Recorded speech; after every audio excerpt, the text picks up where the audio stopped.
1 minute, right? It's that last painful minute.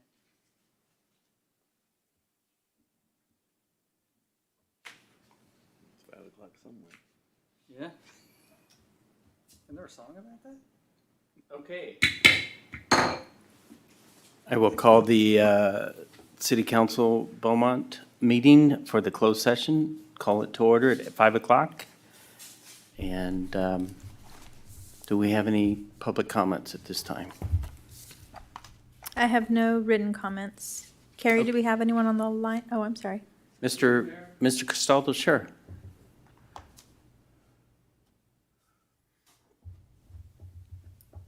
I came here to make a request of you, of the city council. However, I talked to I'm sorry. However, I just talked to the city attorney outside in the hallway, and I hope that he will convey my request to you in closed session. Thank you. Okay. Thank you, Mr. Castaldo. Anybody else? I have no written comments. Carrie, do we have anyone on the line? No callers on the line. Okay, Mr. Pinckney, can you tell us what we will be talking about in closed session? Item 1 is conference with real property negotiators pursuant to Government Code Section 54956.8, and the property APNs are listed in the agenda.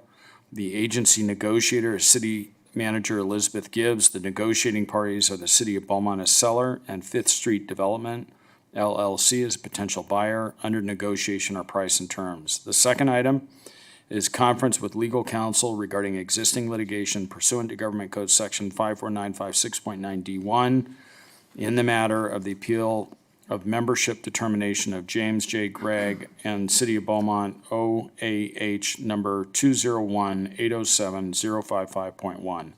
The third item is public employee performance evaluation pursuant to Government Code Section 54957, title of the employee is City Manager. Item number 4, conference with legal counsel, anticipated litigation, significant exposure to litigation pursuant to Government Code Section 54956.9D2 and/or 3 regarding bid protests related to the West Side Fire Station project. Okay, thank you. And Nicole, I thought I'd shake things up a little bit and do the roll call last. So can we get a roll call, please? Councilmember Lara? Present. Councilmember Santos? Here. Councilmember Fenn? Here. Mayor Pro Tem Martinez? Here. Mayor White? Here. And we'll adjourn to closed session.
Okay. We'll call it back to order as we come back from closed session. Mr. Pinckney, can you report out as to what happened in closed session, please? Yes, the council met in closed session. Item number 1 was conference with real property negotiators pursuant to Government Code Section 54956.8. The APN numbers discussed are listed in the agenda. The agency negotiator, city manager Elizabeth Gibbs. The negotiating parties are the city of Beaumont as seller and Fifth Street Development LLC as potential buyer. Under negotiation are price and terms. There was no reportable action taken in closed session. Item number 2, conference with legal counsel regarding existing litigation pursuant to Government Code Section 54956.9D1 in the matter of the appeal of membership determination of James J. Gregg and City of Beaumont OAH number 201-807-055.1. There was no reportable action taken. Item number 3, public employee performance evaluation pursuant to Government Code Section 54957. Title of the employee is city manager. There was no reportable action taken. And item number 4, conference with legal counsel, anticipated litigation, significant exposure to litigation pursuant to Government Code Section 54956.9D2 and/or 3 regarding bid protests related to West Side Fire Station project. There was no reportable action taken on that item. And that concludes the report out. Okay, thank you. Now we will call to order the regular session of the City Council meeting, City of Beaumont, for Tuesday, August 2nd. And we'll call to order at 6:19. Can we get a roll call, please? Councilmember Lara? Here. Councilmember Santos? Here. Councilmember Fenn? Here. Mayor Pro Tem Martinez? Here. Mayor White? Here. And we've gone through, okay, Mr. Finn, would you lead us in the Pledge of Allegiance tonight? Sure. Can everybody please rise? Place your right hand over your heart. Ready, begin.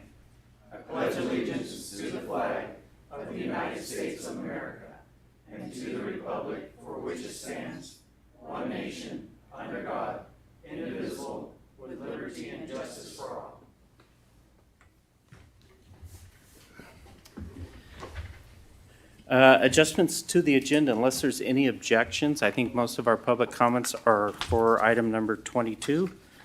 I would like to move that up if there's any, unless there's objections from council or anyone in the audience. All right, so we'll move item 22 up to follow right behind the consent agenda. So after item 10.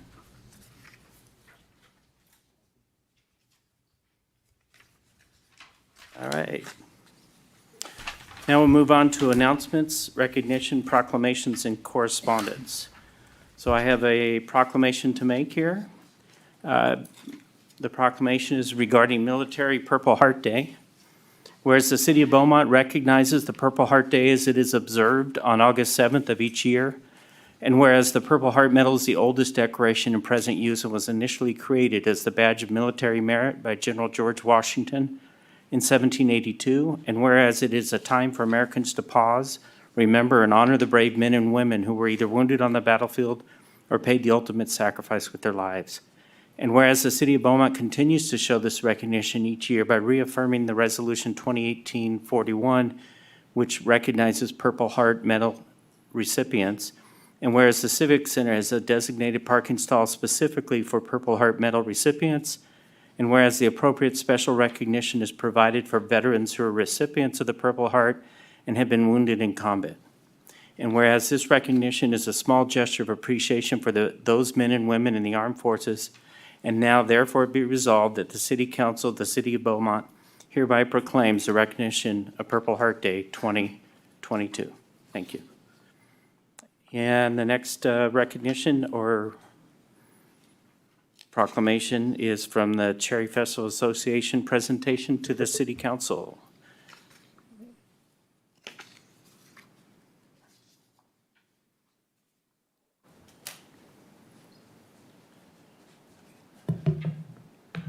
Mayor and council, about 33 years ago, I complained about the Cherry Festival to a couple people that, one was a council member, Russo, and Mrs. Russo. the next thing I knew, I was on the Cherry Festival board.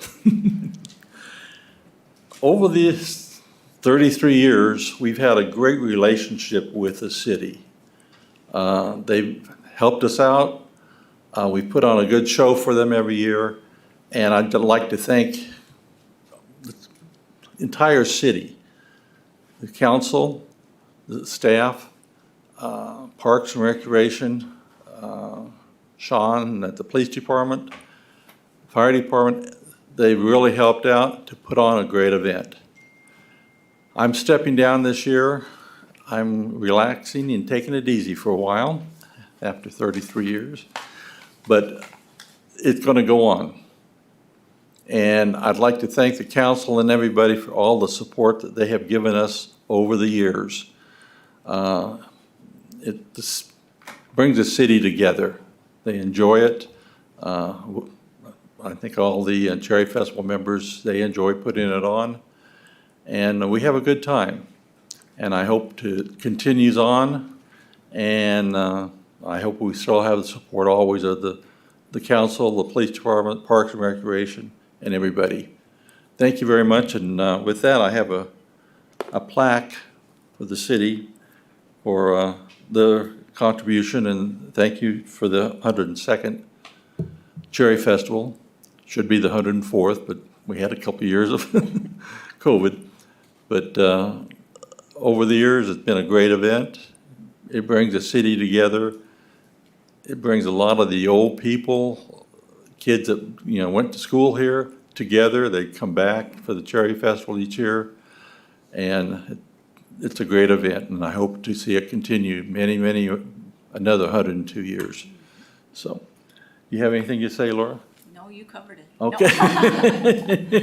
But here's your plaque, and we thank you very much for all your contributions and all your help over the years. Thank you. I think we should have a plaque for you. Yeah. Thank you for your 30-plus years. Do you mind coming up and getting a picture?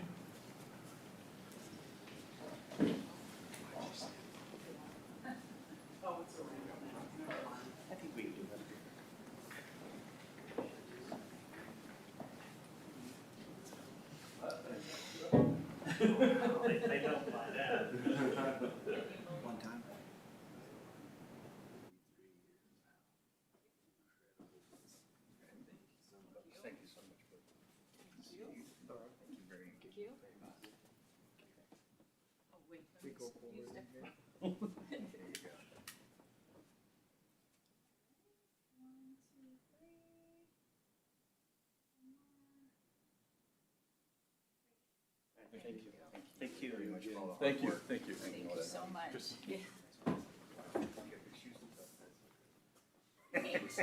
I'll call you. Yeah.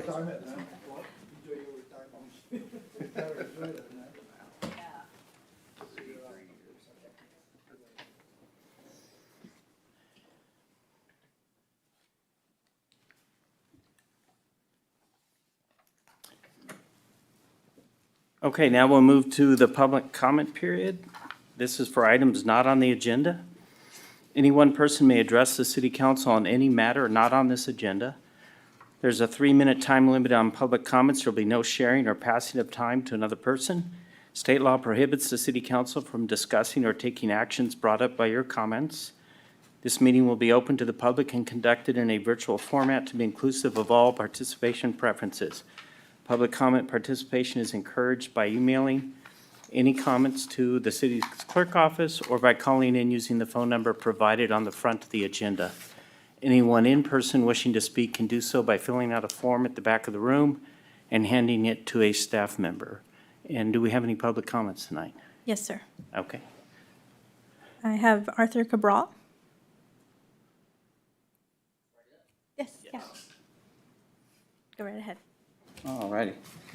Good evening, everybody, council, staff. My name is Arthur Cabral, been a resident here in Beaumont for 5 years, fellow business owner here, also in Banning, sit on the chamber over there in Banning as well.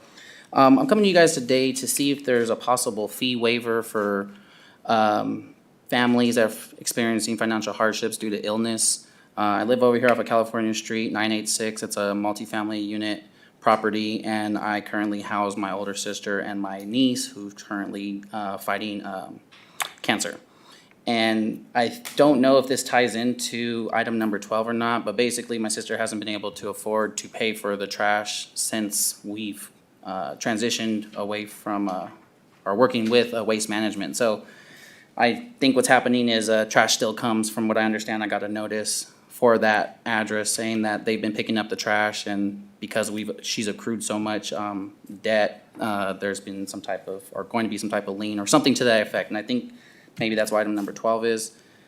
I'm not specifically asking about item number 12. I'm just wondering if there's a way that I can work with somebody in the city to either pay that off, get some type of extension, or like I said, ideally, if you guys do have like some type of fee waiver for families experiencing those type of hardships. Okay, thank you for your issues. And as I said before, we can't comment, but we'll Okay. have city manager address that issue. That I can work with, okay, Okay. cool. Sure, all right, thank you, everybody. Katie, do we have anyone on the line?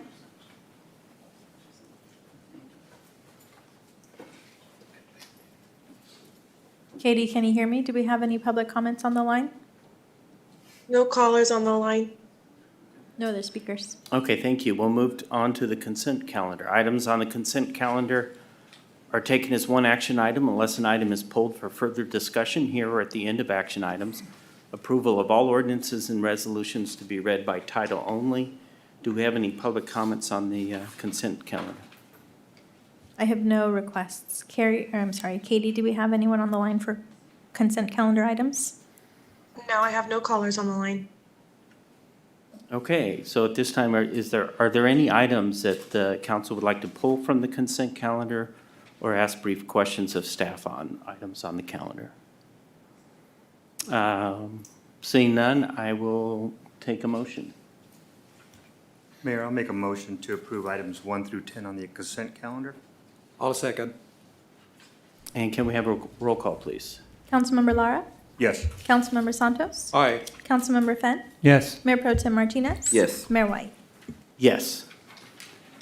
Okay, next up is item 22, discussion on a proposed land use management policy, affectionately known as the LUMP, for logistics, warehouse distribution, and other similar industrial development. And we Y'all have can a- feel free to rename that during this discussion as well. So we'll get a report from Christina Taylor, it looks like. Yes, if you give me 1 second here to figure out I'm going to unplug Doug here. I don't want to mess up his presentation for later.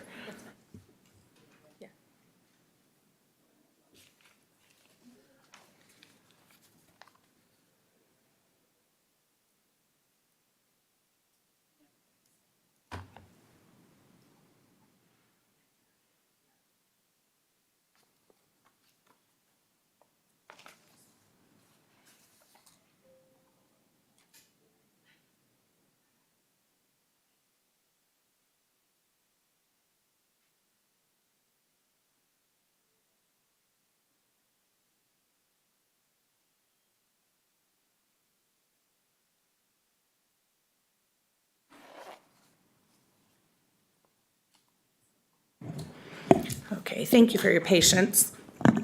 So before you tonight is a proposed land use management policy for logistics, warehouse, distribution, and other similar industrial development. As you're all aware, the city of Beaumont is experiencing significant interest from the logistics industry. We currently have an existing Amazon, another one getting ready to open, Wolverine, Icon, CJ Foods, and a number of others that operate currently in our manufacturing zone, which is south of Interstate 60 along the 4th Street corridor. Planning Department currently also has applications on file for approximately 30 million more square feet of industrial development within the manufacturing zone and the surrounding sphere of influence in the south end of town. So in light of the current and anticipated growth, the Land Use Subcommittee directed the City Manager's Office and staff to prepare a draft policy for management of these types of development. Staff worked with the Land Use Subcommittee, and the draft included as Attachment A to your staff report is the result of that work. In the staff report, there are some highlights on each of the categories, but staff has prepared a presentation which would probably make it a little easier to go through. Can you all see it up on the screen yet? Okay. Oh, it's just the cover page. Okay, great. All right. So we started with obviously defining the purpose and intent of the policy, and we wanted to acknowledge the growth both currently and what's anticipated in the city and the surrounding area, which would be like our sphere of influence. We wanted to provide a guide through which both the industry as well as staff can look at the projects and plan them in a way that would lessen impacts, both on the community and on the environment, in addition to what was already or what is already required through the CEQA process. We really wanted the elements to be both effective and enforceable. As we look at a lot of the other policies like this that have been adopted or are being looked at in surrounding agencies, a lot of times the information is maybe not necessarily enforceable or appears to be, fluff or something like that. And we wanted to make sure that what we included in here would be meaningful. So this project would apply to projects which are filed after adoption date if council does choose to adopt this at any point in time. It would also apply to logistics, warehouse, distribution, or similar projects with any building greater than 100,000 square feet. So when we look at the analysis section of the policy, we looked at things that are both included already as part of the CEQA process, in addition to things that our code does not currently require but would be beneficial to both staff, the community, and council planning commission when they're making decisions about a project. So things like air quality, health risk assessments, noise, traffic, water supply, those are things that we typically see as required through the CEQA process on any project that would meet this criteria. Additionally, on a case-by-case basis, we require a sewer study to determine how that project would impact the city's sewer service and our long-term use of what's available to us. Economic impact is not typically required, but it is something that factors into decision-making or can factor into decision-making. And then energy efficiency. So this would be above and beyond what would be required as part of Title 24 and the building code when a project goes through plan check. The next section deals with siting and design. So the siting and design basically looks at the built components of a site and how that site functions. So truck bays and loading docks, this is probably the primary crux of the policy here, says it should be a minimum of 1,000 feet from the property line of a sensitive receptor, which is nearest the dock door. It's also designed to provide adequate on-site parking for commercial trucks, passenger vehicles, avoid queuing into the street, placement of driveways so that we don't have the truck traffic going in and out adjacent sensitive receptors, separate entry and exit points for trucks and passenger vehicles to attempt to minimize truck-passenger vehicle conflict, more dense screening of projects so that we have less visual impact on the surrounding area. And then items such as a wing wall or something like that, which would help reduce not just visual impacts, but also work to mitigate noise and things like that. Sites should also be designed to minimize aesthetic impact. We don't currently have design standards in this city, so we are including requiring a neutral palette or something in a color scheme that would blend in with the environment. So several other recommendations include things that we have codified, such as the dark sky ordinance and the noise ordinance, to ensure that the developments are built in compliance with what the city requires. There are also items related to operational activities, and then enhanced landscape requirements. The operations section focuses on post-construction operations of a facility, and they would work to support the requirements that reduce air quality, traffic, and noise impacts. So things that are already currently required and that have been adopted by CARB include prohibiting idling of trucks longer than 5 minutes.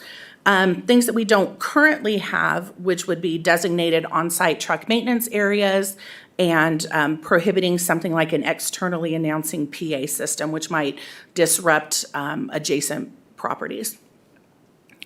Compliance with CARB and AQMD, Southern California Air Quality Management District regulations would also be included in this. And in many cases, we can enforce these requirements through the CEQA process, but post-operationally, there doesn't tend to be a lot of focus on that from the city. Wayfinding speaks to signage, signage throughout the entire site. The idea is to direct large traffic and employee traffic appropriately. So you make sure the trucks are going where they need to go, the passenger vehicles or the employee vehicles are going where they need to go. This would have to comply with the city's sign ordinance. It would identify designated entry and exit points. It would require that we have paper handouts of information that can be provided to employees and to truck drivers. As we know, many times our delivery trucks or the semi-trucks come from out of the area. They're not necessarily residents of the city, and they wouldn't know, where are my nearest restaurants or what truck route do I follow, right? So these handouts and the wayfinding information would help identify that for people visiting the location. And then most importantly, it requires the facility during operations to designate a point of contact for compliance. So oftentimes right now, if planning or code enforcement has to go out and address an issue, it can be challenging to figure out who at the location would be the appropriate person to talk to about the issues that, we're receiving calls on. And so having a designated point of contact or position to address that is something that we feel would be beneficial. So the next section is community benefit, and this focuses on 2 items. So meaningful community engagement and then a future community benefit fee. So community engagement should be meaningful and transparent. Basically, staff would like to, and council planning commission, we've heard it at a very number of points in various developments, would like to know that the community was engaged, that they had the opportunity to provide input, that they have received truthful information about what the project is going to propose and how it's going to operate. The engagement efforts should be quantifiable. So we should be able to identify that they've reached out to HOAs, or they've gone to neighborhoods, or they've held workshops here in conjunction with staff, open to the public to discuss a project. And then the future public benefit fee. This is something that has been discussed. The fee is not proposed tonight. This is part of the discussion in which council can engage.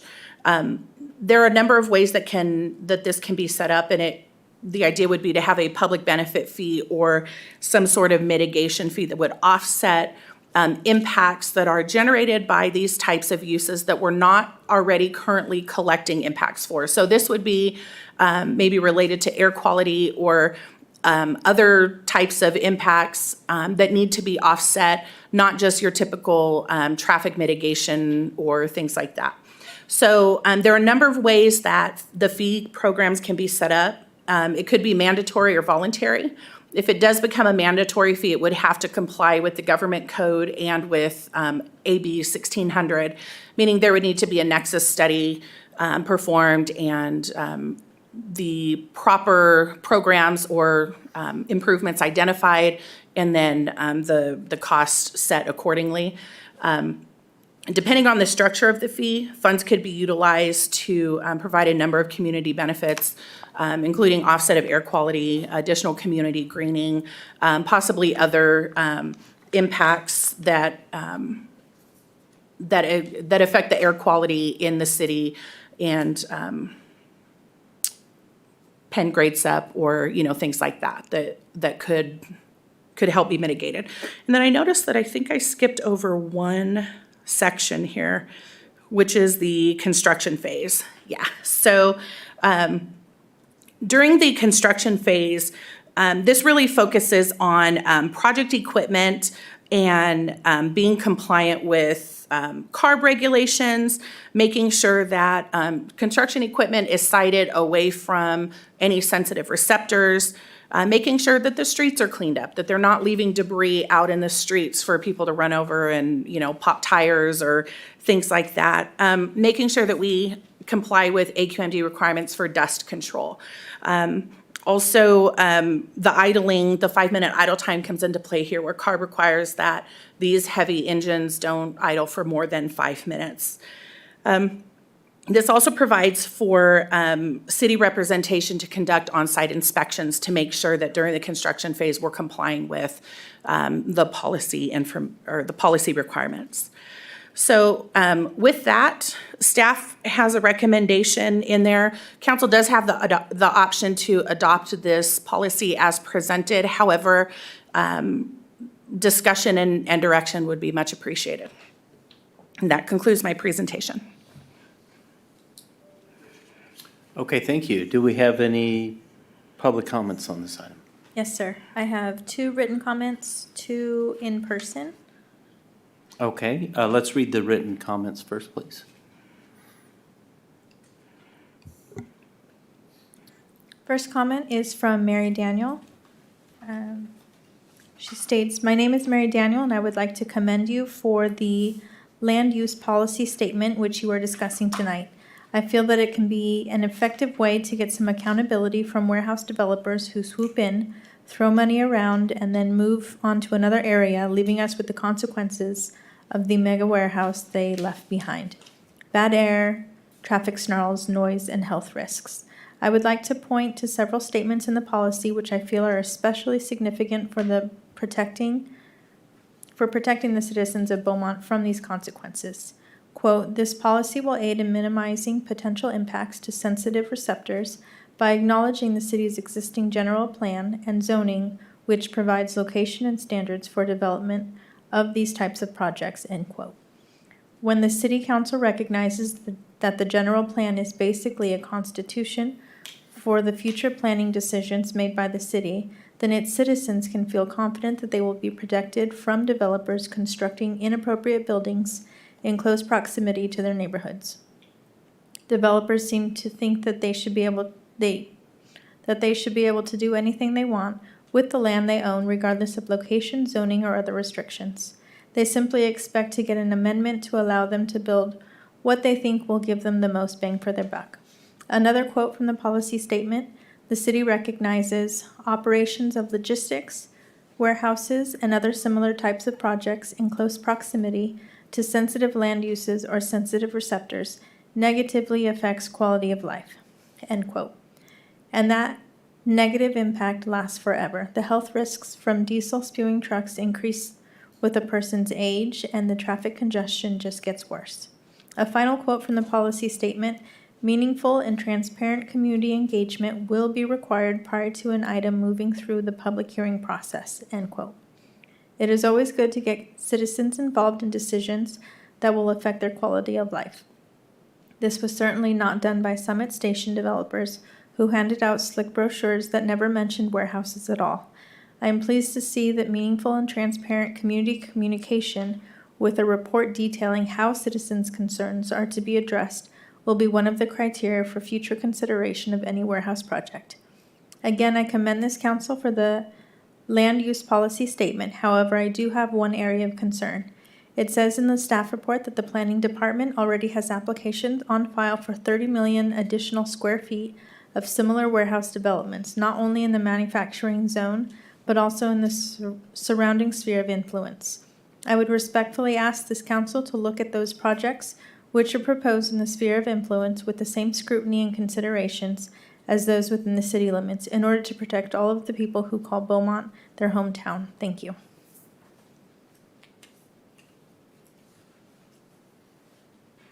Next written comment is from Elaine Morgan.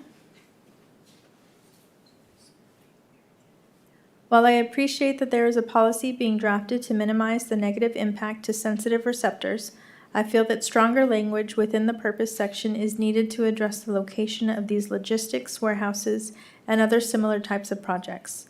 Acknowledging the city's general plan and zoning, see highlighted language below, gives no comfort to the residents of our city that these types of projects will not begin to encroach upon our neighborhoods and schools. What does acknowledging even mean? We currently have the Beaumont Summit Station project requesting that council approve a zoning change to allow a similar project to be built in an area not identified within our general plan as appropriately zoned location. Developers need to know that our city has specific areas designated for these projects, and buying land not zoned for these intended purposes is off limits to zoning changes to accommodate their projects. Our general plan serves as a commitment to Beaumont residents for the design of our city's future growth, and we expect our planning commissioners and city council members to abide by that plan. We should not be worried. At the direction of less than a dozen elected officials, our general plan can be tossed aside and neighborhoods subject to future commercial enhancements. I urge council to take a strong look at the language within the purpose section highlighted below and draft stronger language that our land outside of currently zoned areas for logistics, warehouses, and other similar types of projects are off limits to zoning usage changes. And the portion that was submitted for review was the purpose section of the policy. Mr. Mayor, Yes. just briefly, just given the comments that were made, the written comments that were submitted, I just want to remind everybody that this agenda item is not about a specific project, and this should not slip over into debating or discussing specific projects, because notice of having a hearing regarding any specific project hasn't been given to the community for them to be here, for the developers to be here, for there to be a meaningful hearing. So it's really about a policy, not specific projects. Thank you, Mr. Pinckney. And I would like to add to that, that goes double for the Beaumont Summit Station. Because of my location, I'm about 500 feet from that project, and will have to recuse myself on any discussion regarding that project. So if this discussion goes in that direction, I will have to either stop that discussion or leave the room. So I would prefer to have full discussion on this project. And it should not go in that direction or any other project. This is about a policy. Okay. Thank you, Mr. Pinckney. And we have some in-person comments too. Yes, sir. First speaker is Tanya Johnson. Because my speech is regarding the part of the Summit Station, I'm going to not speak tonight. Mr. Pinckney, the public can speak on that, correct? They can speak, but again, this is about a policy. It's not about a specific Okay. project. Okay. And if we're going to get it, we should not get into any discussion about the specifics of a project, because that's not what this was agendized to do tonight. Okay, and ma'am, if you would respect that, I would respect that, but if you would like to speak, I'm not going to stop you. Well, I can try, but part of my speech is that I'll try. Okay.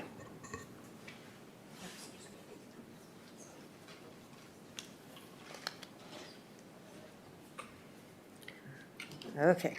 Oops.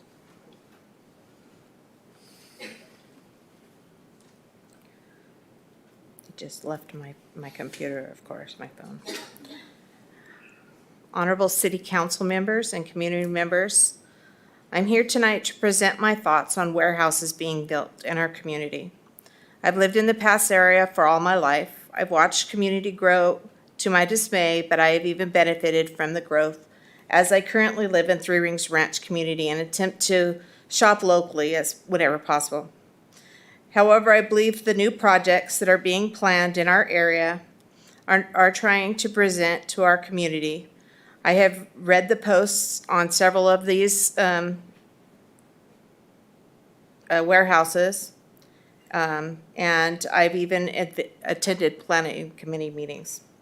I've heard a lot of the presentations filled with a lot of double talk, with witnessing several people here in the meetings being paid to attend them. I believe that the projects that are coming to our area will hurt our traffic situation, but will also bring more smog to the community. The jobs that most of these promise for the warehouses are not jobs that will support our families and any long term, since they will most likely be either temporary or minimum wage jobs. Because of this, I ask that you consider being very strict on your new warehouses that are coming into the area. Thank you. Thank you. I did the best I could. You did good. Next speaker is Bill Blankenship.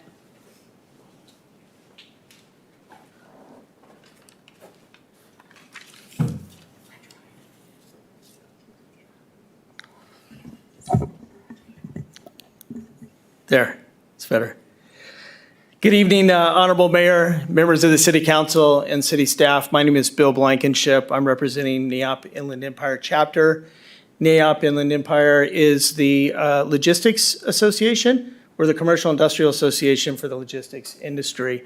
And our areas throughout the Inland Empire, we have over 350 member companies that are part of our association, many of which are doing business in your city and in the surrounding communities. I had the pleasure to working with staff when your city developed your truck storage yard ordinance, and that was a great process and certainly was a give and take and was something that I think worked out well. Unfortunately, this one before you tonight, we have not had the opportunity to weigh in and request that opportunity to do that. In addition to that, in reading what's before you tonight, I think there's a few things that need to be addressed, one of which I believe staff should do an analysis of all the industrial land and how a 1,000-foot setback might impact future projects that would go on that land. Not only the projects that have been brought forward for consideration currently, but future sites and future projects.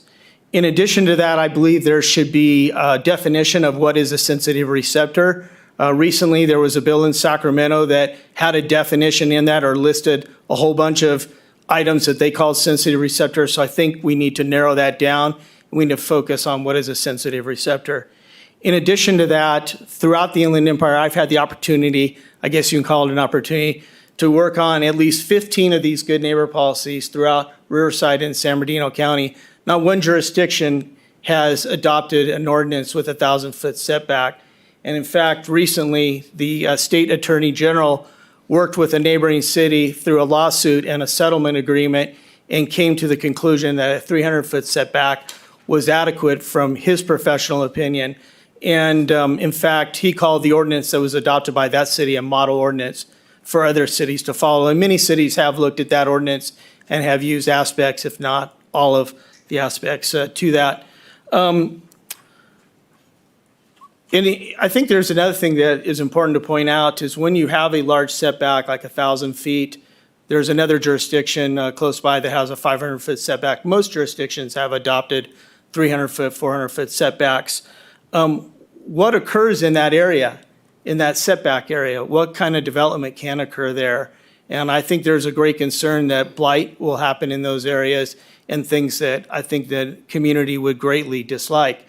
And then the other point is the folks who build these facilities, these warehouse facilities, they're your long-term business partners, and they will stay in your community. They'll be your investors, and they don't buy these, build these, flip these, and then move on and leave the community. They stay here for decades to come. So with that said, I certainly would hope for a process where we as an industry can come to the table and work with staff and certainly urge that analysis and certainly urge a different look at that 1,000-foot setback.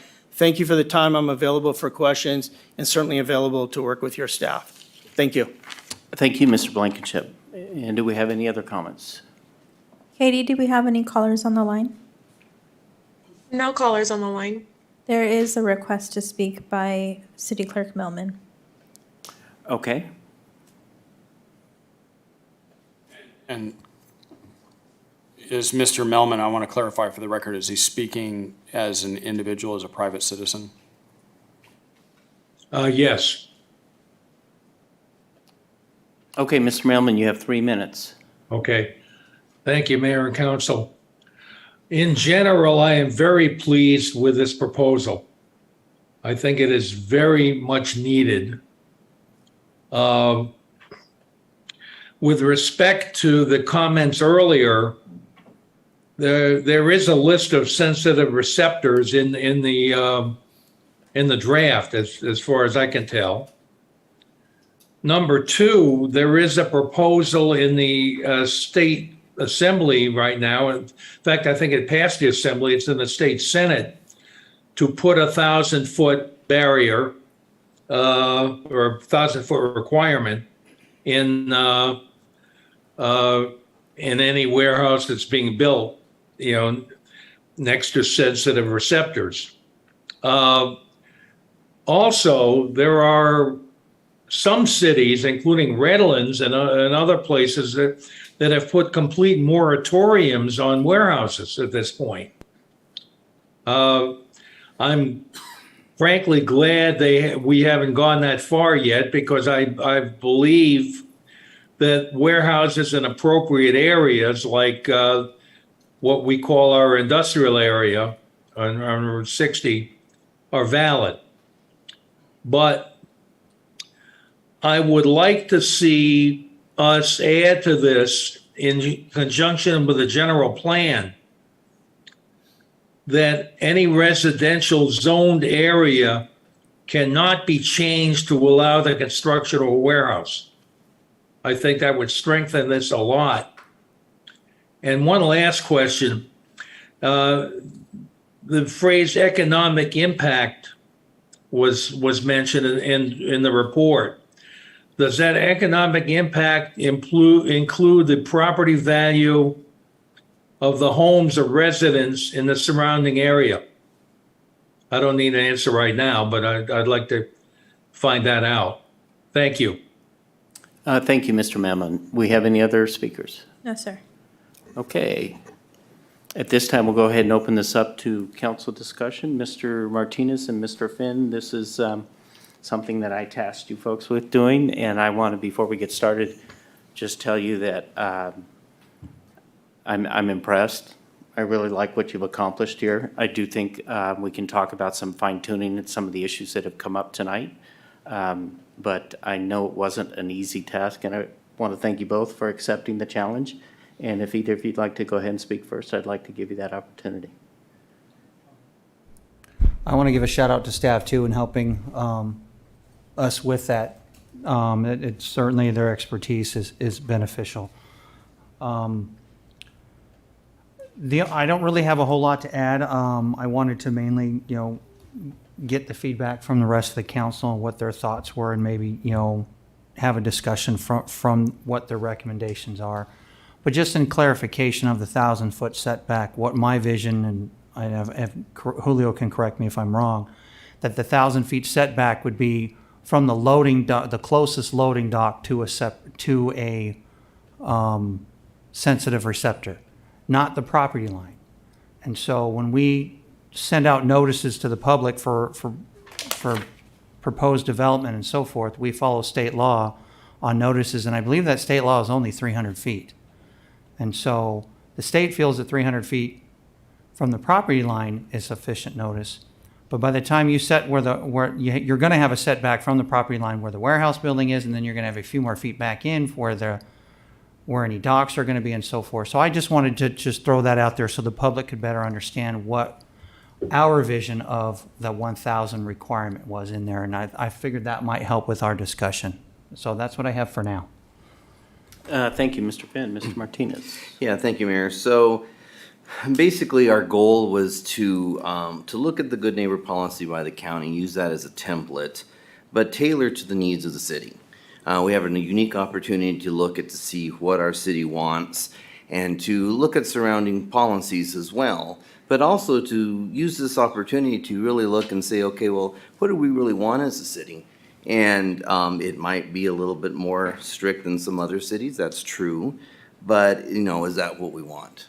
And that's what we'll discuss when we start talking about some of these numbers and so forth. We looked, as we developed the policy, to make sure that we had projects that were properly placed. It was very important to make sure that established truck routes were established. that we had community engagement, meaningful community engagement. We'll talk about the community benefit fee. And of course, one of the big things, the proximity to the sensitive receptors. So, I just want to be clear that we're looking for a balance between the interests of business and the residential interests.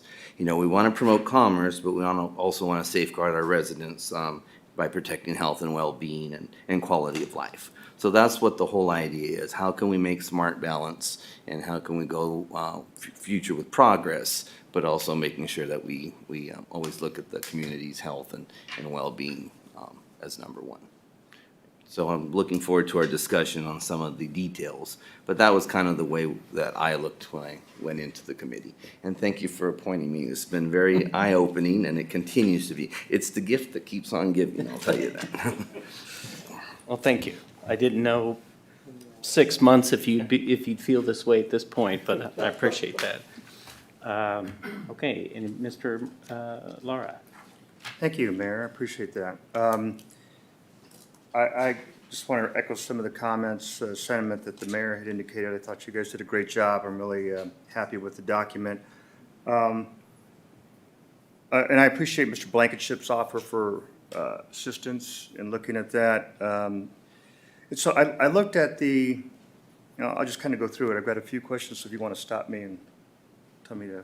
No, go ahead. So in regards to the 100,000 square foot and the 1,000-foot receptor, or distance to 1,000, or 1,000-foot distance to sensitive receptor, 1,000 foot, if you can visualize it, is three football fields typically. And so what I was kind of thinking was, when you look at the AQMD website, one of the things that they had mentioned was 500-foot distance to sensitive receptors, but that had to do with the amount of traffic in that area. So that got me thinking, well, maybe what we look at potentially is, say you have a 100,000 square foot facility, maybe the distance to sensitive receptor for that size of a facility is 300 foot. And I think we also need to look at potentially the number of bays, right? Because if you've got a 100,000 square foot building and there's 30 bays on it, because I know they really work to get those bays in there, then maybe that kicks it out of the 300 and maybe kicks it into a 600. I don't know. So maybe for a 200,000 square foot facility, you go to 600 foot distance in 20 bays or less. So a table like that, and then I got to a point where you're 400,000 and over, because I mean, to me, what I've seen in my experience is typically they're shooting for 1 million square foot is a common. So with facilities that size and maybe, 40 or more bays is you hit the 1,000 foot because of the volume of traffic that you may generate. So that was just an idea I had that maybe could be worked on in regards to the concern with the 1,000 foot to sensitive receptor from doors. On the traffic study under analysis number 5, I know I probably sound like a broken record, but the level of service, I'm still not happy with it at a D.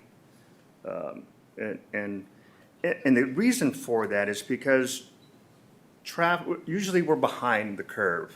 And you ask many of the citizens in Beaumont, what's your number one complaint? It's traffic. So I'm trying to increase the level of service so that we can try to get ahead in some of these projects as far as traffic goes. I did talk to a friend of mine who does work on heavy equipment. The CARB requirement, what we could ask for is a current registration on the vehicles, because if it's registered in the state of California, it meets the CARB requirement.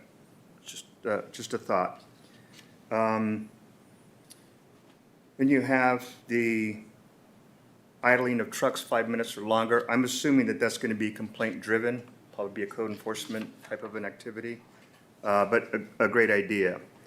The other concern in regards to sensitive receptors is, I know at night, believe it or not, sometimes the city gets very quiet, and I can hear backup beepers, and I don't know where they're coming from, but I can hear them through our bedroom windows. So sensitive receptors in those distances from warehouses are going to be important for those folks that are living in the area. So I think that is an important issue that we need to work on. Site design, item number 2, I like the queuing. I have seen, when I was working for the county, we've had some warehouses that actually were queuing on residential streets. So I'm going to go back to my other thing is a queuing study. We just have to make sure that there's room, or sufficient room on these lots for queuing of the vehicles that come in and out of there. I like the fact that we want to establish specific truck routes. We don't want them going through residential neighborhoods, site densities. And I do really approve of the screening. And, you know, with that 1,000-foot buffer, we do allow some options for berms. One of the things that I liked about this is that when you go into other communities, and I've always used Irvine, you barely tell that there's a warehouse in the area because of the way that they're set up, and I really like that. And I think this kind of touches on it, which is one of the reasons I like it. When you look at siting and design, item 9, I agree. I think that we should add, lights shall be shielded to prevent light trespass on adjoining properties if possible, or wherever possible. You also touched on the same section, item 10, which is to eliminate idling of auxiliary engines during loading. You want to facilitate future electrical connections. And I'm assuming those we're looking at, one, you're looking at maybe plugging in the cooling, refrigerators. I think the other, though, is we want to set it up for possibly future charging stations for electric. Not that they have to install the charging stations, but at least have the future set up for that capability. Let's see, we have idling.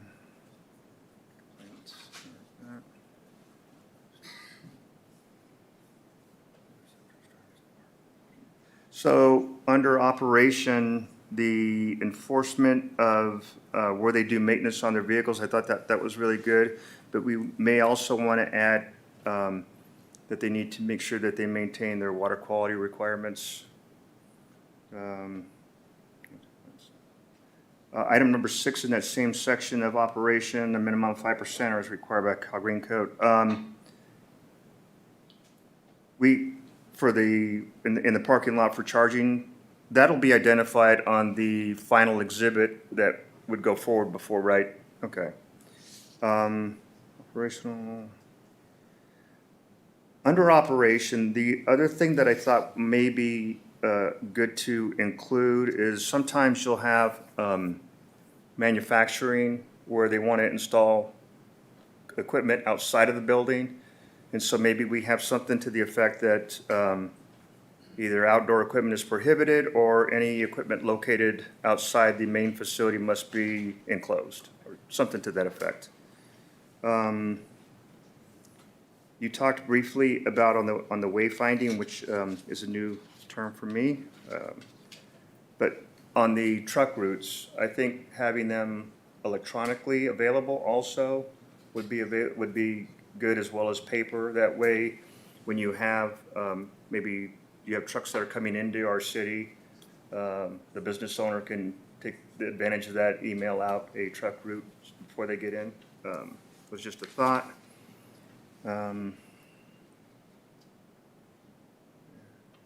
So, and then the last on the community benefit, which I liked, we talked about the outreach and the advertising and things like that. Would those be approved by staff prior to putting them out to the community?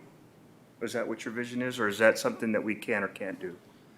So there are certain things that are required as far as public noticing of a project, like the scoping meeting for an EIR that opens up the opportunity for public engagement, and then the typical hearing process. There's nothing that's really required in between that. So putting something like that in the policy gives staff the ability to either screen it and participate, or to allow them to provide us the information depending on how it's how it's further defined or described in here. Right, because I think as one of the public comments that was referenced is, you have, our developers can be partners, but I also have seen where developers just come in to flip it and they don't know who's gonna go in there. So I just wanna make sure that the messages that are getting out to the community are consistent with what we're seeing, as opposed to what we've had to, obviously we know we had a letter that was put out for things that were not consistent with what we're seeing. So that's very important to me. I'm sure it's important to the community. But overall, I'm really excited about what we have here, and I appreciate the effort that both staff and our committee put into it. So thank you very much. That's all I have, Mayor. Thank you. Mr. Santos. Thank you. That's lengthy, man. I mean, that's good. Giving all the details in there. So thank you, Mayor. And thank you, David and Julio about this draft. You gave a lot of details in here. And the only thing that I'd like to really address on this is the your siting and design. And we didn't, really address the how they're going to build the warehouse if we do approve them, like we have experience right now in Cherry Valley Boulevard in there.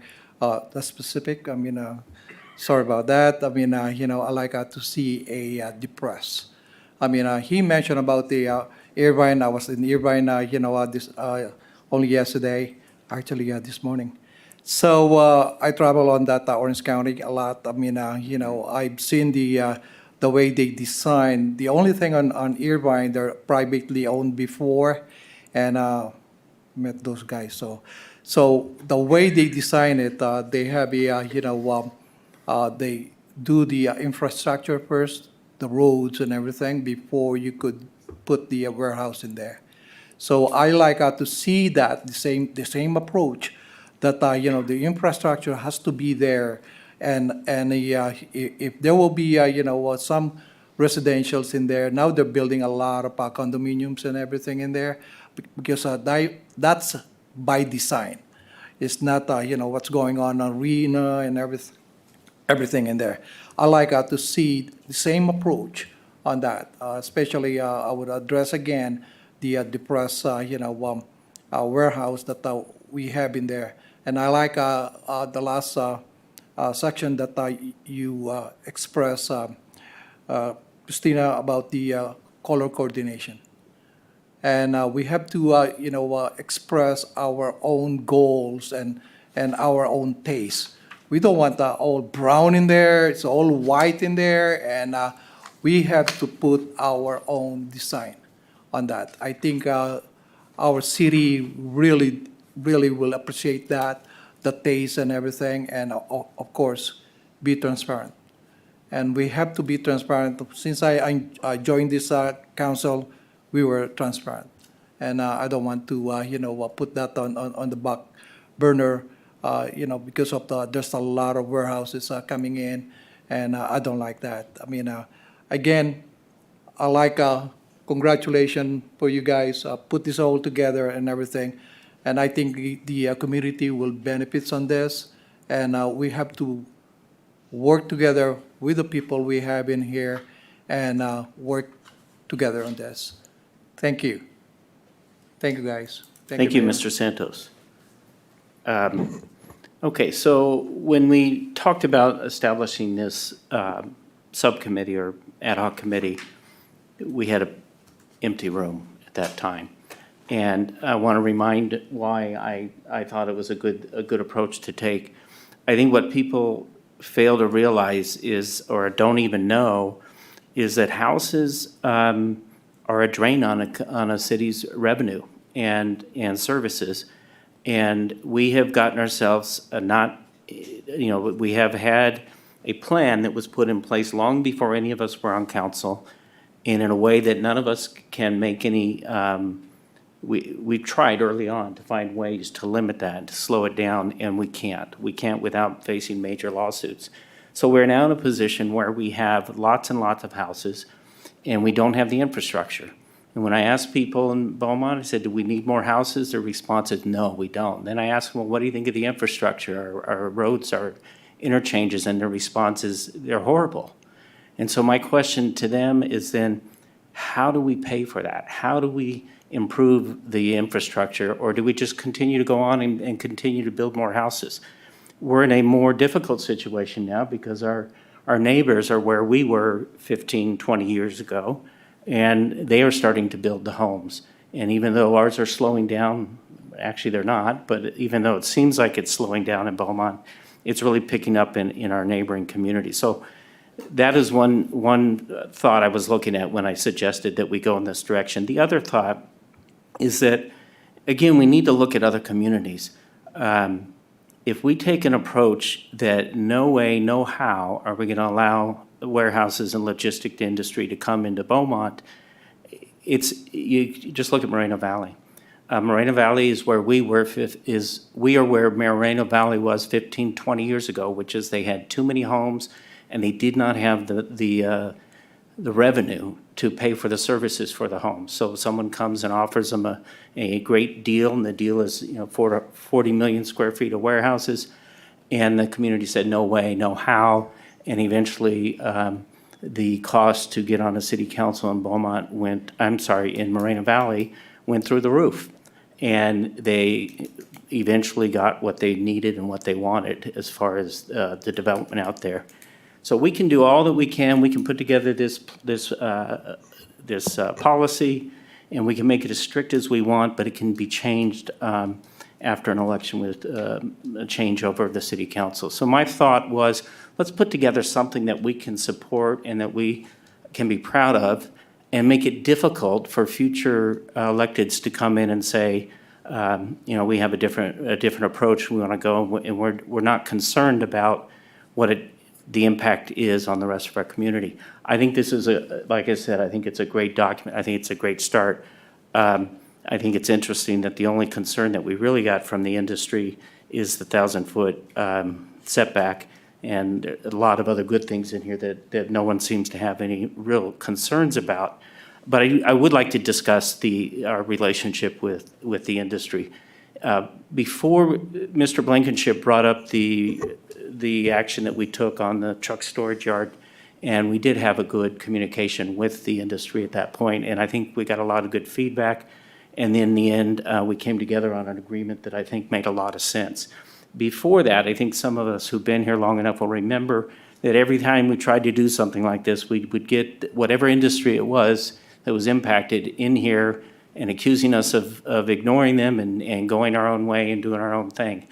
I agree with Mr. Blankenship. I think that we should reach back out to the industry, and after you, Ms. Taylor and David and Julio, you look at the comments that we're making tonight and the discussion we're having, and then the discussion that's been brought up by Mr. Blankenship as well as the members of the community. I think we need to put together something that will put us in a position to control our own destiny.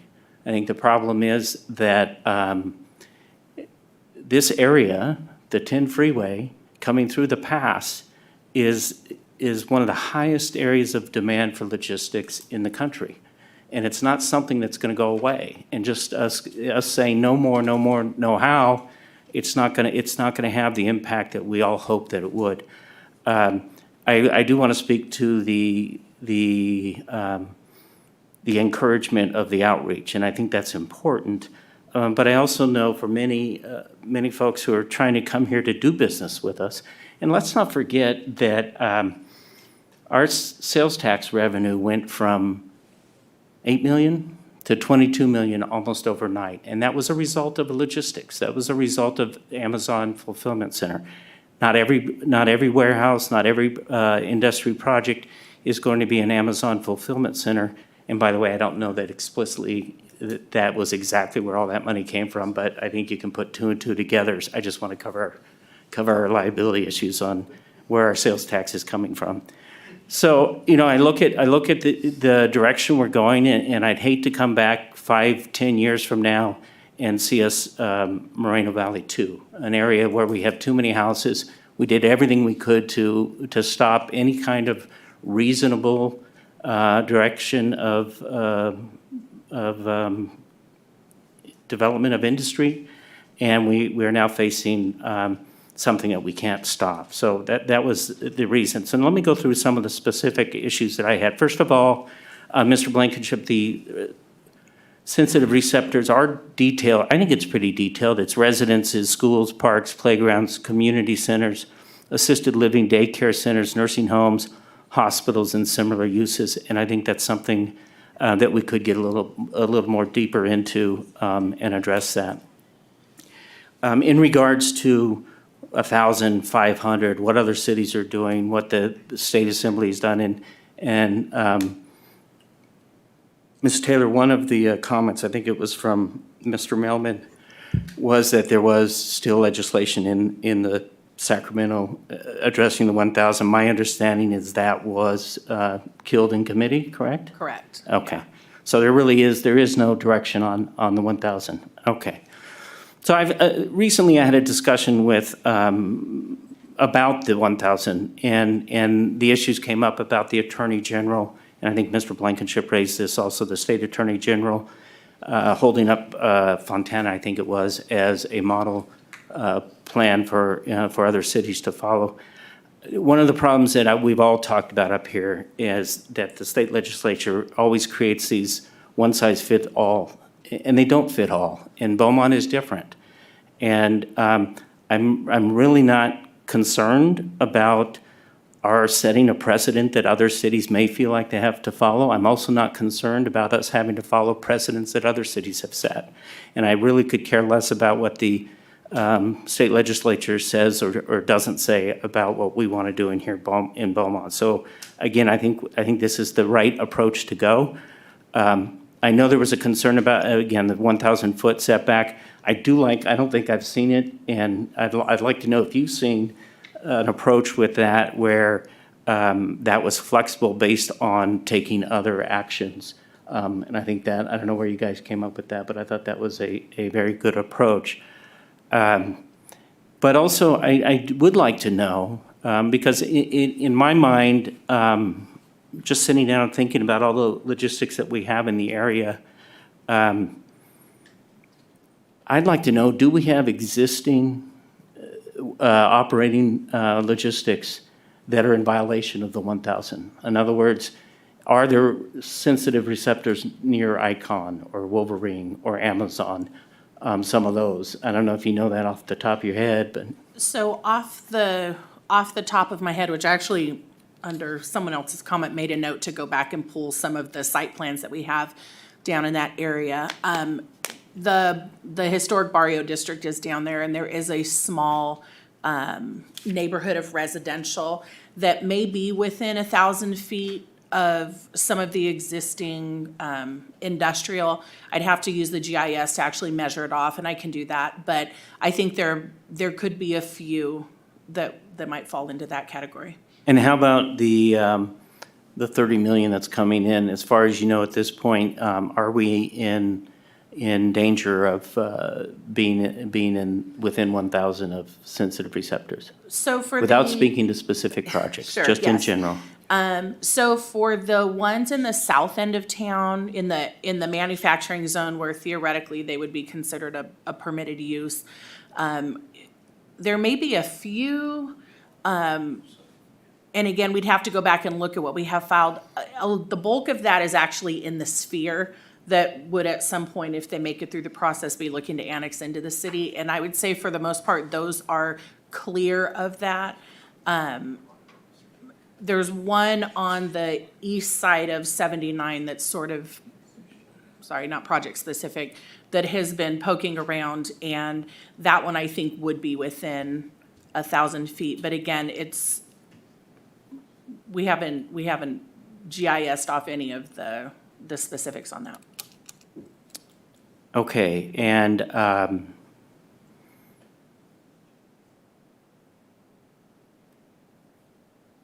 had one more comment. I know I had a couple more, so hopefully there's going to be some other response and feedback from other council members. I started to speak about encouraging the outreach. And I think one of the issues with the outreach is that it is difficult for people representing logistics industry to go into an HOA and speak to it, because there is a lot of animosity and a lot of concern about the direction the area is going. And to speak to that, even if Beaumont does put in, two comments. Sorry, I'm running long. We don't have shot clock anymore, do we? You're the shot. Okay. So if we set a requirement of 1,000 square feet, and we get a developer who comes in and says, I can't match that 1,000 square feet, I'm not gonna build here, there's someone who's coming in right behind him that'll be happy to. So I don't know that we have to, and I use that more as an example of all the issues that we're raising here. But also, when you have properties that are in the sphere, either our sphere or the sphere of our neighbors, that are being controlled by the county or by our neighbors, and they want to go in and put in a project that will impact our cities, they are not required to follow any of what we're talking about here. And so I think we need to keep all of that in mind as we move forward. I think we need a policy that as I'd hoped, would make the rules that we want people to play by when they come to work in Beaumont, and at the same time, that our community benefits by the impacts of those industries and are not hurt by the impact. And what I mean by that is that if you're gonna wanna come do business in Beaumont and you're gonna wanna bring logistics into Beaumont, it is my opinion that you do it our way, with our rules, and you're gonna pay a lot to make sure that the impact of our community is a positive impact and not a negative impact. So I think I've probably said a little bit more than I needed to. Are there any other comments or responses? But let me finish. I would like to get a consensus or an understanding of the council up here as to the idea of communicating, working with the industry on, before we bring this back for another final discussion. Mr. Martinez? Yeah, so on that thought, I agree. We do need to have all stakeholders a part of the discussion. I mean, that's just good practice. So I do believe we need to listen to see what they have to say and take that in consideration for when we do return for the discussion. We can incorporate, whether we, agree or disagree or however that works. So yes, I'm for that. And I do agree with the policy. This is pro-commerce. We're just saying if you want to come to Beaumont, do it by our guidelines. And that's why it's important to get the guidelines the way we want them, because we're saying, yeah, we'll welcome you. This is what we want, and you either can do it or you can't, or you can modify yourself to make that work. So that's why it's important to get that right. You commented on the ability of future councils to change it. So that's always on anything that we deal with. That's why community buy-in is so important. Getting the policy correct and getting the community behind that, saying, yes, this is what we support, makes it difficult for future councils to say, we're gonna change that, because your community wants that and they're expecting that. So I think that's why it is so important to put the time and effort into the policy so that the community can feel comfortable with that and know that future councils need to be very careful on that, because this is what our community has spoken and supported. We had a lot of discussion with the 1,000, so just a couple of quick comments on the 1,000-foot setback. So we had talked about, well, how about maybe if there was a berm or so forth, then maybe that if you don't have a berm, then you have to do 1,000. If you can do something, then maybe we can reduce that. So that was discussed. We also discussed about the number of bays. Well, about the number of bays, should we look at this number? And we said, well, if we do this number, then all they have to do is go one below it, and then they're disqualified from the 1,000.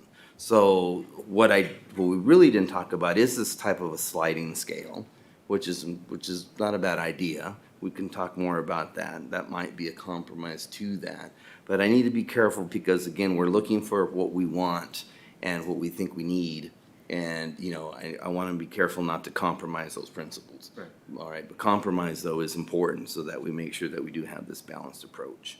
A couple of questions for Mr. Lara. When you talked about the level of service, are you asking for us to put a letter into the policy of C or B or whatever you're looking for? Is that what you're asking? Yeah, I'd like to know if that is possible. That's so, Okay. because right now, I believe in the general plan, it's D, if I'm not mistaken.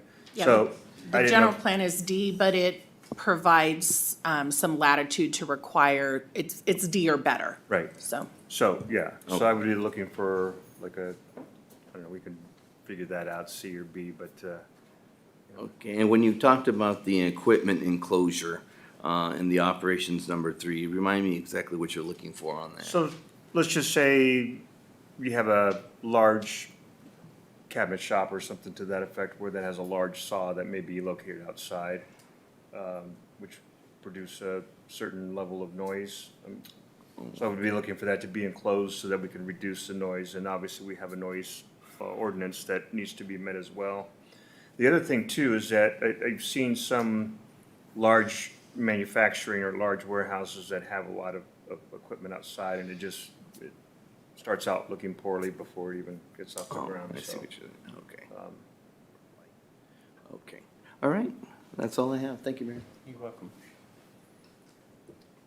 Seeing no other, go ahead, Mr. Finn. Yeah, back to Mr. Laura on the queuing study for truck staging.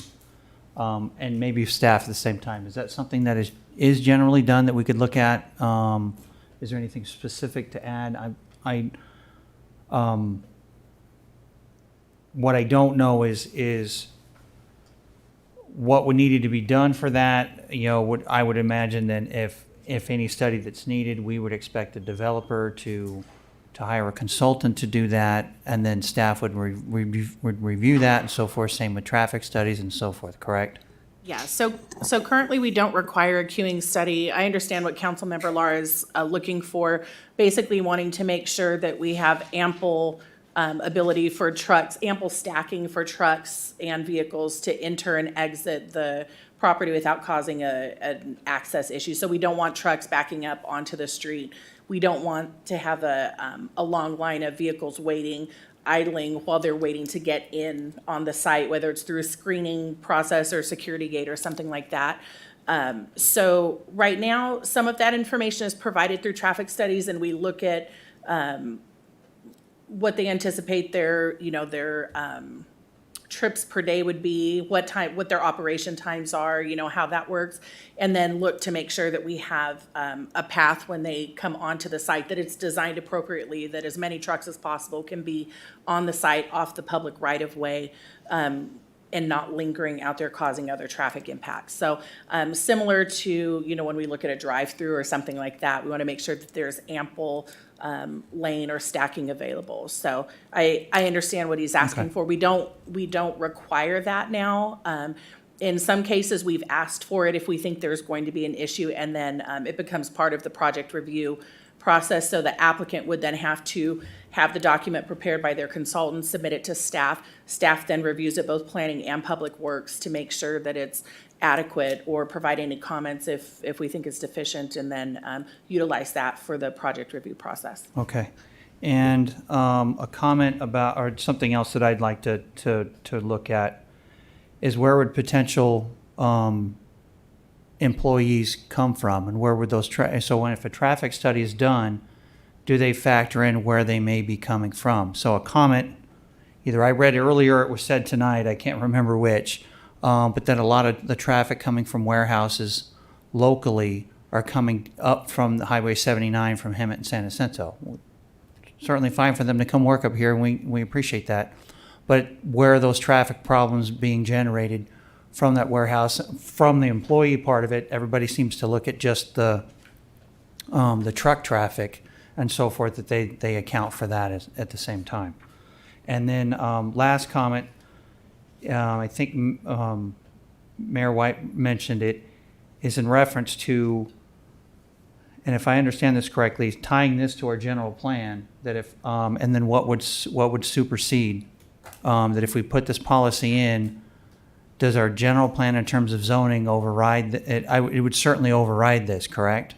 Absolutely. So this is a policy document, so it would serve as a guide for evaluation with some implementation measures as it stands right now. The general plan and zoning are what they are. So unless this council or future councils choose to change the zoning and/or general plan designation, it stays in effect. So even if we had this document doesn't allow for any zone changes or any general plans. It's purely, site analysis, for lack of a better way to describe it. So if a general plan was amendment was requested or a zone change was requested, it would have to come before Planning Commission and City Council in order for that to happen. This policy would just then become one part of the overall process, another piece that staff would use to evaluate a project and determine whether it meets not just the development standards that are in the code, but the direction of council and the guidance that council has provided for staff and developers to meet the goal of what it's intended to do. Okay. And last question in reference to Ray's comments about how it looks aesthetically in terms of color schemes and so forth. So we have other warehouses are up and running and so forth that have color schemes that don't match. Is there a permit required for them if they need to repaint their exterior? Do they come to the city? And if so, then can we ungrandfather them into matching their surroundings? So unfortunately, there are no design guidelines in the city. So as planners, we do what Carol likes to call the planner's bluff all the time. And we say, it needs to be compatible with the area, right? And generally speaking, it's a bigger issue with residential than industrial, generally speaking, just because of where our industrial is located away from, But then you have the national chains that come in, like the Amazons, that have their branding that they want. And that's factored into, say, the specific plan that would be approved. Those kinds of things are addressed. But just in general, citywide design guidelines for neither residential, commercial, industrial, for none of it. We don't really have anything on the books that can force someone's hand to comply with a certain color palette. But the council could put something together and make that. Council could direct staff to start that process for any one or all of the categories. And if so, then it's only new projects from that point, just as this. It would be new Would be. projects, or depending on how it was written, it could apply to any repaints of Okay. whether it's residential, commercial, industrial. Yes. I mean, that'll be years from now, but, okay, appreciate it. Thank you. That's all I had. Mr. Laura? Yeah, just a couple things on Councilmember Finn's comment regarding the painting. I was driving through, the 215, I think, where I saw a white Target logo, so that it's possible. In regards to another comment that Councilmember Finn made regarding, we have 250 employees to establish a ride-share program. Is it possible, or would it be reasonable to maybe require a bus stop within the development so that employees are at least out front of the development? Just a thought? I'll defer to our transit expert. We generally require bus stops in, the transit department reviews all new applications coming through as part of the design review committee. So we do look at those currently, but it doesn't stop you from adding it to the policy, a transit feature in this. So that'd be nice, that way you're not walking from the street into the business, but maybe you're right outside the front door when it stops, so. And then, in regards to Mayor White's request, I do think we need to meet with all the stakeholders, and those would include gentlemen like Mr. Blankenship, as well as our citizens, get their feedback and input. And then lastly, I thought about this earlier this afternoon. I'm with you. I don't like lump. We take enough lumps as it is.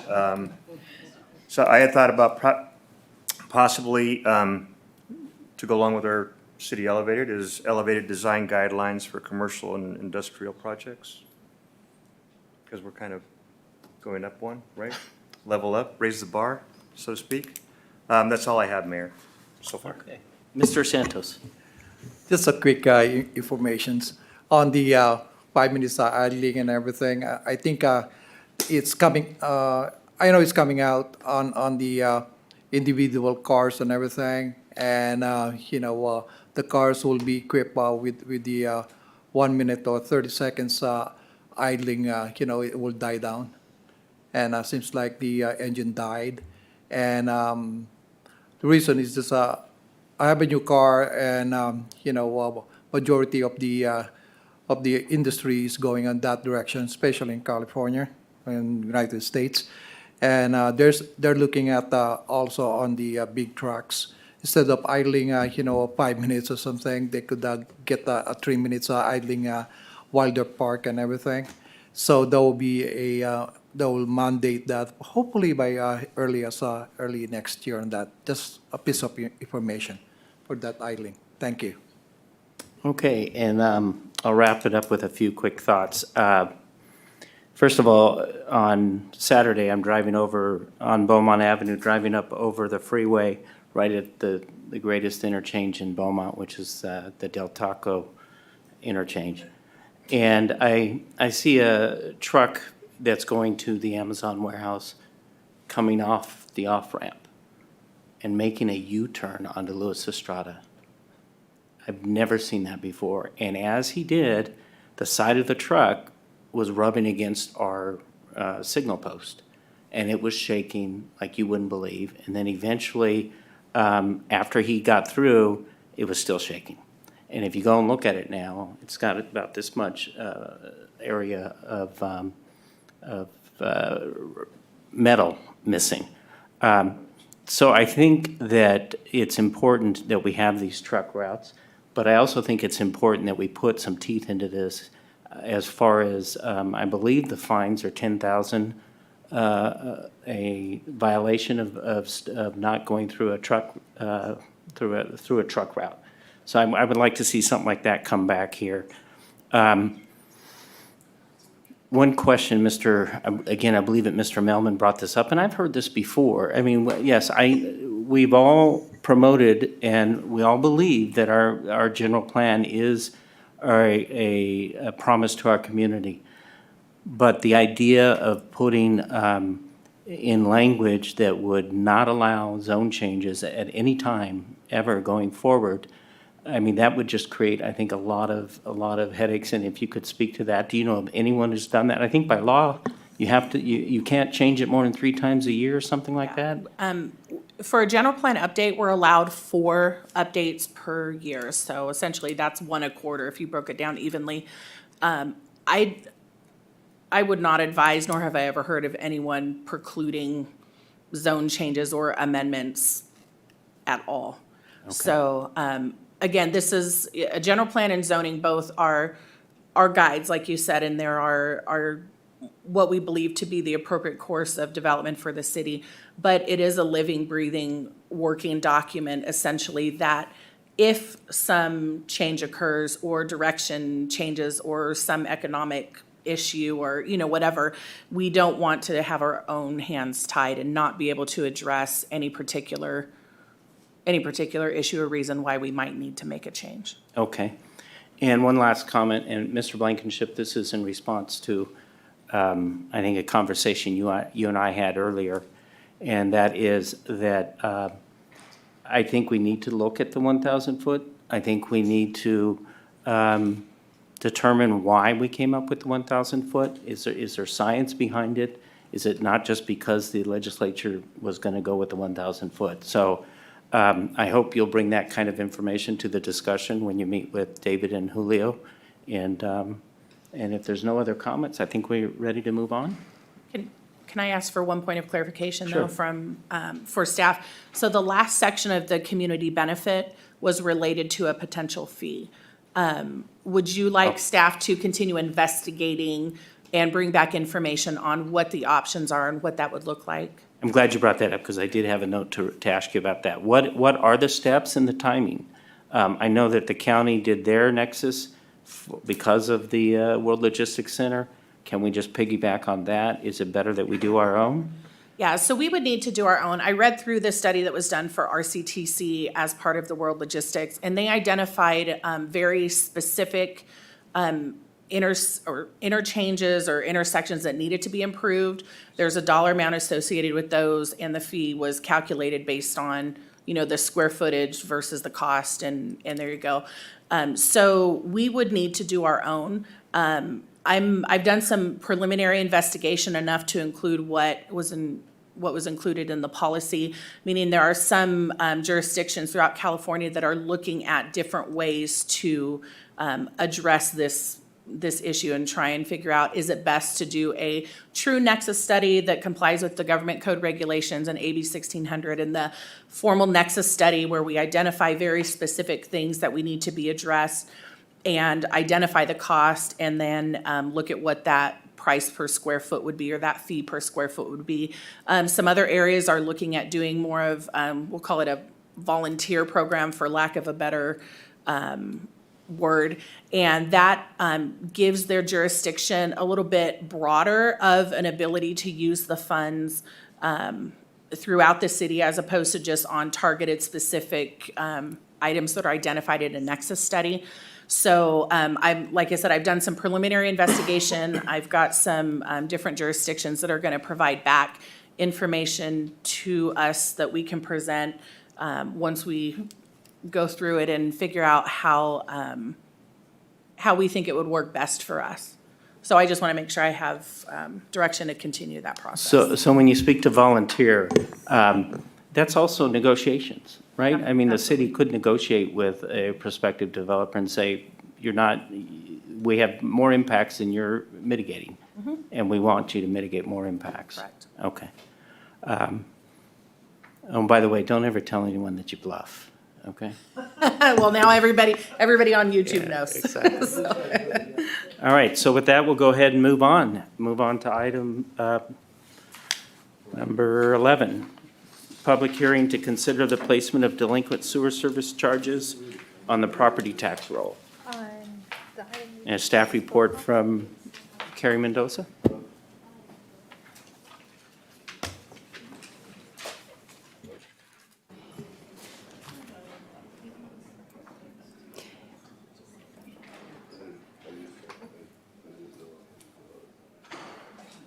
Nicole, did he want to make a comment?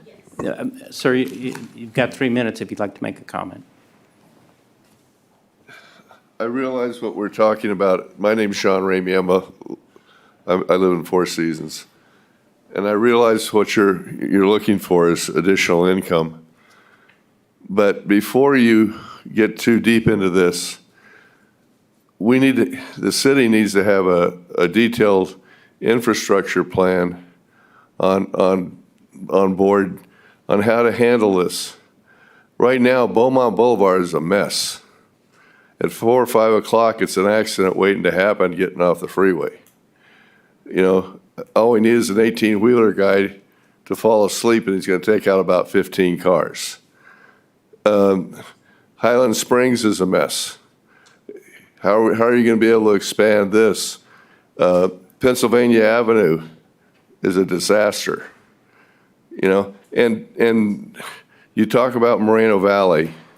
Moreno Valley has most of their industrial buildings in an area that very little impact to the rest of the community.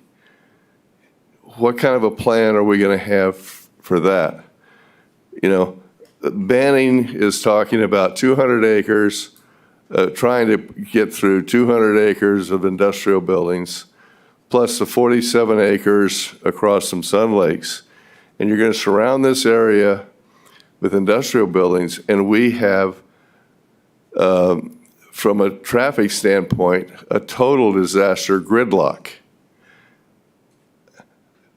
All we have to do right now is to have a street taken out for repair.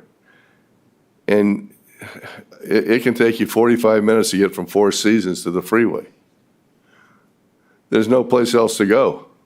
All the streets are impacted. If there is any accident on the interstate and people are getting off the interstate and going down the city streets, you got a total mess there. My grandmother lived in Beaumont in the 50s and the 60s. And very little has been done in infrastructure since that time. And before we seriously consider these things, we need to have an infrastructure plan in place. I know that on Cherry Valley, there is something in place, but that's like going to be a 2 or 3 year project at least. And you start bringing in these buildings and the truck, and you're setting up a real good mess for this area. And it's going to have a definite effect on all of the residential land values, you know, and that affects your tax base as well. So there needs to be a lot of research done into this and planning before you get yourself underwater. Thank you. I would like to respond to a couple of your comments. We do have a plan in place. We are working with RCTC and the city of Banning to put in a new interchange at Highland Springs, and the cost of that interchange, I believe, is about 40 million. We are working on widening the Pennsylvania construction will start by the end of the year, and that project is going to be another 10 to 15 million, and then the grade separation is another 40 to 50 million. We have the Potrero interchange that we expanded primarily with development money a couple of years ago, and we have a phase 2 and a phase 3 coming, and those totals are about 50 to 60 million. So right now, we're looking at about 200 or 300 million to implement our plan. And so that's, you know, I think that's where the reality comes to what we're looking at, what we're considering tonight, and that is that the reality is, if we don't find a revenue resource for that, and us, Beaumont, and the rest of our neighbors continue to build homes, it's going to get worse. And I don't, you know, again, I don't know that even if, and I'm not suggesting this in any way, but even if we wanted to tax our way out of the system, there's no way that we could raise enough taxes to implement our plan. So I agree with you, and we are very serious about developing. We have a plan. It's our CIP is the capital improvement plans. It's all laid out in there, and we're moving forward as we can, as we find the funding sources to do that. So again, we you know, we're all invested in the city as well, and we all understand the traffic concerns and the infrastructure, but there's no way to stop the houses that are coming, and the logistics industry is also something that is inevitable. So we do want to implement our plan. We just don't know how we're going to fund it, and that's why I think we're really seriously looking at working with industries, and not just logistics, but manufacturing and other industries that want to come to Beaumont, and we want to find a way that we can mitigate the impacts and do what we can to improve our infrastructure. Because you're right, the infrastructure around Beaumont and the pass in general is horrible. We recognize that. But thank you for your comments.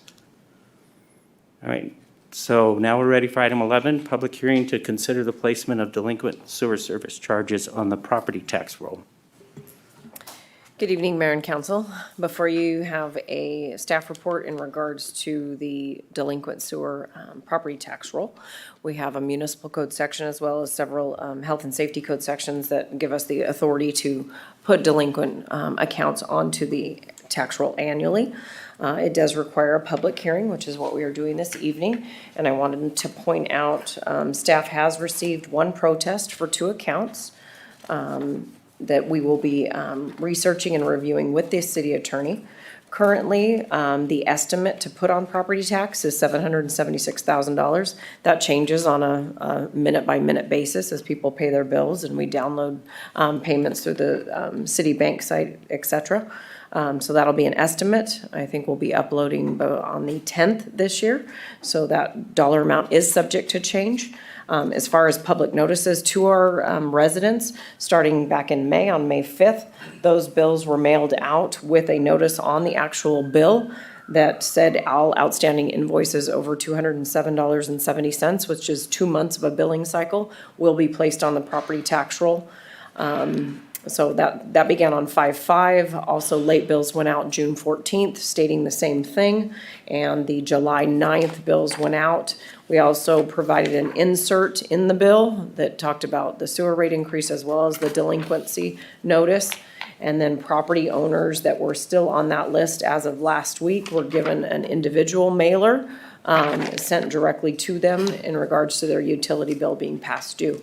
So we ask that you hold the public hearing and authorize us to upload the delinquent accounts to the tax roll, subject to city attorney approval with any protests that we've received. Okay, thank you. I will open the public hearing at 7:57. I do have one written comment. Okay. Dear City of Beaumont, I am wiring you to oppose and object to the proposal to have delinquent sewer charges collected on the tax roll at the City Council meeting on August 3rd, 2022. This objection is related to the City of Beaumont utility account numbers. I'll leave the account numbers off. At location address 1055 East 6th Street, Beaumont, California. For many years, the City of Beaumont has been grossly overcharging this address. 1055 East 6th Street for 2 sewer bills at 1 address. We are formally asking the City of Beaumont for a refund of thousands of dollars. If the city chooses to adopt the report, and if the City of Beaumont directs the city clerk to file said report with Riverside County Auditor and request the auditor place the grossly inaccurate sewer charges and fees as described in the report on the tax roll, then we will be forced to file a claim against the City of Beaumont for, among other things, for money damages, etc. Of course, we hope we can avoid being forced to file a claim against the City of Beaumont, and thank you for attention to this very important matter. All our best, Charles Peters. Thank you. Any other comments? Katie, do we have anyone on the line? Yes, I do have one caller. I will transfer them now.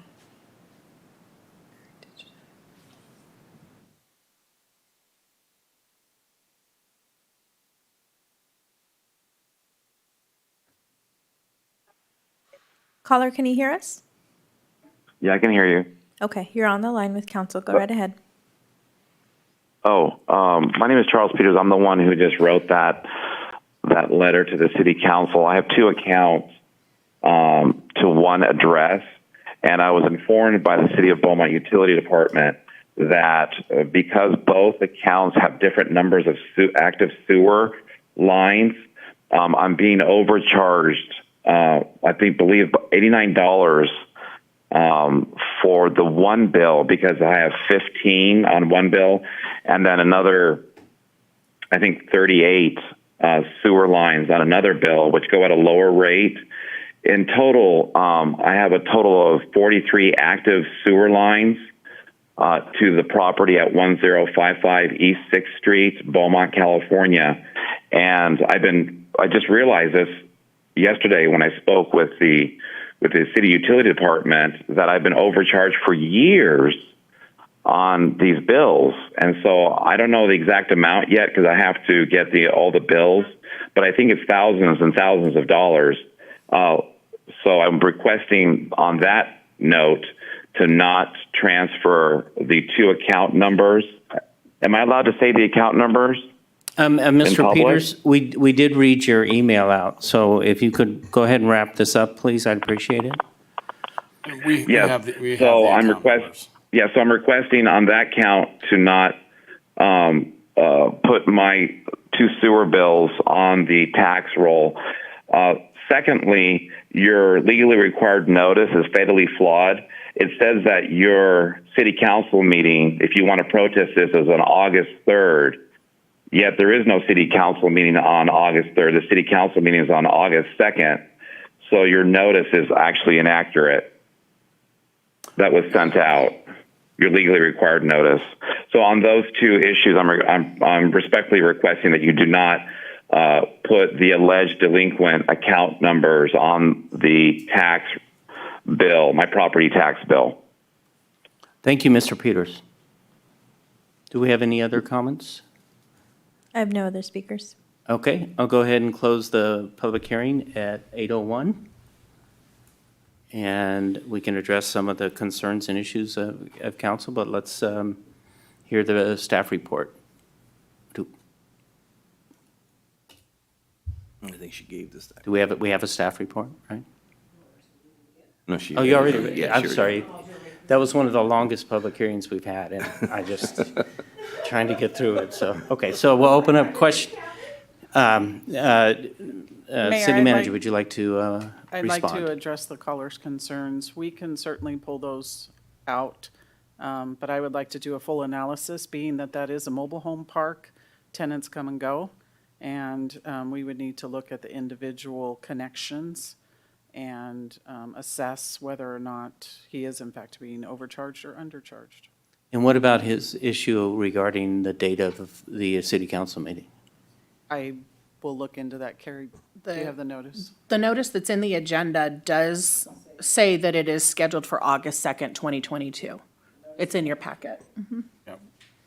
I'm not sure which notice he's talking about. We sent out multiple notices.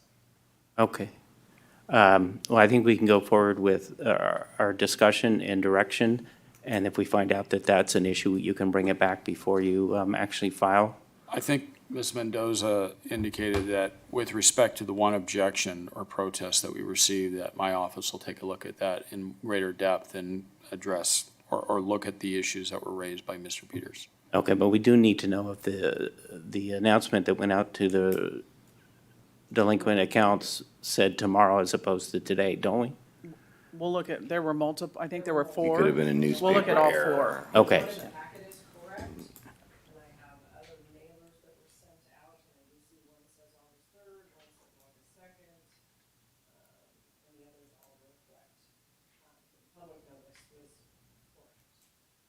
Okay.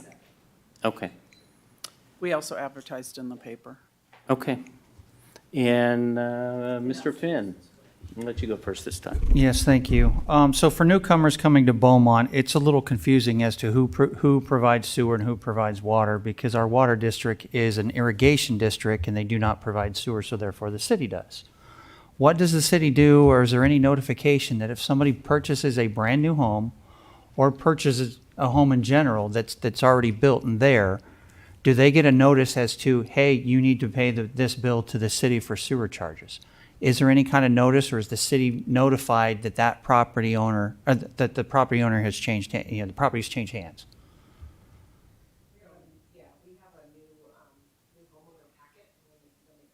Ms. Mendoza, can you get a little closer? Thank you. I had it off again, I'm sorry.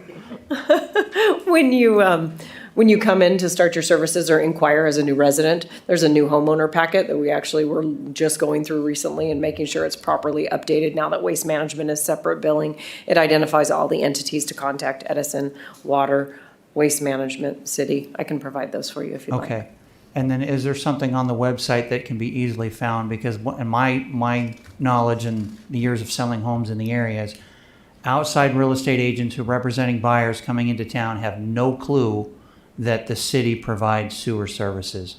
And so there's a lot of people that don't know, and I've seen it over the years when we go to sell a home, there's been an unpaid sewer bill on a property for many, many years, and the owner had no clue it was even there, and so forth. And that tends to happen when it's an investor-owned property, and then somebody comes in and buys what was previously a rental, and it gets cleared up through the escrow process and gets paid. I understand that, but just helping the public to understand, hey, here are the public utility services, here's who provides it, here's who to contact. And our notices always go to the property owner as well as the tenant, so we always have both on file, and they do both get the notices, especially in specifically for any billing issues.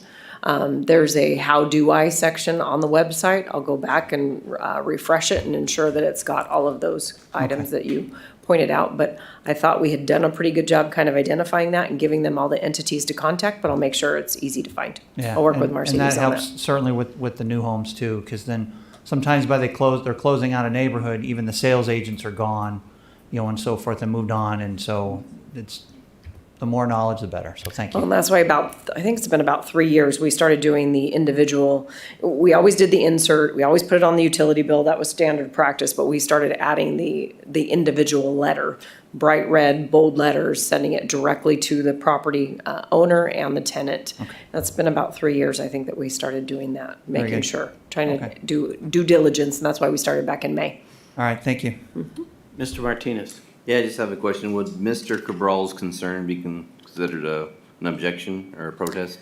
His protest, he thought specifically was related to my next item, which was solid waste, so waste management. However, I did meet with him in the hallway, also gave him my card, because I asked him, does it have anything to do with sewer? And he said he didn't think so, but he was gonna go double check. So he has my contact information as well to reach out if he has a protest as well. Okay. Or a special needs request, if you will. And if he did have a special needs request, that would go to waste management then? Unless he has one on his sewer bill as well, then that would Got be it. the city's, yes. Got it. And he met with waste management in the hallway as well. Okay. Seeing no other comments at this point, I would ask for a motion, please.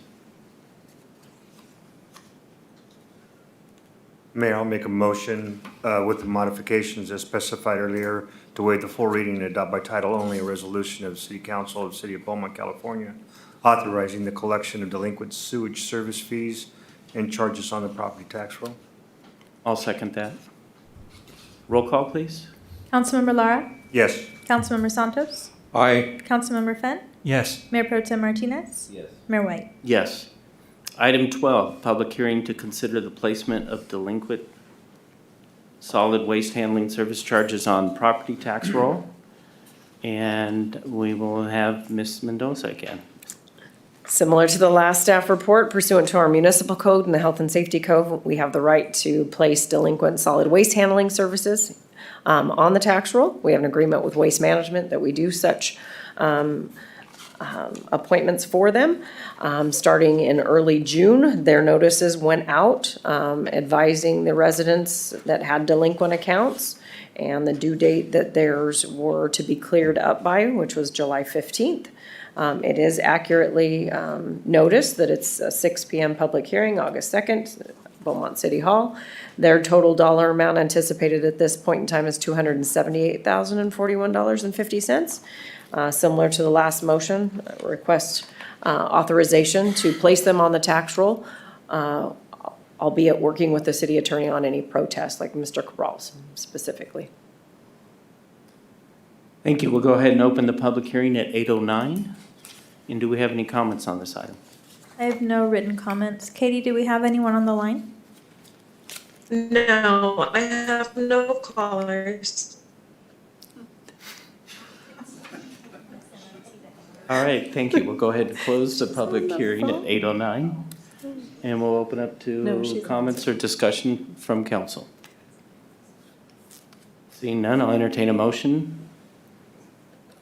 Mayor, I'll move to waive the full reading and adopt by title only a resolution of the City Council of the City of Beaumont, California, authorizing the collection of delinquent solid waste handling service charges on the property tax roll. I'll second that. Roll call, please. Councilmember Lara? Yes. Councilmember Santos? Aye. Councilmember Fenn? Yes. Mayor Pro Tem Martinez? Yes. Mayor White? Yes. At this time, I think since we still have a good chunk left to go, we'll take a 15-minute break. Mayor, can I quickly comment on this? I mean, on the sewer services? On the break? No. No, I just like to commend them on the sewer services and the waste management. And, we own several houses in here in the city, and they did pretty good job. I mean, indicating all the charges and everything, and giving us, all the informations, and giving all the tenants and the new landlord on the area, so whom to contact and everything. She's right. Within 3 years, everything went really smooth. So I really appreciate that, Carrie, and tell this stuff. Thank you, Mayor. Thank you. All right, we'll take a break.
Okay, we'll come back to item number 13. An update from Mayor Pro Tem Martinez on delivering the letter regarding failure to represent the residents of Beaumont to the County of Riverside Board of Supervisors. And staff report, Mr. Martinez. Thank you, Mayor. So on June 7th, the council directed me to deliver the letter and read it to the Board of Supervisors. I was on vacation that day, so I was voluntold, and therefore, when I returned, I found out I had a task. So unfortunately, as I returned from vacation, my mom fell ill, and she has since passed away. So I was under a lot of obligations with the family to get that letter to the Board of Supervisors. So I must apologize to council for that. However, I did go this morning, and in the audience was Councilmember Lara and City Manager Gibbs. And I did present the letter to the Board of Supervisors. Now, due to 17 people wanting to speak, the board decided to change the 3 minutes to 2 minutes. So unfortunately, I didn't have time to read the full letter. So I read the letter and I had to abridge it a little bit. But I think it gave the impact that we were looking for from council. I think it sent the message that we were not satisfied with the way that the county has responded to this project. And it was clearly stated that we are, our intention is to have discourse with the county, Supervisor Hewitt's office, to come and entertain town hall is what we would like, so that he can address the constituents and we can ask him questions about the project. So we were approached by one of his advisors and staff members before the meeting. So there looks like there is reach out from the county. And basically what I intended was to deliver the letter, and then to wait today to see if we had a response from the supervisor's office. So I asked Ms. Gibbs, or Ms. Wheelwright, did we have a reach out from any staff member from Mr. Hewitt's office? I have not. Have not? And I you have not. Okay. So, so the intention was there. We addressed the board, and now it's up to us to discuss, do we want to take another step? Do we want to wait for a response? What do we do from here? But I do believe that the intention for the council to make a point to address the board and to let them know where we our position in this, I think that was fully met. And I got, I felt that basically from his staff coming back and saying that they would like to work with us. So we had to see that. So I opened it on put it here on the agenda for discussion if anyone has any questions or concerns or wants to talk about next steps or such. Do we have any public comments on this item? I have no written comments. Katie, do we have anyone on the line? No, I have no callers on the line.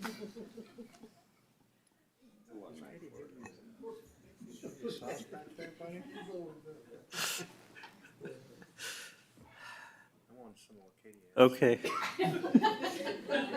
Sorry, I said that out loud. All right. Mr. Finn, I see your light's on. Yes, seeing that this letter made it into the press enterprise ahead of time before Mr. Martinez was able to deliver the letter, was there any negative feedback or anything like that that you saw in presenting it in person? And were they, it sounds like they were receptive to it. I just wanted to specifically address that. All right. Well, being that it was under open comment, of course, they couldn't address it at that point. So I couldn't get any direct feedback from them. So all I can do is indicate body language and the response from Mr. Hewitt's staff. So again, I do believe that the message was sent. The original letter was given to their clerk along with copies for the supervisors. And in there clearly stated that we're ready to engage for discussion. So that's where we're at. Mr. Lara. Yeah, we just want to let Mr. Martinez know much appreciated what he did this morning, even though it was adjusted from his 3 minutes down to 2 minutes. He managed to get everything in. And it looked like the supervisors were engaged and interested in what he had to say. So I think the message was sent, and hopefully we can get a response from the supervisor and get the meeting that we're requesting. So just thank you very much, Mr. Mayor Pro Tem Martinez. Mr. Santos. Thank you, Mayor. Hey, thank you. Thank you so much on that, Mr. Martinez and Mr. Laura here and Ms. Gibbs on the this morning at 9:30. I mean, presenting our letter and our concern and was addressed, and we have to follow up on that. So I would like to say condolence on that on your mother's passing, on that, Julio. And thank you again. Thank you, Mayor. I agree. I believe the message has been sent, and I think we've gotten some kind of message back. It was very disappointing that the county received the letter from a reporter as opposed to from us directly. And I don't know if we can address that as far as what makes an item a public record. I have a quick question for you. Once we all signed the letter, but it wasn't delivered for the reasons that Mr. Martinez brought up, it's still a public record at that point. If we had not signed the letter and we waited till we were to deliver it, is that also a public record? Under the Public Records Act, if it's a draft document that's not maintained in the ordinary course of business of the city, then it wouldn't be a public record. But once it becomes a final document, then it would be a public record. So the draft that was in the agenda package, which was the first letter, was a public record because it was part of the agenda package. It was made public, yeah. And then once we redesigned and changed the message in the letter, would it have not been public if we had just waited to sign it at that point? I heard from a council member who wanted to make some changes to it at the last minute. So until it's signed, there's an argument that it's still a draft because you can make changes to that document up to the last minute. And by affixing your signature to it, then it's a final document. You know that person's signing off on it at that point, so. Well, we can learn from that. I did reach out to the reporter from the Press Enterprise who was provided the letter. And his description of what took place was he called to get the copy of the one that was part of the agenda package, and the city clerk offered the additional letter and said, would you like to see the latest letter? So I think we have to be a little more careful when we try and do something like this to make sure that we address it. And then when I contacted the county to find out how they were writing a response that made it into the newspaper addressing 2 letters that the city had sent, which we had not sent any letters to the county, her response was, well, the reporter came to me and asked me to comment, and then Mr. Hewitt instructed me to put together a letter in response. So Mr. Hewitt's response to us has been twofold. Number one, he's determined that it's in his interest, or I guess in the interest of the community of Beaumont, that he directs county staff to respond to a direct request from our community to come out and speak to our citizens. And he also argues that he presented a presentation in a MAC committee. How many people here know what a MAC committee is? Planning knows? Yeah. And it is not something that most of us had even heard of till recently, and it's not something anyone in our community would be aware of, and it's also not something that they're on the looks for the agenda items to find out what's going to be directed there. So I sort of of the opinion that Mr. Hewitt has made it clear that he's not interested in coming and speaking to the community, and I don't think any of us, at least I wasn't, interested in him coming and speaking to council and answering our questions. I thought that we had a lot of members of our community driving by that project that were concerned with it, and Mr. Lara expressed a lot of concern. So I don't know that we do anything more. I think we just acknowledge that he's made his decision, and I just think at this point, what's the point in moving forward? I don't know. Any comments, Mr. Lara? Yeah, no, I agree. I think if nothing else, my hope is that the county will watch at least the remaining conditions of approval more closely. A lot of the items that we had discussed were identified in the EIR. So these conditions of approval, I think what I'd like to do is to get a copy of those so that we know which conditions of approval are in effect prior to issuance of a permit as well as prior to final, so that we can kind of monitor those as we go. And just, we can keep a close eye, and hopefully the county's got the message that it's important to us and that they do what they're required to do, which is look out for the best interests of the community, not just the developer. Okay. With that, we'll go ahead and move on to item number 14. Authorize. Excuse me, since this item includes my contract, I'm going to step out of the room so that council and the public can speak freely. Okay.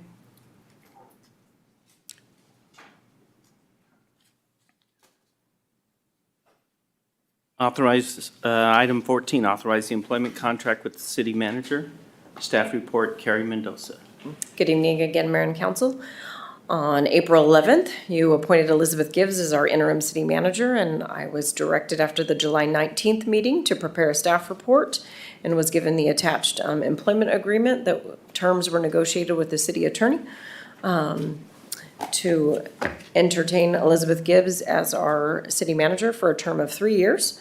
Benefits are identical to the interim contract with the addition of a severance clause. Total fiscal impact is listed in your staff report. With that, I'd be happy to answer any questions. Otherwise, request that you approve the employment contract with Elizabeth Gibbs. Thank you. Do we have any public comments? I have no written comments. Katie, do we have anyone on the line? I have no callers on the line. Thank you. Any question or comments from council? Not seeing any. I entertain a motion. May I make a motion to approve the employment agreement with Miss Elizabeth Gibbs and authorize the mayor to sign the agreement? I'll second that. Roll call, please. Councilmember Lara? Yes. Councilmember Santos? Aye. Councilmember Fenn? Yes. Mayor Pro Tem Martinez? Yes. Mayor White? Yes. Mr. Mayor, I just want to point out that since under the terms of the employment agreement, since the city manager began employment again with the city in April, her annual evaluation would be in April. Okay. Thank you. Item 15. The approval of compensation plan and salary table. Staff report, Elizabeth Gibbs.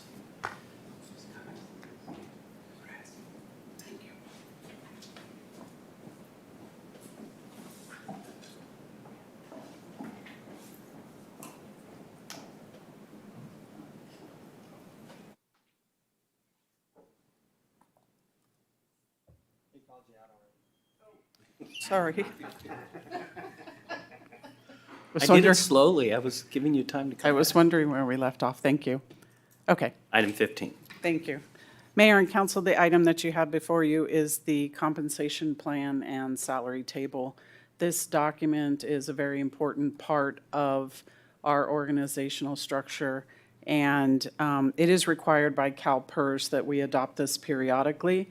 The last time we adopted this was May of 2021. Since then, there have been several changes in the organizational structure. We have, as part of the budget process, we have eliminated some positions. We've added some positions. During labor relations and negotiations, we looked at compensation and agreed with the labor groups on different compensation levels.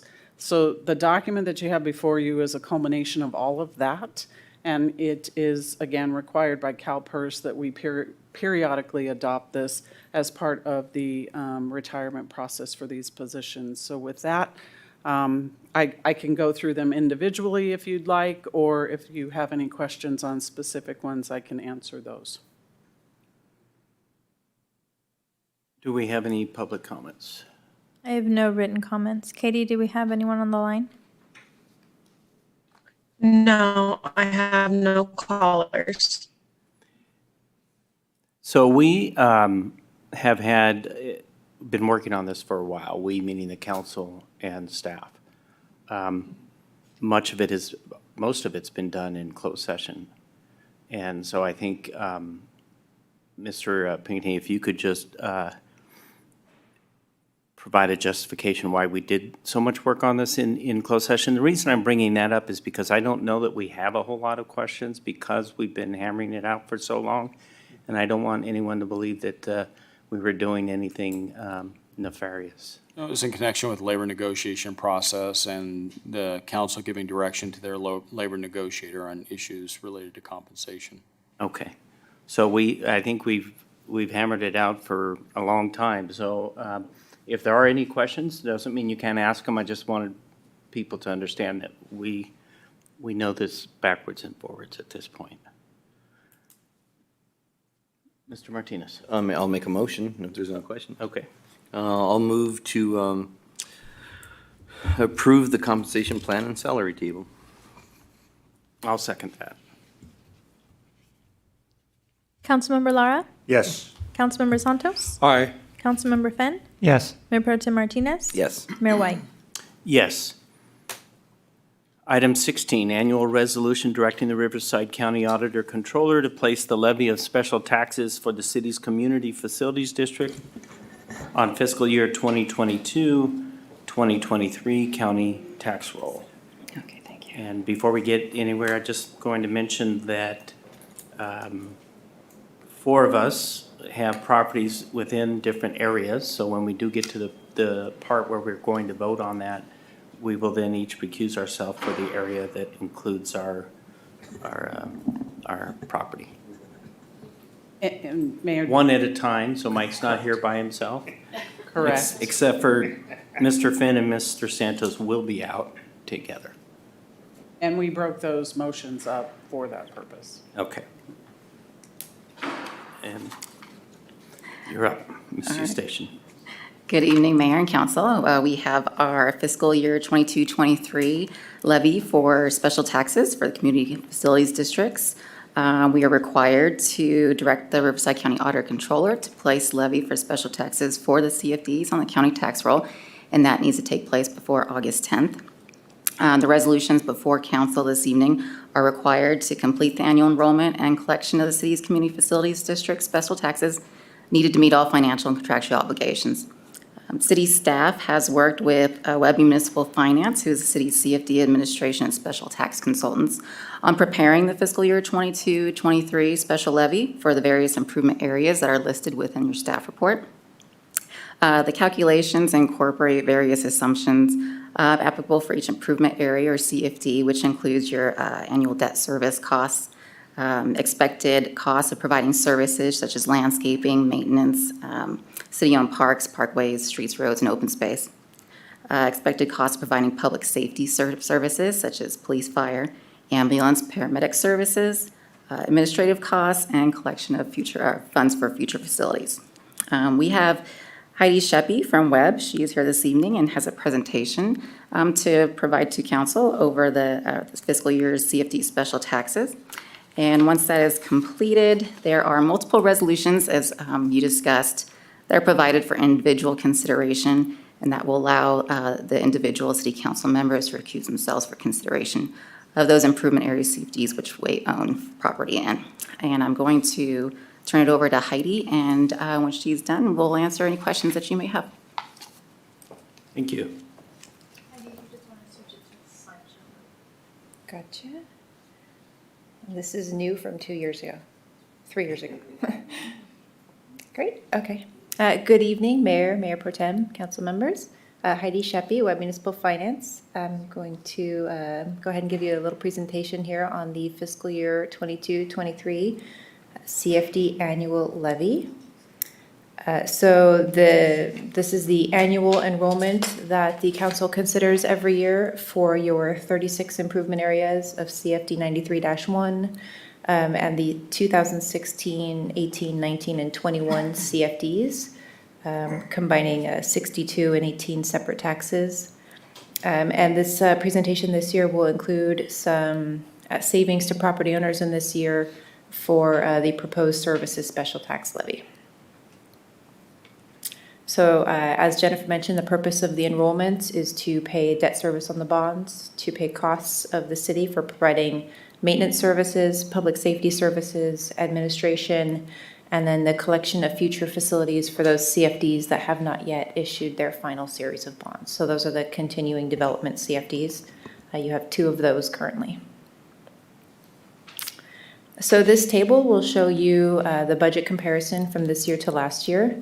You'll notice that there is an increase slightly for debt service. That's 9 improvement areas that you have that still have that escalating debt service, as well as a fluctuation year over year of some of the other areas with debt service requirements. The increase in your public safety and administration costs is due to the increase in development. So those are all new properties coming online, which is also reflected in the additional future facilities component down at the bottom. So overall, the increase is 3.7%, which is pretty good. So changes this year. While we didn't have any bond sales or refinancings in this year to provide savings for property owners, city staff did evaluate budgets related to requirements for maintenance and public safety, and has elected to propose approval by the city council to maintain the maintenance and public safety tax rates that were enrolled last year, as opposed to escalating those to the current maximum tax rates, which would provide a savings to property owners just over $700,000, and would affect 29 of the improvement areas in 93-1, as well as the 8 other CFDs with services. So just over 13,600 parcels would be benefiting from this year's adjustment to the services special tax. That equates to 93% of the parcels in your CFD program. So there are a few improvement areas out there that do not have a services component, and those are the only parcels that won't be saving because they don't pay for services. So we did also include, just as a reminder and something that's generally requested by the council members, as the savings of aggregate over the past few years of actions by the council. So the pay-go reductions, the refinancings, and the those that have not yet been affected. So total CFD parcels, you have 14,705 unique parcels, and you've had a significant portion of those that have seen savings over the past few years. And with that, we're open to answer any questions. And do we have any public comments on this? I have no written comments. Carrie, do we have anyone on the line?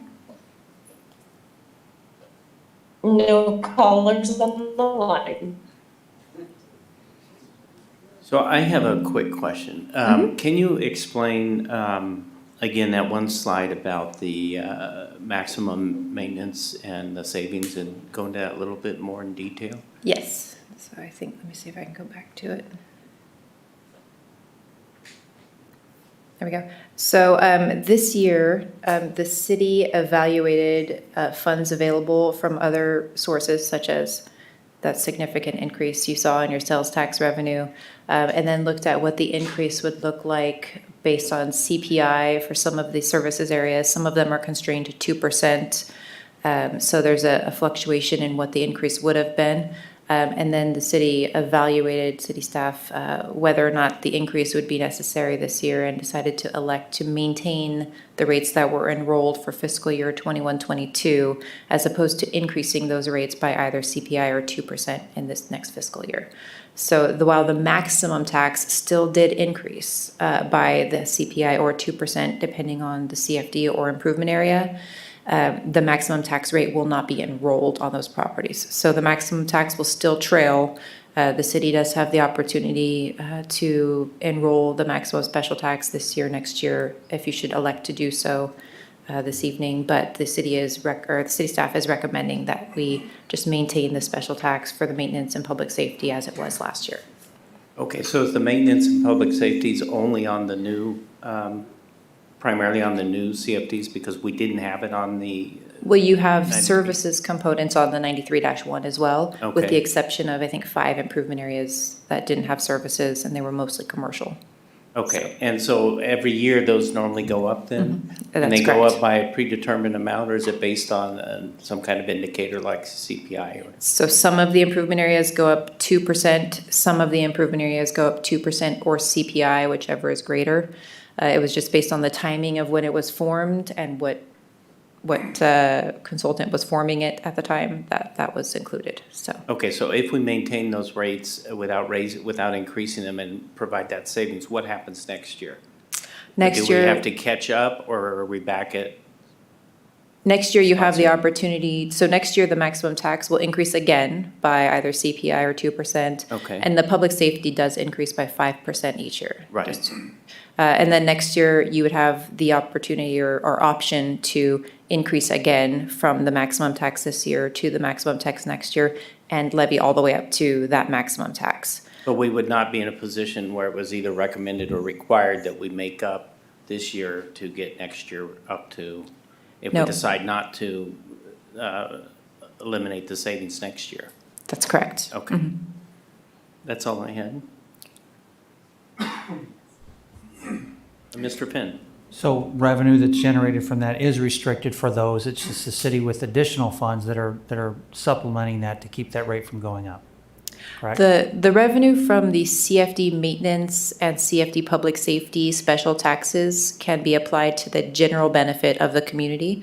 So it's applied to the city's overall maintenance program and the public safety of the entire city. But the other CFDs are specific to those bonds then, correct? The facilities special tax for each of the CFDs is there to pay specifically for that CFD's debt. Okay. So the principal and interest by that CFD. Thank you. And that goes the same for improvement areas too? That is correct, yes. Okay. Any other comments? So I have one final comment. You mentioned, I think, that there's still 10 or 9 areas or districts that are, still have a 2% escalator. That's And that is primarily because the funds were, we were not in a position to be able to refinance those?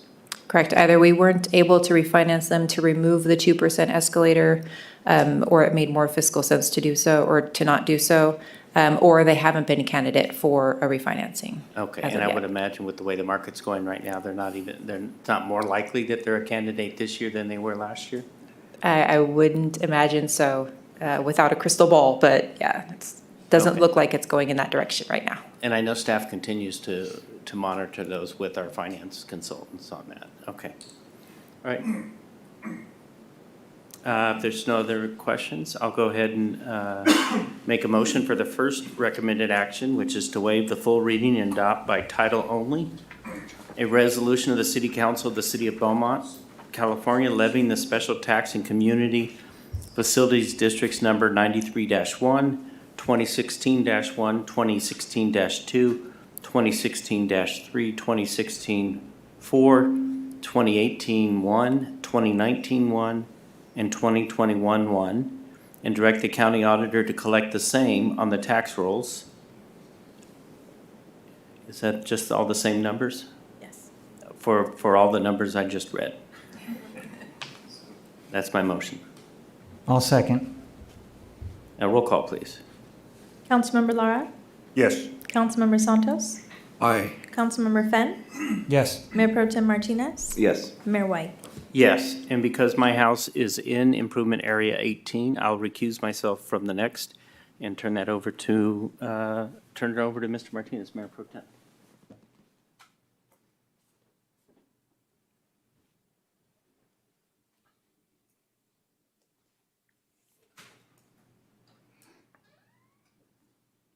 Okay, I'll entertain a motion. Sir, I'll move that we waive the full reading and adopt by title only a resolution of the City Council of the City of Beaumont, California, levying the special tax in Community Facilities Districts 93-1, 1A18, and directing the county auditor to collect the same on tax rolls 1A18. I'll second. Okay, roll call, please. Councilmember Lara? Yes. Councilmember Santos? Aye. Councilmember Fenn, Yes. Mayor Pro Tem Martinez. Yes. What is this? I mean, now I have to recuse myself? I don't know. Which one are you reading, right? And I have to recuse myself. Santos and Ben. So we have two council members recusing themselves on the next item, correct? Yes, I live in 93-1, I believe 14, might be 14B, but I know I'm one of them. I'm recusing myself on here. And that's because your home is located in one of those improvement areas, correct? That's correct. Okay. So this is on 14 and 14B. Correct.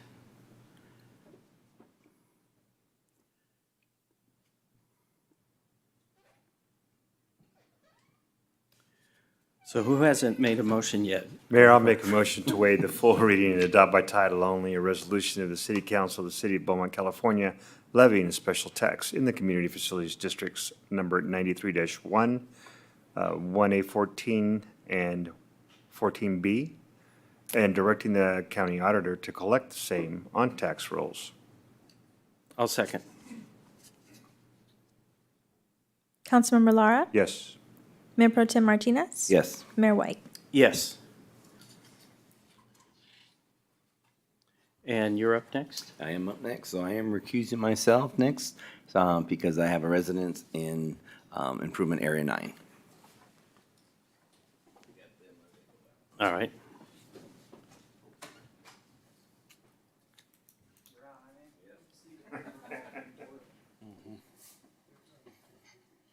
Mr. Santos?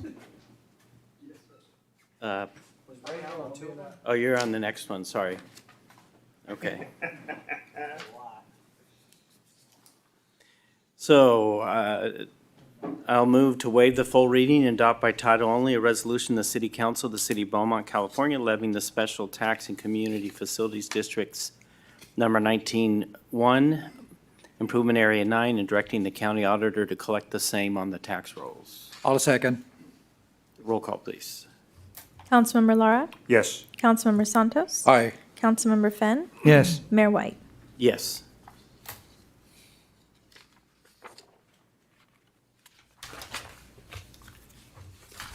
Mr. Santos? I'll be recusing myself on next item. Let me open that. And that's because Mr. Santos owns property in the improvement area that's before the council now.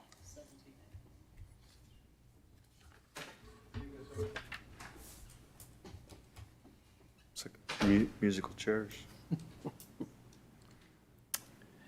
Mayor, I'll make a motion to waive the full reading and adopt by title only a resolution of the City Council of the City of Beaumont, California, levying the special tax in the Community Facilities Districts 93-1 and directing the county auditor to collect the same on the tax rolls For improvement area, for improvement area 17A, excuse me. I'll second that. Thanks, Mayor. Councilmember Lara, Yes. Councilmember Fenn, Yes. Mayor Pro Tem Martinez. Yes. Mayor White. Yes. So, Mr. Lar, don't you wish you were paying CFDs and you could have recused yourself on one of these? Yeah, I thought about recusing myself just because. All right. Everybody's doing it. Item 17, award a public works agreement to Kimcorp Construction Incorporated for construction of the West Side Fire Station, CIP 2018-28. Mr. Hart. Good evening, Mayor, Council. So yes, the item before you is regarding authorization of a construction contract for the West Side Fire Station. Back in January of this year, staff advertised the West Side Fire Station project for construction. We received 10 bids, which were publicly open. We did receive a bid protest, and subsequently the two lowest bidders were deemed non-responsive. And in June, City Council rejected all bids and authorized staff to re-advertise the construction bid. Pursuant to council direction, the project was re-advertised on June 22nd, and on July 18th, 7 bids were received and publicly open. A summary of the bids is shown within your staff report. Kimcorp was the apparent low bidder. The city did receive two two bid protests, but in coordination with the city attorney's office, reviewed the protests, and it was determined that Chemcorp's bid substantially conformed to a call for bids and may be accepted as the variance did not appear to have affected the amount of the bid or given the bidder an unfair advantage or benefit not allowed to other bidders. Chemcorp possesses the appropriate contractor's license, has provided all the requested information in bid bonds, and provided requested references as required by the contract documents. Within your staff report, there is a summary of the funding by source, as well as an updated project accounting summary, which hopefully is much clearer than previously conveyed. That goes over the overall project budget, expenses and encumbered amounts. The public works agreement for this contract is in an amount not to exceed $7,475,000, and staff is recommending a contingency of $638,500 for a total budget of $8,113,500. The construction budget will be established from the available CIP budget as shown in the project accounting summary. With that, it's recommended that the City Council waive all minor bid regularities and award a public works agreement to Chemcorp Construction for construction of the fire station in an amount not to exceed $7,475,000, and authorize the city manager to sign change orders up to an additional $638,500 for a total budget of $8,113,500. Happy to answer any questions you may have. Do we have any public comments on this one? I have no written comments. I'm going to test the audio with Carrie right now and see if she has any speakers on the phone line. Carrie, can you hear us? I have no callers on the line. We're going to agree to, she will let me know via text message if we have Okay. any callers for future items. Okay, so I have one very important question for you, Mr. Hart. So what does this mean? We sign the contract and we approve it. What's the next step? What's the timeline? When are they going to break ground, that kind of stuff? So now we will execute the agreement all ends. We'll acquire all the required insurances from the contractor. We will set up a pre-con within the next 7 to 10 days. We are currently in the process of finalizing some regulatory permits with the California Department of Fish and Wildlife. Now that we've got a contractor on board, we can finalize those processes. We are aggressively hoping to be able to break ground within 6 weeks, and we're looking at a 12-month construction duration. The harder we can push or lean on the California Department of Fish and Wildlife is the sooner we'll be able to break ground. Wow, okay. It's sobering to hear that we're finally maybe a year, a little bit away from that. So, thank you. Any other questions, comments, Mr. Lara? Yeah, no, Mayor, to your point, this is for me, it's a really exciting day. I mean, we've been on council for about 7.5 years, and I think 6 of those years we were constantly being beat up over the fire station on the west side of town. So this is extremely exciting to finally be able to award a contract and begin construction within weeks. Is that correct?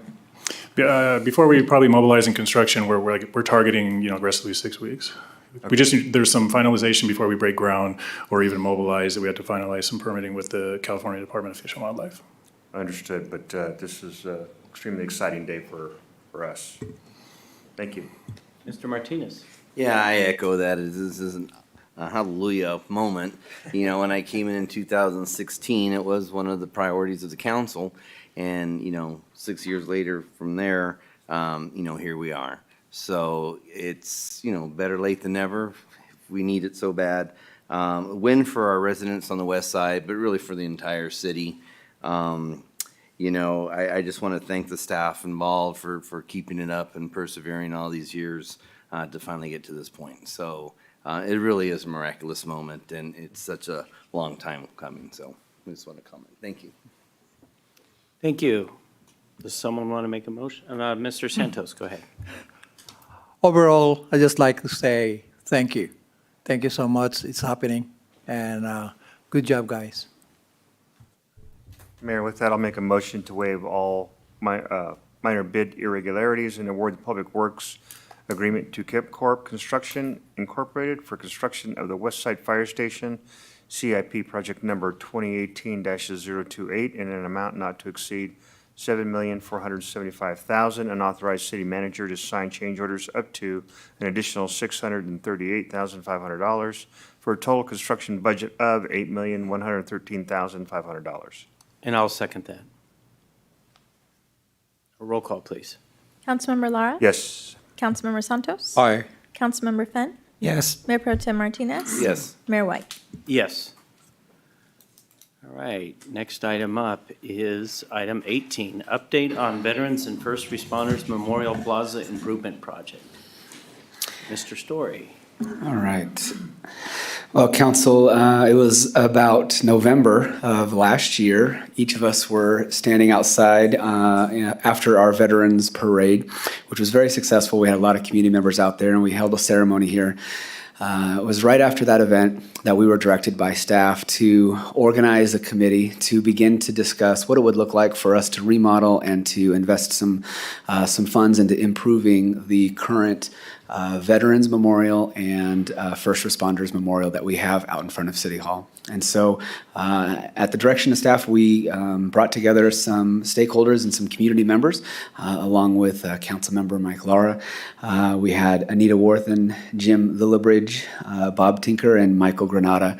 Each of those individuals were chosen because they each represent areas of either law enforcement, of retired fire, of the VFW and veterans, or a community member who is passionate about veterans issues in our community. And so we came together with the purpose and the goal of redesigning the memorial that we have out front.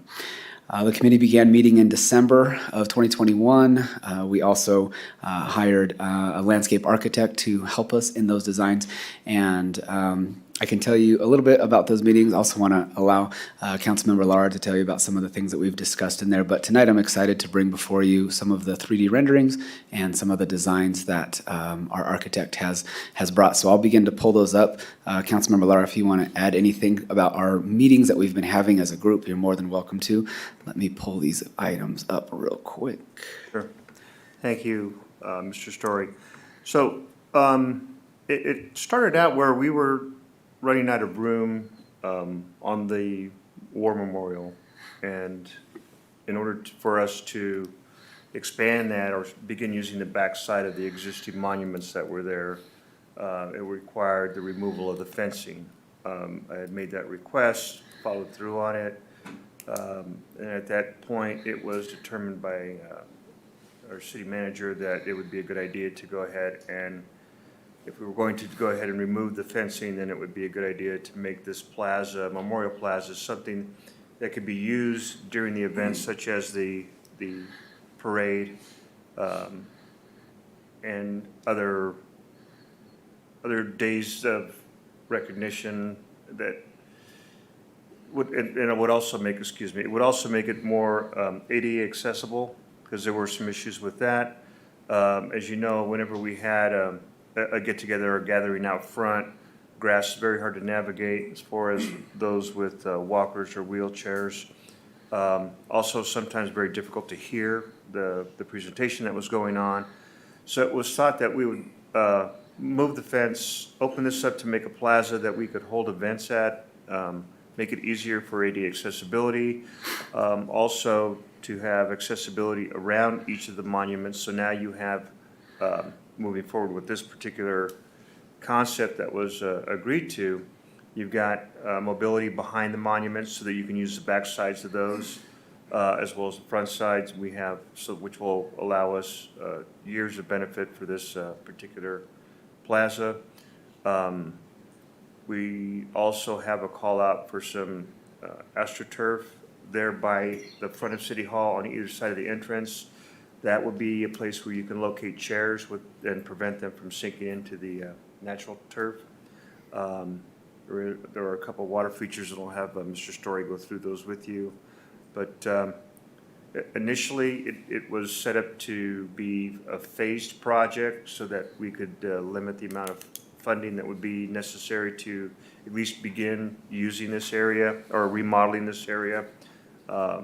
Thanks to the approval from council, we're able to do both Phase 1 and Phase 2 and complete the plaza as it was envisioned. We want to take this opportunity to provide council an opportunity to have input on the plaza, make suggestions as to what they would like to see. We'll have Mr. Story go ahead and provide you a better description. Perfect. And as you can see, this does address a lot of the issues that we have. One important thing that we wanted to note is that the current monuments that we have out there are they're gonna stay in place. We're not gonna move them. We're not gonna alter them in any way. All the improvements are gonna be done around each of those monuments right now. Like Councilmember Lara had mentioned, we're at capacity on one of the sides of our Veterans Monument right now. And in order to add any more names, those family members would have to navigate around roses and over bushes and different things to see that. And so there really is a need to open up this area. One of the great things that we've done here is you can begin to see some of the different types of materials that we would like to use in some of the improved hardscapes.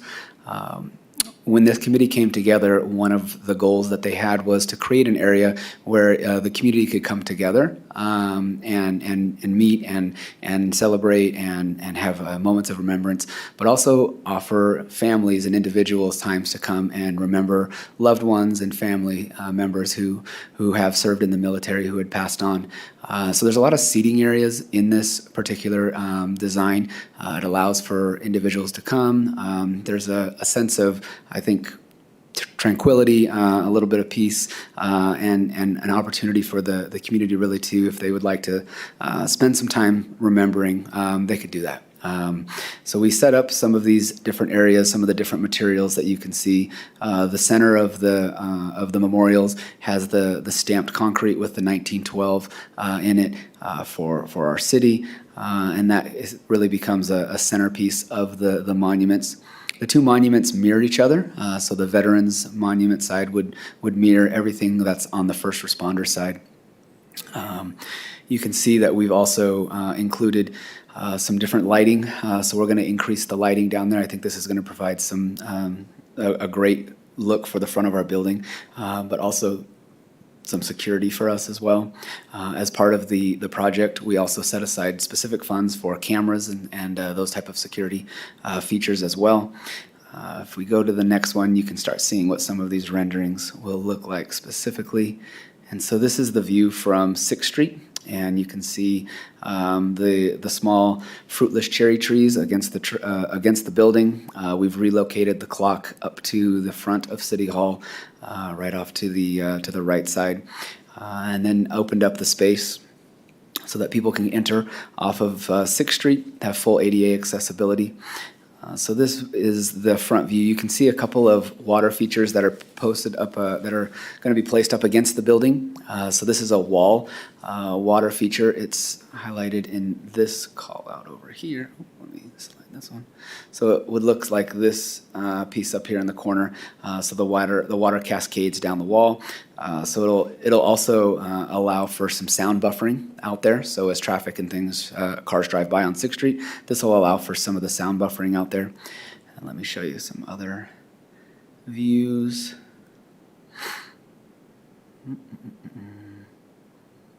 There we go. So here's the other view. So you can see the current monuments that are in place. We do relocate the flags and move them around a little bit, but this opens up the area. The benches will be moved and preserved as well, but the monuments themselves will all stay in place with the stamped concrete and the design around the different areas. We have a couple of options for water features, so we're going to look at those as a committee. So here's some additional fountains and some water features that we've considered placing in the middle. And so the committee will continue to obviously take any comments that you may have and then come together and work with our designer, landscape architect, and put together a package so we can go out to bid eventually and get a contractor to build this for us. Well, these are some of the great things that are going on over there, and it's going to be really exciting. I'm really excited to have you guys see this here today.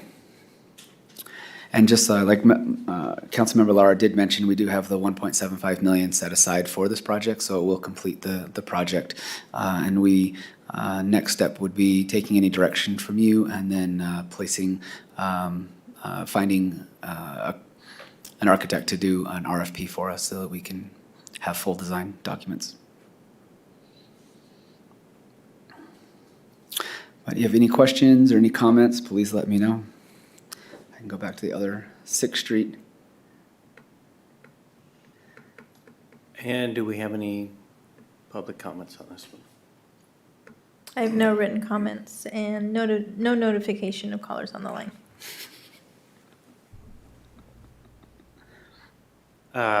Okay, so I was trying to, I'm reading the, where you have gone already with an architect, and then you mentioned that you're going to look, Yes. architect. Can you tell us Sure. where we are in the design, Absolutely. the RFP, and then eventually the construction stage? Yeah, so we did engage a landscape architect to just do concept plans for us. And so that architect began meeting with the committee, taking our ideas, and we did a lot of walking around our current situation that we have out there, what needs to be addressed, what are some of the current issues we have.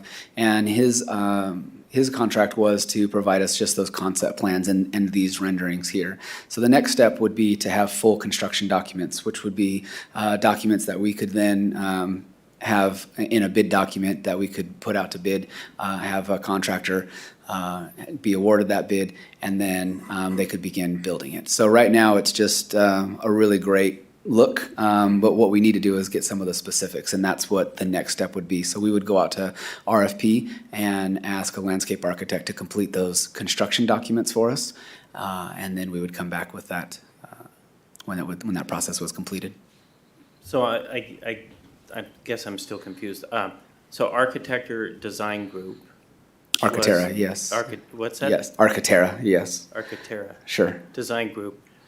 They can't do the They design can. RFP? They can, and what we will do is we'll still solicit some different bids just so that we can make sure that we're getting You'll the best. solicit bids on someone to do the RFP? To do the construction documents. Okay. Yes. Okay. Yes.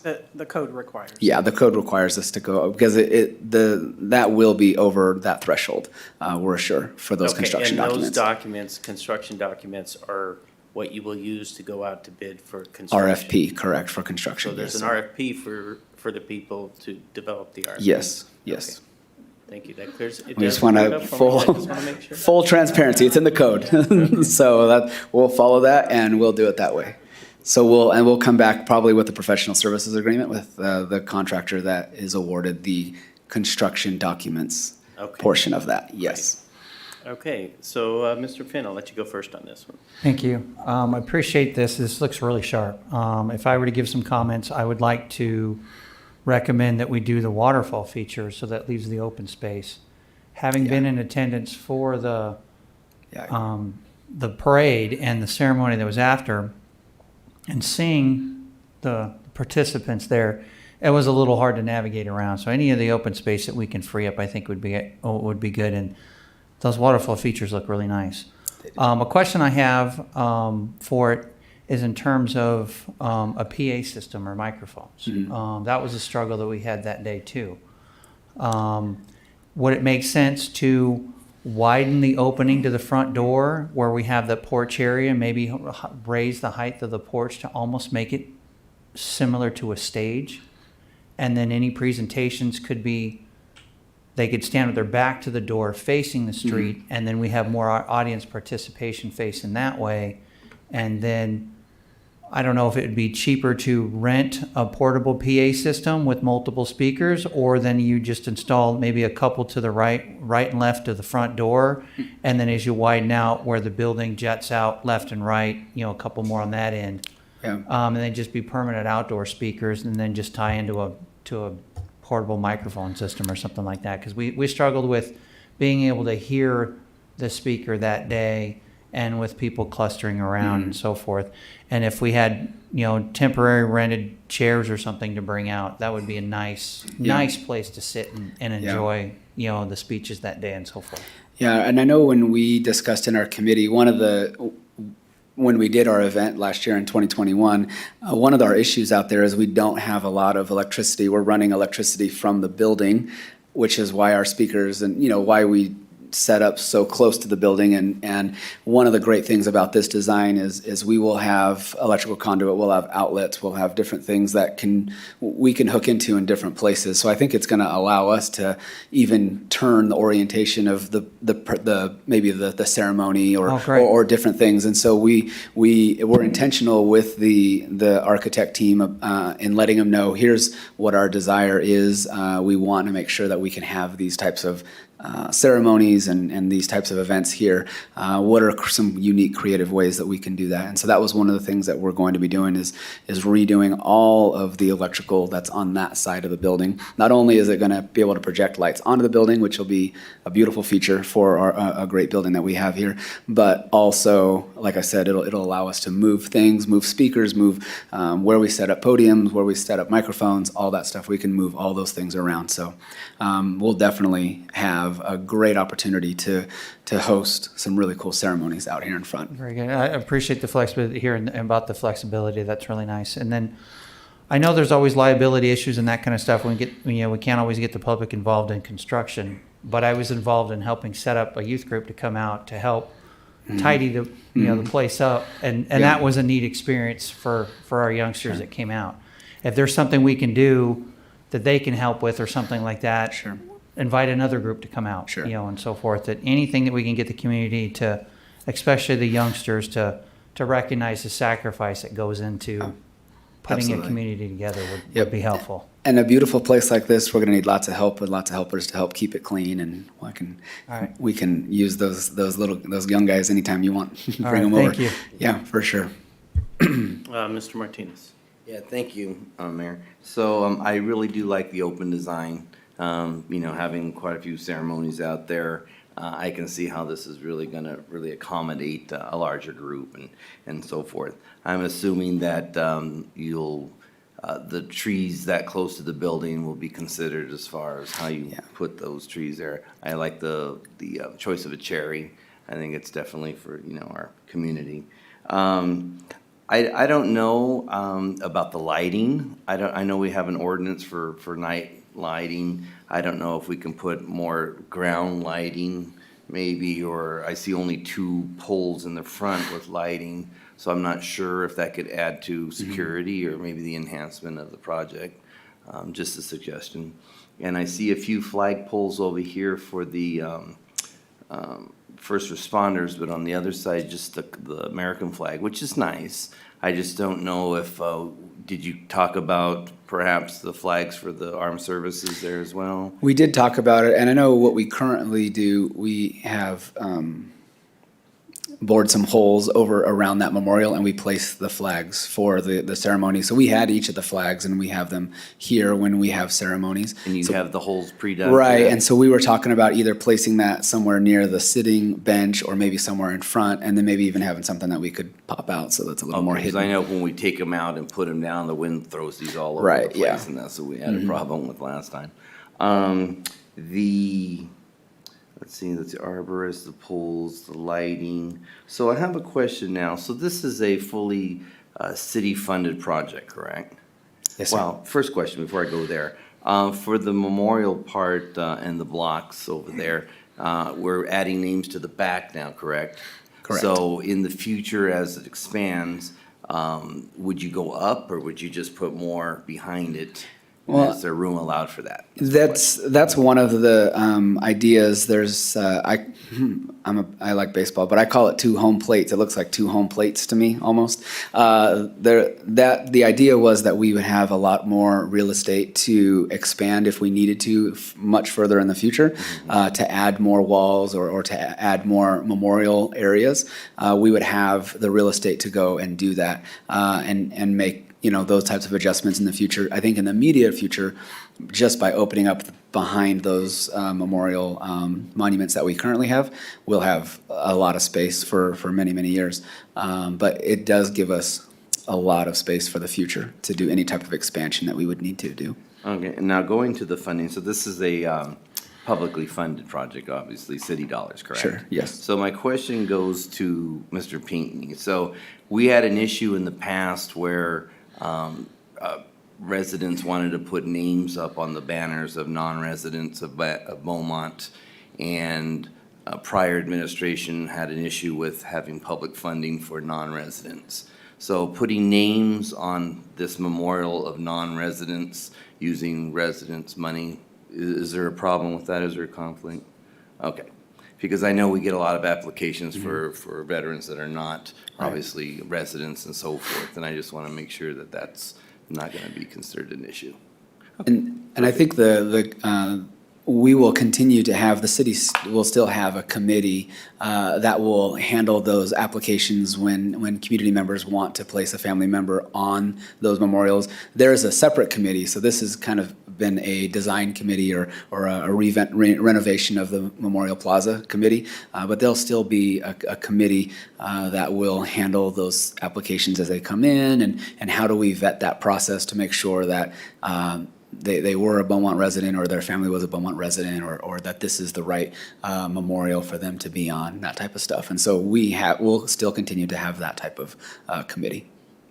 Okay, thank you, Mayor. Mr. Lara. Oh, sorry, just.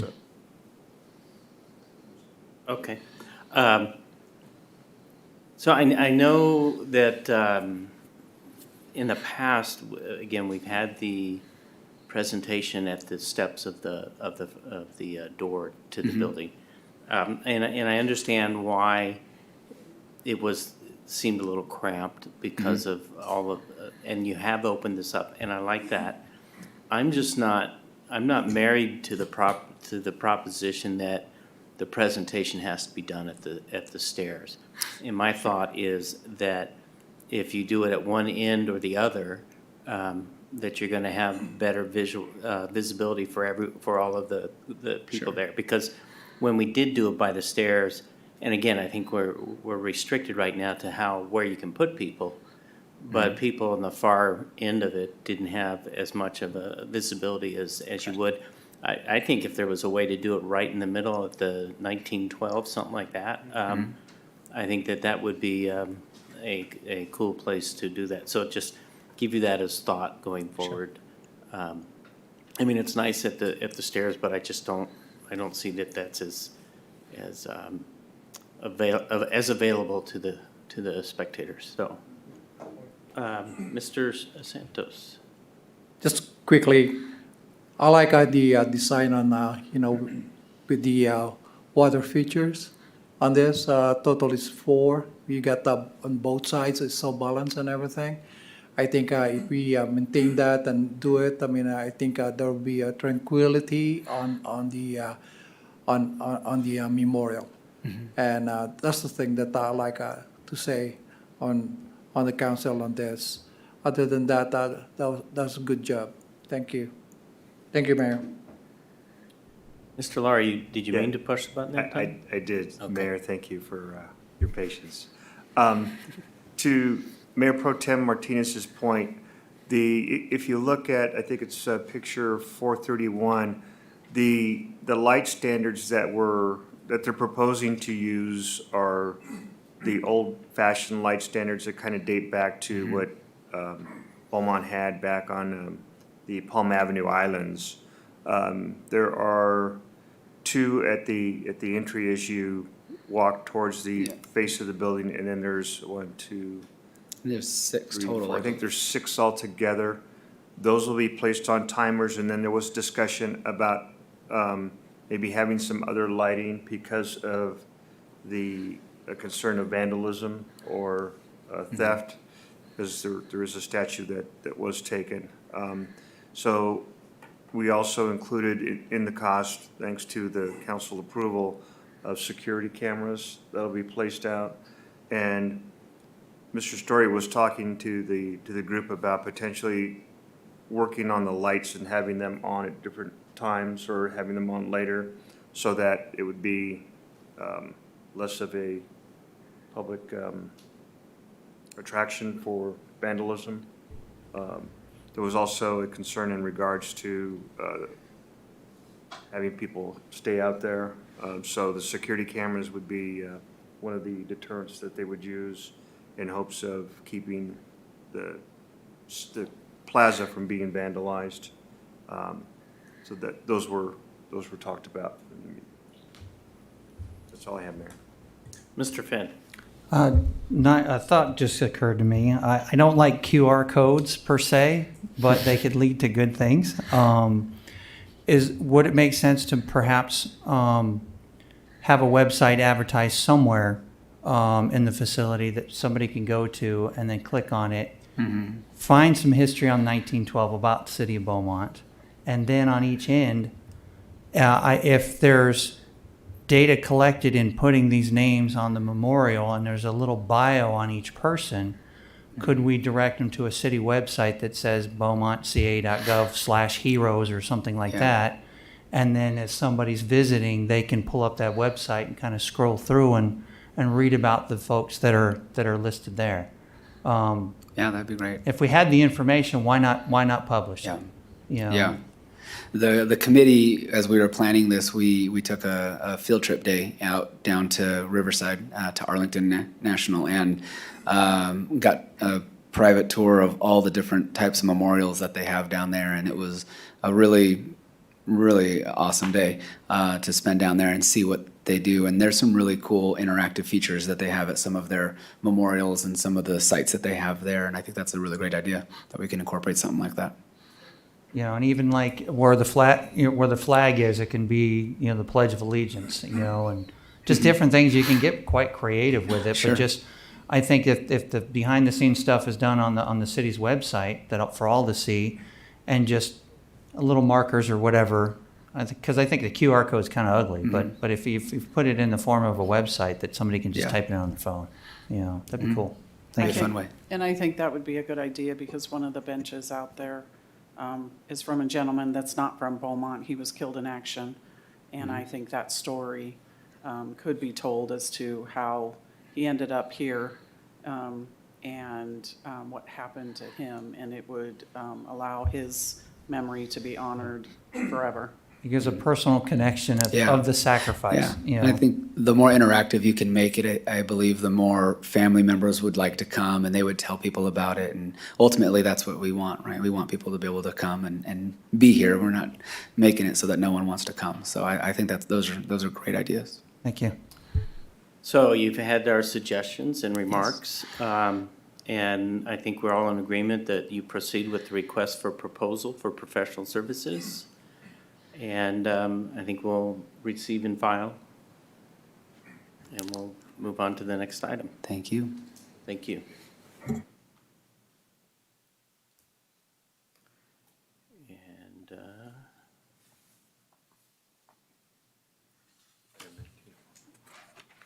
thank you, Mike. Item 19, Banking Services Contract, Staff Report, Jennifer Eustachian. Good evening. Is this on? There it goes.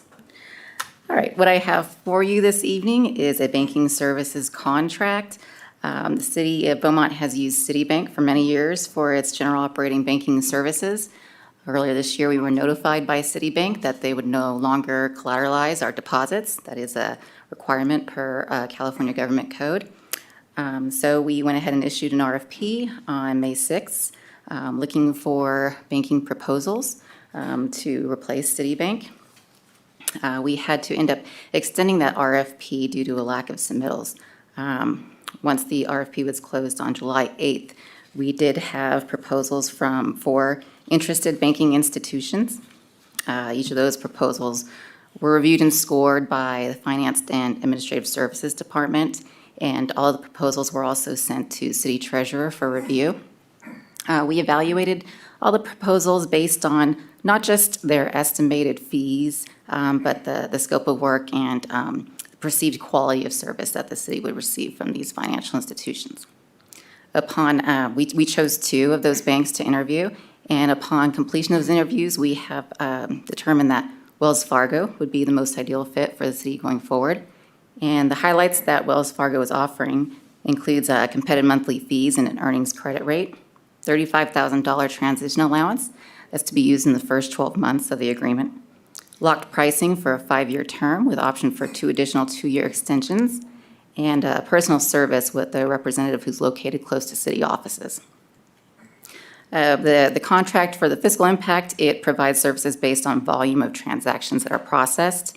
Costs are incurred are offset by an earnings credit provided by the bank that's based off of your daily positive collected balance. And the proposal submitted by the bank estimates that credits on that average bank balance would likely offset most, if not all, of those costs. The recommended action is to authorize the mayor to sign the contract and authorize the city manager to sign any associated agreements between the city and Wells Fargo to provide continuity of banking services needed to ensure timely processing of financial activities. And we did have Jamie O'Connell from Wells Fargo on the line in case there were any questions for her. I think she's still on there. She's still on there? Okay. Okay, thank you. Do we have any public comments? I have no written comments and no callers. Okay. Mr. Martinez. Hey, just real quickly, so it looks like we'll be able to contact locally, Wells Fargo branch across the street. So it looks like that's one of the benefits, is that we have a local branch. It is, and our rep is in the area as well. So we have an assigned rep who will help us with the implementation process, and we can contact her. Her offices are located in San Bernardino, but she has said for the implementation process, she's able to come on site. And was there a time to get this to the FAC to look it over? I know they had a lot of meetings canceled because of quorum issues, so. Right, we couldn't, which is why we included the city treasurer on all of the All right, and items. I'm glad to see that, so I'm confident that that review took place, so thank you. Thank you, Mayor. All right, seeing no other interest to speak, I'll go ahead and make a motion to authorize the mayor to sign the contract and authorize the city manager to sign any associated agreements between the city and Wells Fargo to provide continuity of banking services needed to ensure timely processing of financial activities. I'll second. A roll call, please. Councilmember Lara? Yes. Councilmember Santos? Aye. Councilmember Fenn? Yes. Mayor Pro Tem Martinez? Yes. Mayor White? Yes. Thank you. Thank you. Item 20, the long-awaited traffic mitigation measures for Wheeling Avenue at 6th Street. Mr. Hart. Good evening, Mayor, Council, once again. I feel much the same. Let me see if I have a few graphics up here on this flash drive that I think will help paint maybe a little clearer picture. It's a little hard to see the smaller ones embedded in your staff report.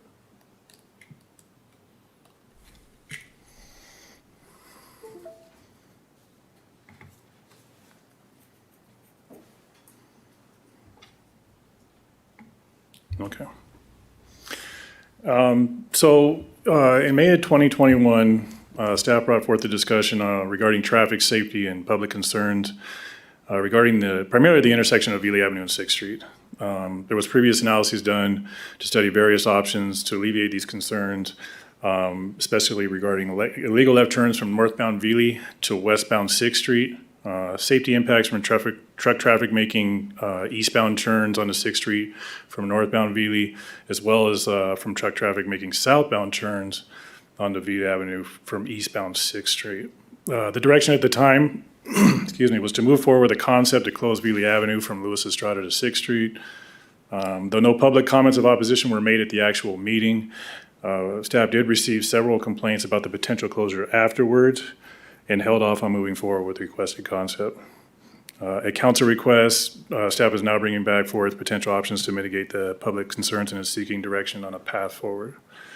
So some previous mitigation measures that were actually implemented prior to even the analysis of 2021. Public Works Streets crew did go and install raised delineators, which are along the center line of 6th Street, immediately fronting Veely Avenue. While that has largely mitigated the concern of the illegal left-hand turning movements from exiting Veely and going west onto 6th, it has done little to nothing, obviously, and it wasn't intended to for some of the traffic that's exiting and entering Veely from 6th or to 6th, making right-hand turns. So there is an existing established truck route. It's not very well conveyed, certainly not very well adhered to. So this was established in part of some previous environmental analyses with the industrial area off 4th Street that we have now. But essentially what you'll see is there was obviously a strong sentiment to preclude any truck traffic on 4th Street between Veely and California Avenue, specifically to keep them out of the park and the neighborhood areas. And the truck traffic was prohibited, and it's still signed so today, but it's once again not necessarily adhered to, and it certainly could use some enhancement. And from Veely, from Louis Estrada to 6th Street.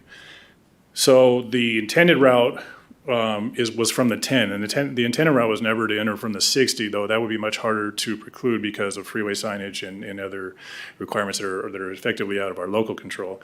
But the established preferred route is from I-10 at Beaumont Ave. So east or west entry into Beaumont Avenue. Entry into the 4th Street industrial area would be via either Louis Estrada, westbound to southbound Veely to eastbound 4th Street, or Beaumont Avenue South to 1st Street West, Veely North, and then once again to 4th Street westbound. So in accordance with the previous graphic, we have developed some recommendations and potential mitigations to make it much more apparent and aware of what is the identified routes, and then where it's prohibited. So on the first graphic you'll see here, we would propose additional signage and restriping involved with this as well to establish a truck route for eastbound 4th Street traffic, which is leaving the 4th Street industrial area, to clearly depict that the truck route is either north or south on Veely, and that no truck traffic at any time is to go through 4th Street. So that signage that prohibits this 4th Street truck traffic does not currently exist. So we would look for additional signage, obviously at the intersection of Veely and 4th, as well as at Elm and Olive Avenue. Additionally, we would, looking at, which is the primary concern, is how do we prohibit, in this instance specifically, which is already noticed, is the northbound Veely traffic that is essentially egressing the industrial area and going eastbound on 6th Street. As I think many people have probably seen, as the trucks leave in this direction, they are unable to make that right-hand turning movement in a singular lane, and they effectively go across all lanes. And as you can see here in the graphic that's shown is obviously it's an off-ramp, so speeds are a little bit higher, and the visibility is not the best, as we've got kind of a reverse curve there as we're going through and right approaching to this intersection. So we would look at additional signage and striping to make it much more clear that truck traffic, number one, is prohibited from going past Louis Estrada, and clearly noticing that the truck route, if you are northbound Veely, is to go eastbound on Louis Estrada. Additionally, there's been some concerns, though maybe not as prevalent, but certainly does occur as truck traffic does exit 6th Street, since they are not allowed to make left turns at the intersection of 6th and Veely, that potential cut through the neighborhoods in order to turn around and go to West 6th Street. So maybe they do that via Elm Avenue or Wellwood or even Egan to an extent. So we want to enhance some of the signage and notifications so that we do the best we can to preclude that. We certainly do not want traffic of that size in residential neighborhoods, as well as there's obviously a school right there that's concerning. So the recommendation that we would at least look for right now is, we're kind of looking at a phased approach. And so in addition to implementing, and I guess I'll go back one, in addition to implementing the measures that are shown here, we're also proposing to work with the existing businesses in the vicinity and make them aware of the established truck routes as well. And so we would create a single page reader that be provided to employers to disseminate to all staff, as well as the incoming truck traffic. Most of these, especially the bigger box buildings, they contract many of their delivery drivers, and so they're not necessarily directly employed with those businesses. And so providing some sort of information upon entry will certainly help that. Clearly, when we get first-time drivers, until they are given that notification, they may or may not be as aware, but hopefully that will help combat some of the issues that we are seeing, specifically when they are leaving the facilities. So we would recommend implementing this additional signage, striping, the notification of the routes to the businesses, and then look to monitor for 6 months to assess the effectiveness of the recommended measures. Should they be ineffective, then additional measures we brought forth. And some of those can include either a partial or full closure of Veely. And there are some concepts that we have for that. So if we look for what's already an established prohibited route, we would look at potential closure of northbound Veely. And that would occur right on the north side of Luis Estrada at Veely. So full access would still be attainable for Veely and Luis Estrada, but we would use some sort of railing or K-railing additional signage to close out the northbound direction, so that this would not only close it off to truck traffic, but to vehicular traffic as well. Over concerns in the southbound direction, which is also concerning as well, is many of the trucks that you'll see that are going eastbound 6th Street here are swinging very wide in order to be able to make that turn. Though it has a fairly large radius, many are able to do it, but it's certainly not uncommon to have that happen. And so it can potentially slow and impact drivers that are in the fast lane or the number 1 lane of eastbound 6th Street. So we could look at implementing, at least in this scenario, where you would allow vehicular traffic, but you'll prohibit truck traffic with the implementation of, this is really what's called, in the red thing you see in the middle is called a pork chop, and it's a technical term, but we would use a raised curb, and it would have a much narrower drive width, and so that only vehicles would be able to access it. So raised curb in the middle and additional signage. Routinely, you will see signage in the pork chop island itself. Initial implementation, there's probably a good chance that that's going to get whacked a few times. But we would see, and then we would have an enhanced, if the direction was to allow northbound traffic to leave Veely and go onto 6th Street, then you can see it's actually double as wide. So it's 18 feet, and so you could still, if desired, you could egress Veely, but this would be only for either deliveries or, RV, something to that extent, because this would still remain, in no situation would we remove the signage or proposed signage and striping that would allow for northbound truck traffic on Veely past Luis Estrada.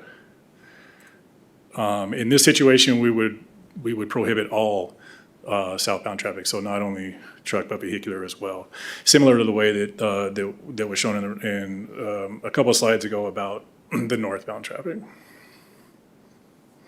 And then lastly, and this was what was originally assessed, is a full closure of Veely. And so this would include, railing and curbing along the entire frontage of Veely at 6th Street, as well as the entire frontage of Veely at Luis Estrada. The intersections would remain effective, so you could still access in accordance with the overall established truck routes, but this would cut off not only truck but vehicular access as well. And this is certainly a more robust, enhanced approach. And I don't know that we need to get to that point, but this is certainly an option if we determine that the previous measures are ineffective.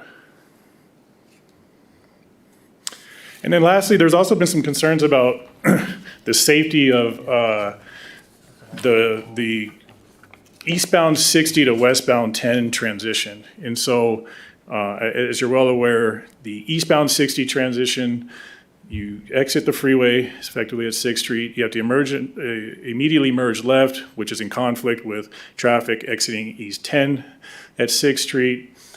And then there's nearly a U-turn and to the on-ramp, which goes to westbound 10.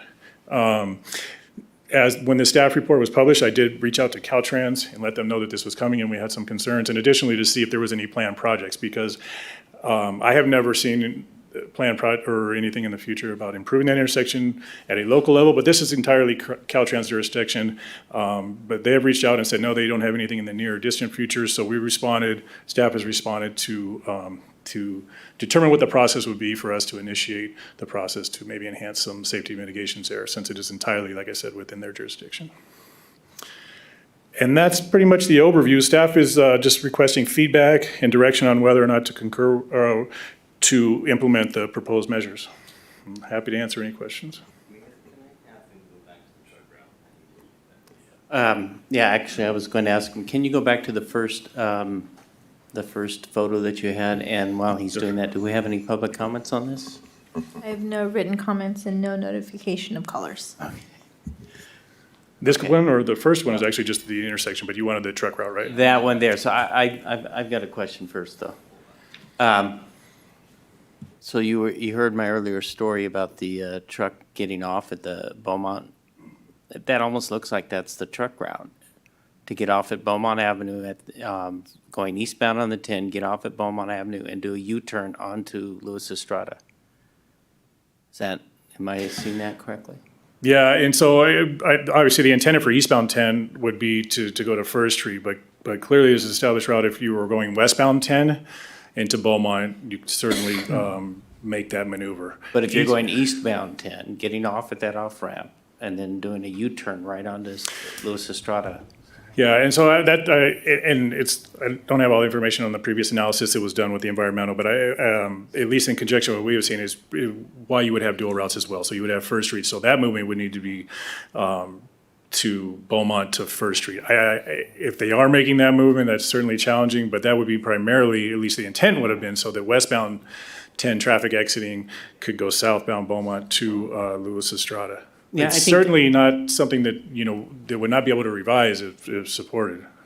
Yeah, I think cars, it makes sense. I'm sure I've done it. And that truck that I saw should have gone down Beaumont Avenue to First Street and come up, First Street and then come back up Veely. Yeah, to me, they just missed the turnoff and said, okay, well, Google Maps says go ahead and take this right. So, okay, go ahead, Mr. Martinez. No, my concern is we went out there today and I looked at it, and you've got eastbound and westbound traffic on Luis Estrada coming off of Ely. And, when the trucks are going northbound and then they're going to make a turn right there to go eastbound on Luis Estrada, there's no way you're going to get another truck coming in that other direction, because the truck can't back up. And it really can't allow two trucks there. So what I witnessed trucks were going up Feely, northbound, making a right on Luis Estrada and going over to California or pass on to the 10. But trucks were also coming down the 4th Street going westbound, and it was kind of like going in one direction and they were coming in another direction. So it made it a nice separation between the trucks. Now, I know we're trying to avoid that because of the park and residential in there. So what we're asking them to do now is to go down California, past 4th, and go up First and then come back up Veely. Is that the way that, according to this? So they're going to have to make that extra loop to go down and then come back up. Right, because 4th Street's the easiest cut. It's to shoot straight going towards Amazon and stuff down in there. So you're referring solely to southbound traffic on California from the 6th Street side and how they would go westbound? Yeah, because, it all goes back to Luis Estrada there. The Luis Estrada and Veely is a mess. Right, so Luis Estrada, and that's a fair point, and it's brought to attention as well, at least northbound Veely, as you're going up towards 6th Street, making that right-hand turn, we could certainly look at some enhancements to enlarge the radius there at some point, because it's greater than 90 degrees. So there's some things we can do. There is a low-flow inlet there, but it's not really connected to any storm drain, so I don't think it's too cumbersome. It looks like there's maybe... just based off what we show in our GIS without doing the full depth research, is 12 to 15 feet or so where we have to play with from setback from where the existing radius is. So we could certainly enlarge that to a much more in line with what you would utilize for industrial street development. If we were to do that, would we be able to accommodate trucks in both directions? Certainly I believe so. And anytime you get into a situation where you have, you're a little bit greater than 90 degrees, it becomes more precarious, especially when you're talking about large truck traffic. Ideally, we would not like to see truck traffic entering from southbound California to Luis Estrada, but that radius is much larger as you're going south on California and then westbound on Luis Estrada is much larger. But the one that you mentioned previously for sure is tighter. But there is room there to enlarge that radius if that's where we go. Make a non-right at 6th Street coming off of Ely, they're going to have to go through Luis Estrada. They're going to need that extra turn. Yeah, so ideally, we'll be able to work with the state and the businesses themselves to preclude them from getting off at 6, but that's going to be much, much tougher to implement and enforce. So now my question is, if we close 4th Street down to traffic, and that's gonna create a wave, I'm gonna tell you, because was where everybody was going.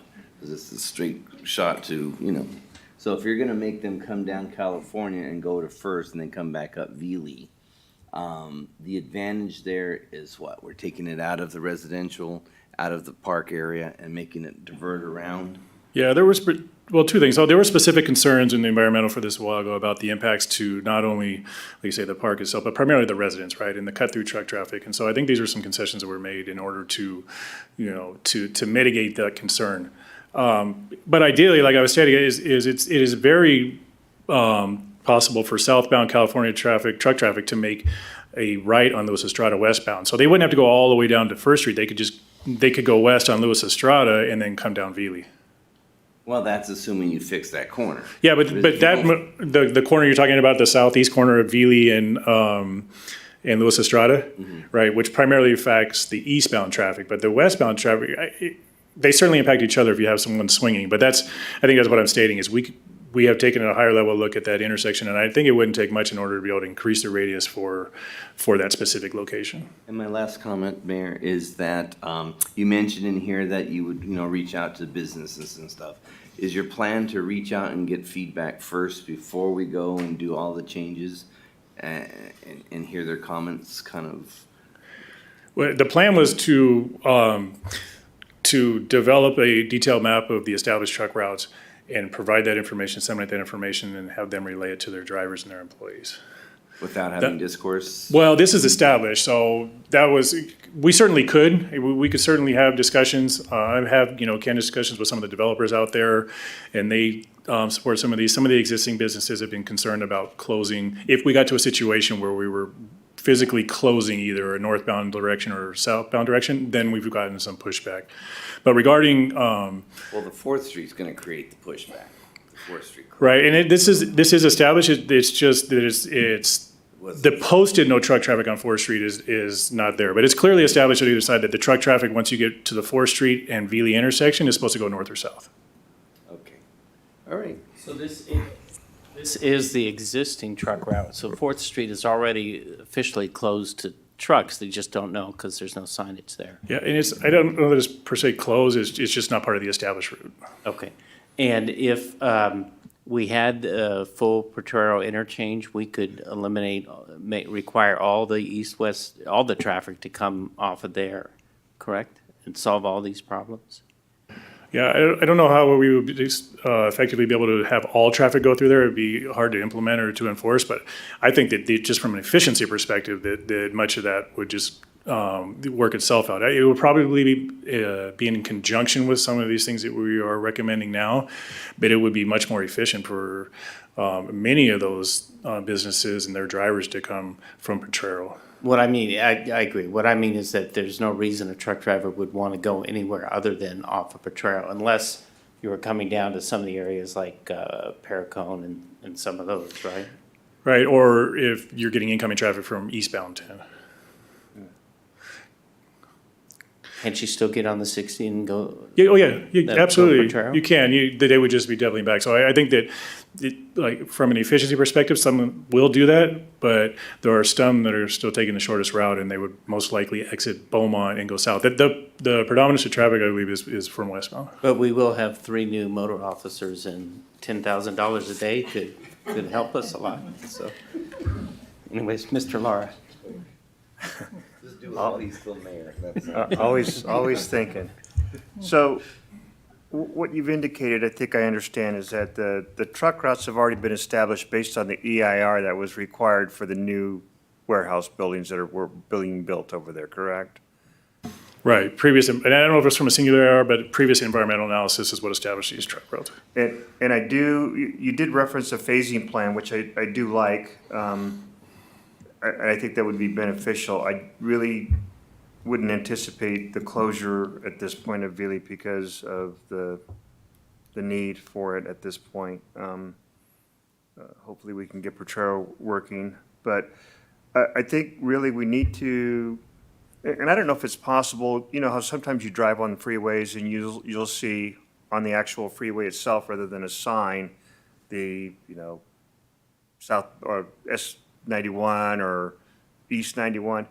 I'm wondering if we could put truck routes or approve, or something to show that this is the truck route, and, you know, because trucks were going all over the place. 4th Street had trucks going in both directions. We saw trucks going right on 6th Street, looping around. I think they looped through around Hemet Valley Monuments and up and around, and they're everywhere but where they're supposed to be, obviously.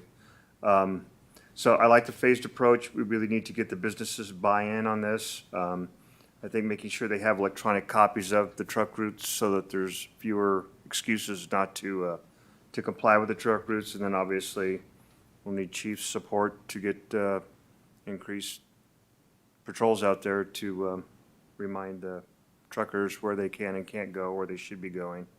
I do think making the changes to the turn there on the southeast, I think it's southeast, right? Corner of Lewis Estrada. Right. Would be extremely beneficial, because what happens, and I know that we had someone complain about the concerns and the safety, is in order to make that turn right now, they swing out into the oncoming traffic and then cut that right-hand turn on Lewis Estrada. So I appreciate the effort that you put into this. I do, again, support the phased approach.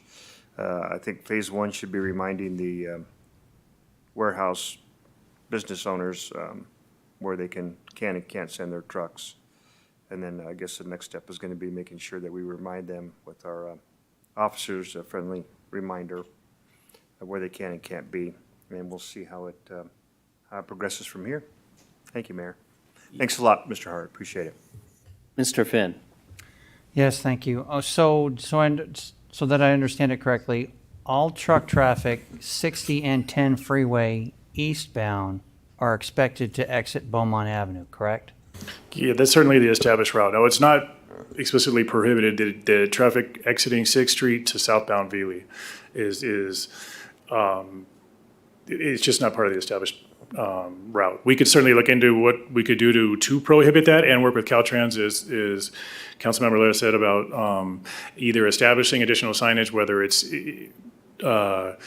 solely no truck traffic exit at 6th Street, or if that's in combination with, no truck traffic, and established truck route is Beaumont in some capacity. I would imagine, or at least from my previous experiences, the amount of signage that they would allow for something like that is going to be very limited, right? And so it may be better just to work with them to get some of the signage to just strictly prohibit truck traffic at 6th Street, and then we could establish some signage between the 60 and 10 connection and Beaumont Ave to depict the route. Okay.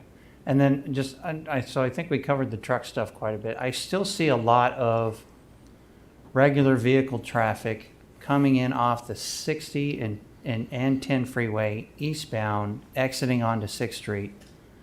Is there any way that we can have, I don't know if Caltrans is willing to do it, but if we're able to do it, some type of solar-powered sign to say, entering a dangerous intersection, slow down, because traffic will back up very quickly. When I'm coming in the 60 freeway, I call it the loop around, where I exit 60 freeway to get on the 10 freeway westbound so I can get off on Oak Valley Parkway.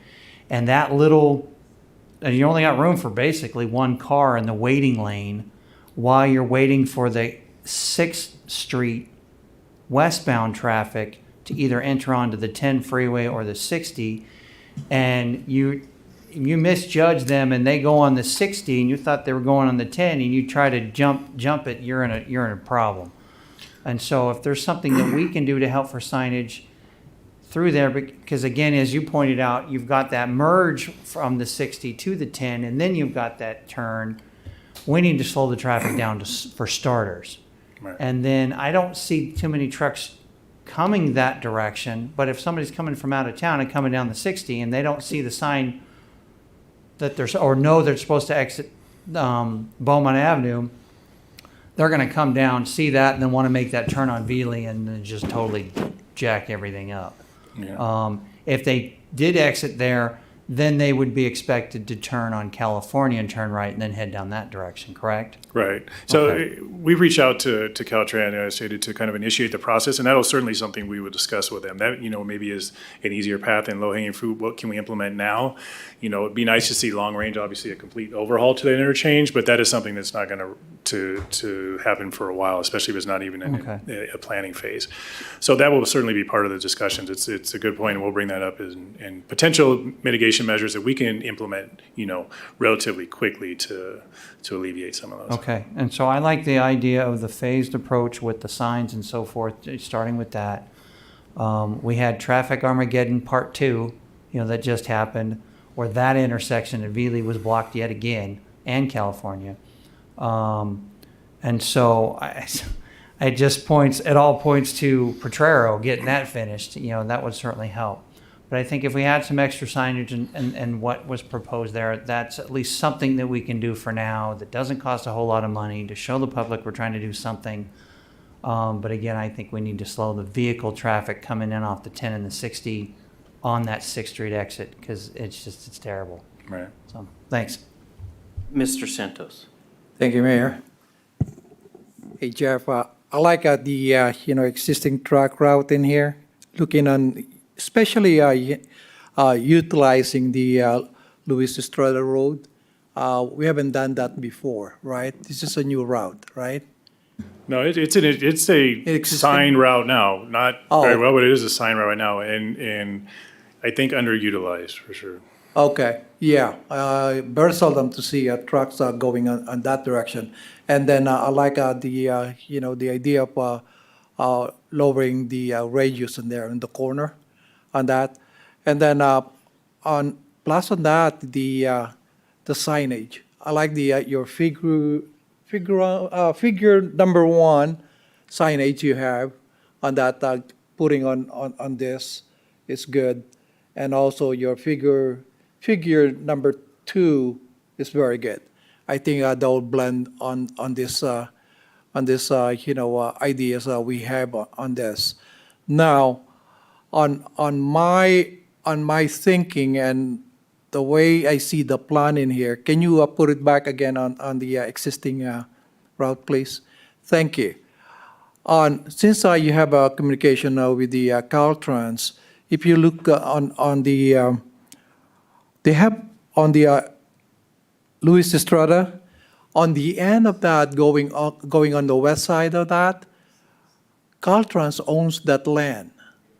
Can we ask them to let's utilize that and use that as another way to get in to connect to Billy on that.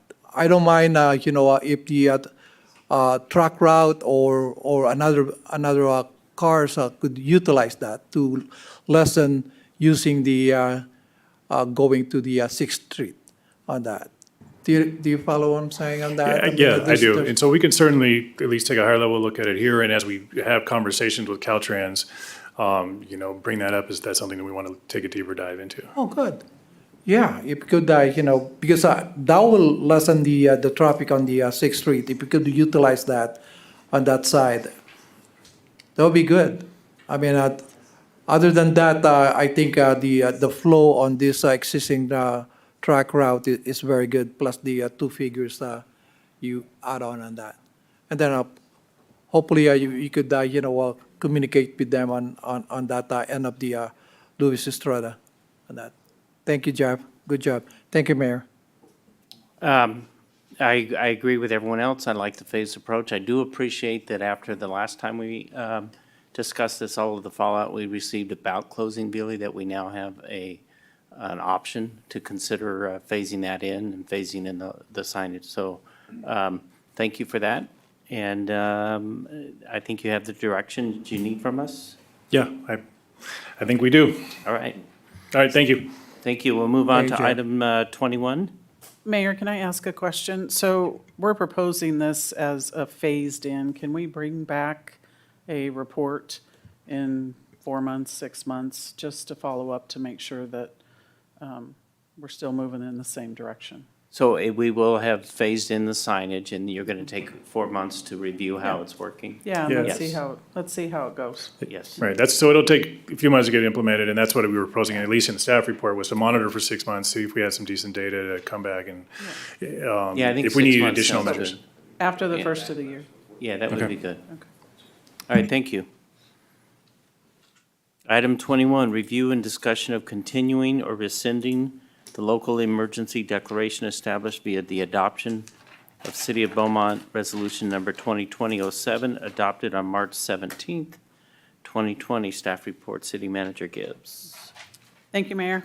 So at the last regular meeting on July 19th, City Council voted to take no action on the local emergency declaration that was established in March of 2020. And with that, we were also directed to bring back an item tonight for more information and discussion. And so to just quickly review, Resolution 2020-07 authorizes the city manager to execute a declaration of the existence of a local emergency and gives the city manager certain authority. At the time that this staff report was prepared, we did review the latest state of emergency order from Governor Newsom, and that is N1122, and that was adopted on June 17th, 2022. That executive order terminated portions of 2 previous executive orders. It was kind of like a snail trail that we had to follow. The bottom line, there's several provisions left in place.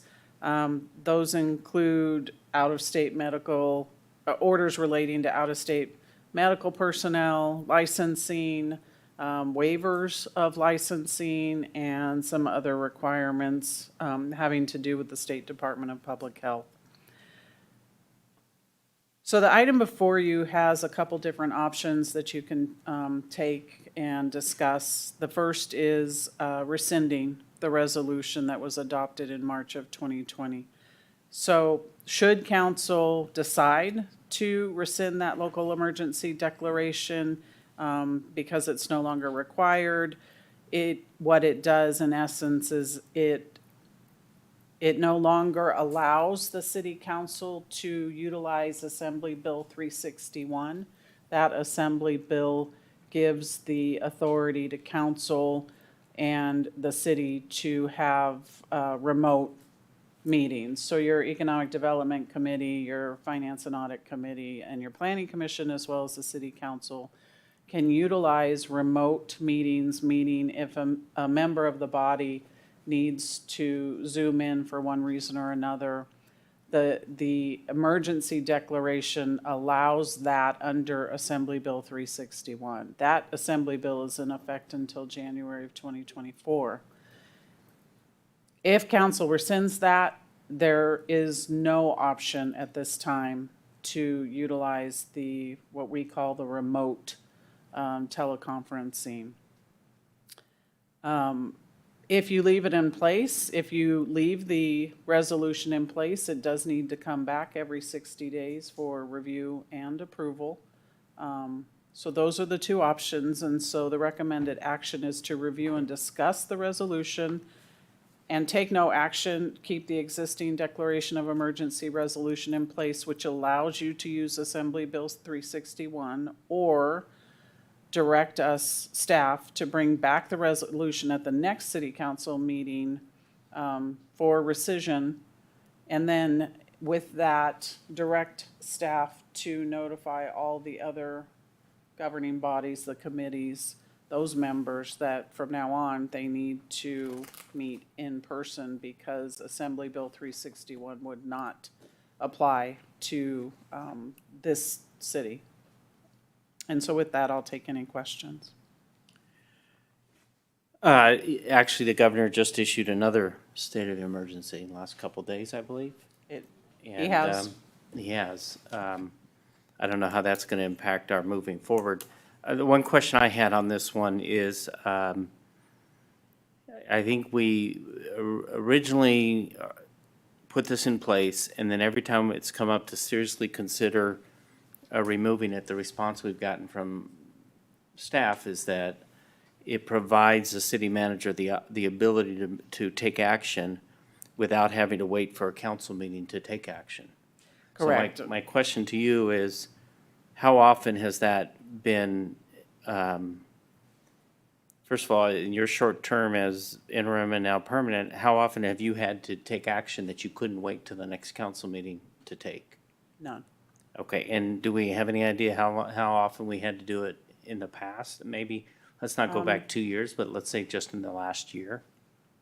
I don't recall any in the last year. I think initially in March of 2020, it was prudent, just because there was things happening rapidly with the state and the county public health. But not recently. The only thing it does right now is it allows city council to utilize Assembly Bill 361. Okay, and I believe that throughout the entire process, the entire couple of years and the Zoom meetings I've gone to for different agencies we sit on, that that electeds take advantage of that and abuse it. I don't think anyone here has, but there are people who attend their meeting without showing their face, and they're most likely not there. And I think that we have an obligation to be here in person. So if that's the only downside, I'm in favor of rescinding this. But now open it up to Mr. Finn. Mr. Mayor, do we have any public comments first? There's no written comments and no notification of callers. All right. There was no notification. I didn't hear her phone Okay. beep or anything. Just making sure, following protocol. No callers. There we go. She needs to go back and watch the video. We might need to keep that order in place if that continues. So when we talked about this in the past, I'll say like a year ago, there were perhaps some still relief funds still pending. Is that a factor anymore? There are, and I'd like to ask Jennifer to come up because I would like council to understand the actual dollars that are involved. The emergency declaration allows us to get reimbursed with FEMA, but I think you'll be surprised at what that dollar amount is. So we have submitted a few claims to FEMA. They have totaled since March of 20. Costs incurred have been from March of 20 to April of 21. We have received close to $34,000 in reimbursement claims for costs related to the COVID-19 pandemic. We have a claim in process right now for $12,415. That's mostly for plexiglass that used to be in the council chambers, as well as PPE and COVID tests. We have not had an invoice since January. The last invoice that was paid was for COVID tests for employees. Since then, FEMA has then reduced their coverage of what they will pay. So it used to be 100% of cost. Now it's 90% of cost. They have also allowed it to where to submit a claim, you have to have $3,300 in reimbursable costs before you could even submit a claim. Those have tapered off. So the last one we did have was in January, and I don't believe we are anticipating on ordering any tests, at least not in the foreseeable future. But if that changes, we could always come back. But in the meantime, we don't have any costs. We believe we will be submitting further for FEMA. Okay, and I assume there was no present legislation proposed to make any adjustments to the Brown Act that would permanently allow any remote attendance on meetings, correct? No, there is. It's AB 2449, and that is going through the legislation right now. And it's a similar bill, as far as I understand. I have not read the bill in its entirety, but it is a similar bill as to AB 361. However, I do want to note the League of California Cities has opposed that bill, 2449, unless it's amended to provide additional flexibility and safety. It does require, to speak to the mayor's point, it does require audio and visual technology, not just audio. If a member of the body wants to call in, that under this new bill that's going through the legislation, they would not be able to do that. They'd have to have video And is that this, I would assume that's this cycle, and then if approved, would it go into effect January 1? Something like that? Yes, yeah. Okay. Okay. Well, I certainly like, and I expect people to meet in person. I think that it's a benefit for our subcommittees, and so forth, for finance and economic development to get additional participation. I think our members and that are involved in those are good about turning their videos on and being present for the meeting and participating and so forth. I want to get past all this and just say make it go away, but at the same time, if there's any pending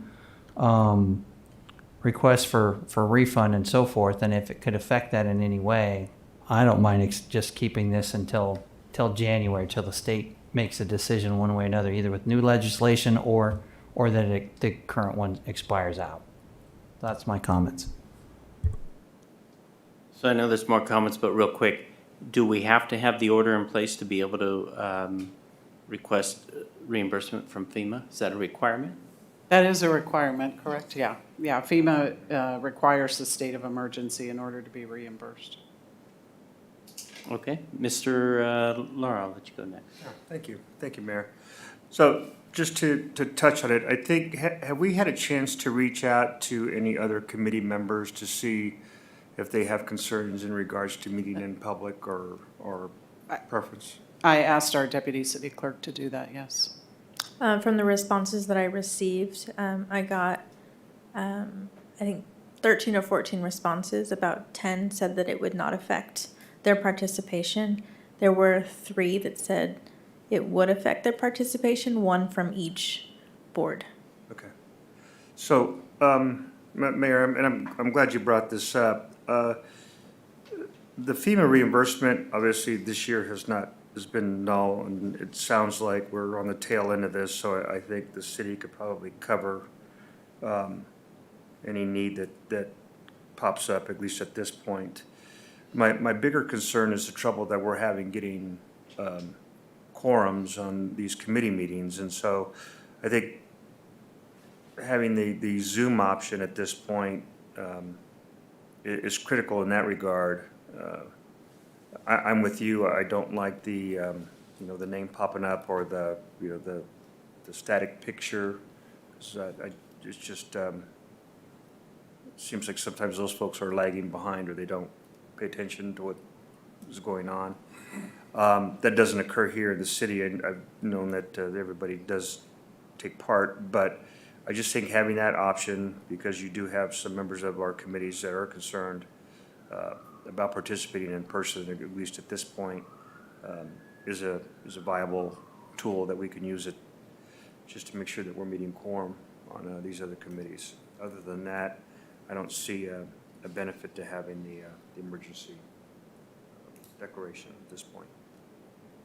Mr. Martinez. I missed that part, Mr. Lara. You said you see a benefit or you don't see a benefit? I see a benefit for the meeting, having the declaration at point, but outside of that, I mean, financially with FEMA funds, there really isn't a benefit that big of a benefit. We haven't done anything this year, and so. Thank you, Mayor. So, so going back to the funds then, so the programs and stuff that we had prior to that, that's all been fulfilled. All of the programs that we ran a year ago, 2 years ago, we had the, grants and stuff, that's all caught up, that's all been reimbursed. So there's nothing financially then, and then other than the ones that you claimed in process of the 12,000, correct? That's correct, right. Now, if we rescind this, does the claim still continue since it was started when we were in emergency? Or It does, it's in process. It takes about, at least on average, 6 months so or that plus part to get that reimbursement to come in. Okay, and as far as, Zoom, we can always make it a policy to have a camera and a voice on, for that, if you're concerned about that.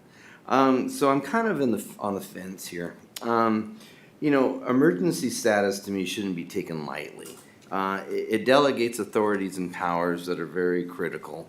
And it shouldn't be something that's just granted lightly or delegated lightly. So I have a concern about that. When you say emergency declaration, it means something to me. And when you just keep going and going and going, then it kind of loses what it means. So I'm concerned about that. You know, we have the power to declare at any time if we so see that there's a need for emergency declaration, and we can do that correct without the state declaring that. Is that correct? If we believe that our community is in dire need, that we need to go back to this, even if the state isn't in that, we have that authority, correct? Correct. Yeah. So with that, you know, we have the ability, and with COVID numbers starting up again, we don't know where we're going. So that's kind of where I was on the fence with this, because we're kind of going back to where we were again, and heaven forbid we go to that point. But do we keep it here just because we might go back, or do we go ahead and rescind it and try to move forward? And then if some point it does work up where we have to, you know, bring it back, then that's something we'll discuss at that point. The Zoom factor is more than a convenience, because there are some that are part of our committees that are on the higher end of being more you know, prone to having, you know, catching the disease. So I can see that where they would be a little bit concerned. However, they always have the option to mask. They have the option to distance a bit if when they come. So, you know, I can go either way. Right now, I can't tell where we're at until we probably vote. But, you know, if we're willing to rescind this, I would support that, knowing the fact that we would be able to bring it back if we needed to. If we wanted to keep it for the Zoom option, then I would be okay with that. But, you know, I'm leaning more towards rescinding it now. And, you know, I think AB 2449, you know, there've been other bills besides those, and they've crashed because of all the bureaucracy that gets involved, and everybody wants some of this change, and it falls apart, which is unfortunate, because I think they have something that they can definitely utilize here. But getting anything through the legislature and Senate is always an issue. So, I don't know. I don't even know what I said. All right. Can I, Mayor, Yes, maybe please. help distinguish between two different things and that you, as a council, seem to be struggling with. One is the resolution that gave the city manager certain authorities to act before a council meeting during an emergency. Separately, there was a resolution that was passed by the council that authorized you to have meetings by remote teleconference meetings. There are two separate resolutions. One gives the city manager authority to take action, like if there was, you know, some kind of chaotic situation. And then the other separate resolution gives you the ability, or your subcommittees the ability, to hold meetings by remote attendance. And they both fall under the umbrella of the emergency declaration. Well, I mean, those couldn't be enacted without the emergency declaration. The one that gives the city manager authority to take certain actions requires an emergency declaration, and that was one that you adopted back in March. And then later, you adopted, it looks like, Teleconferencing.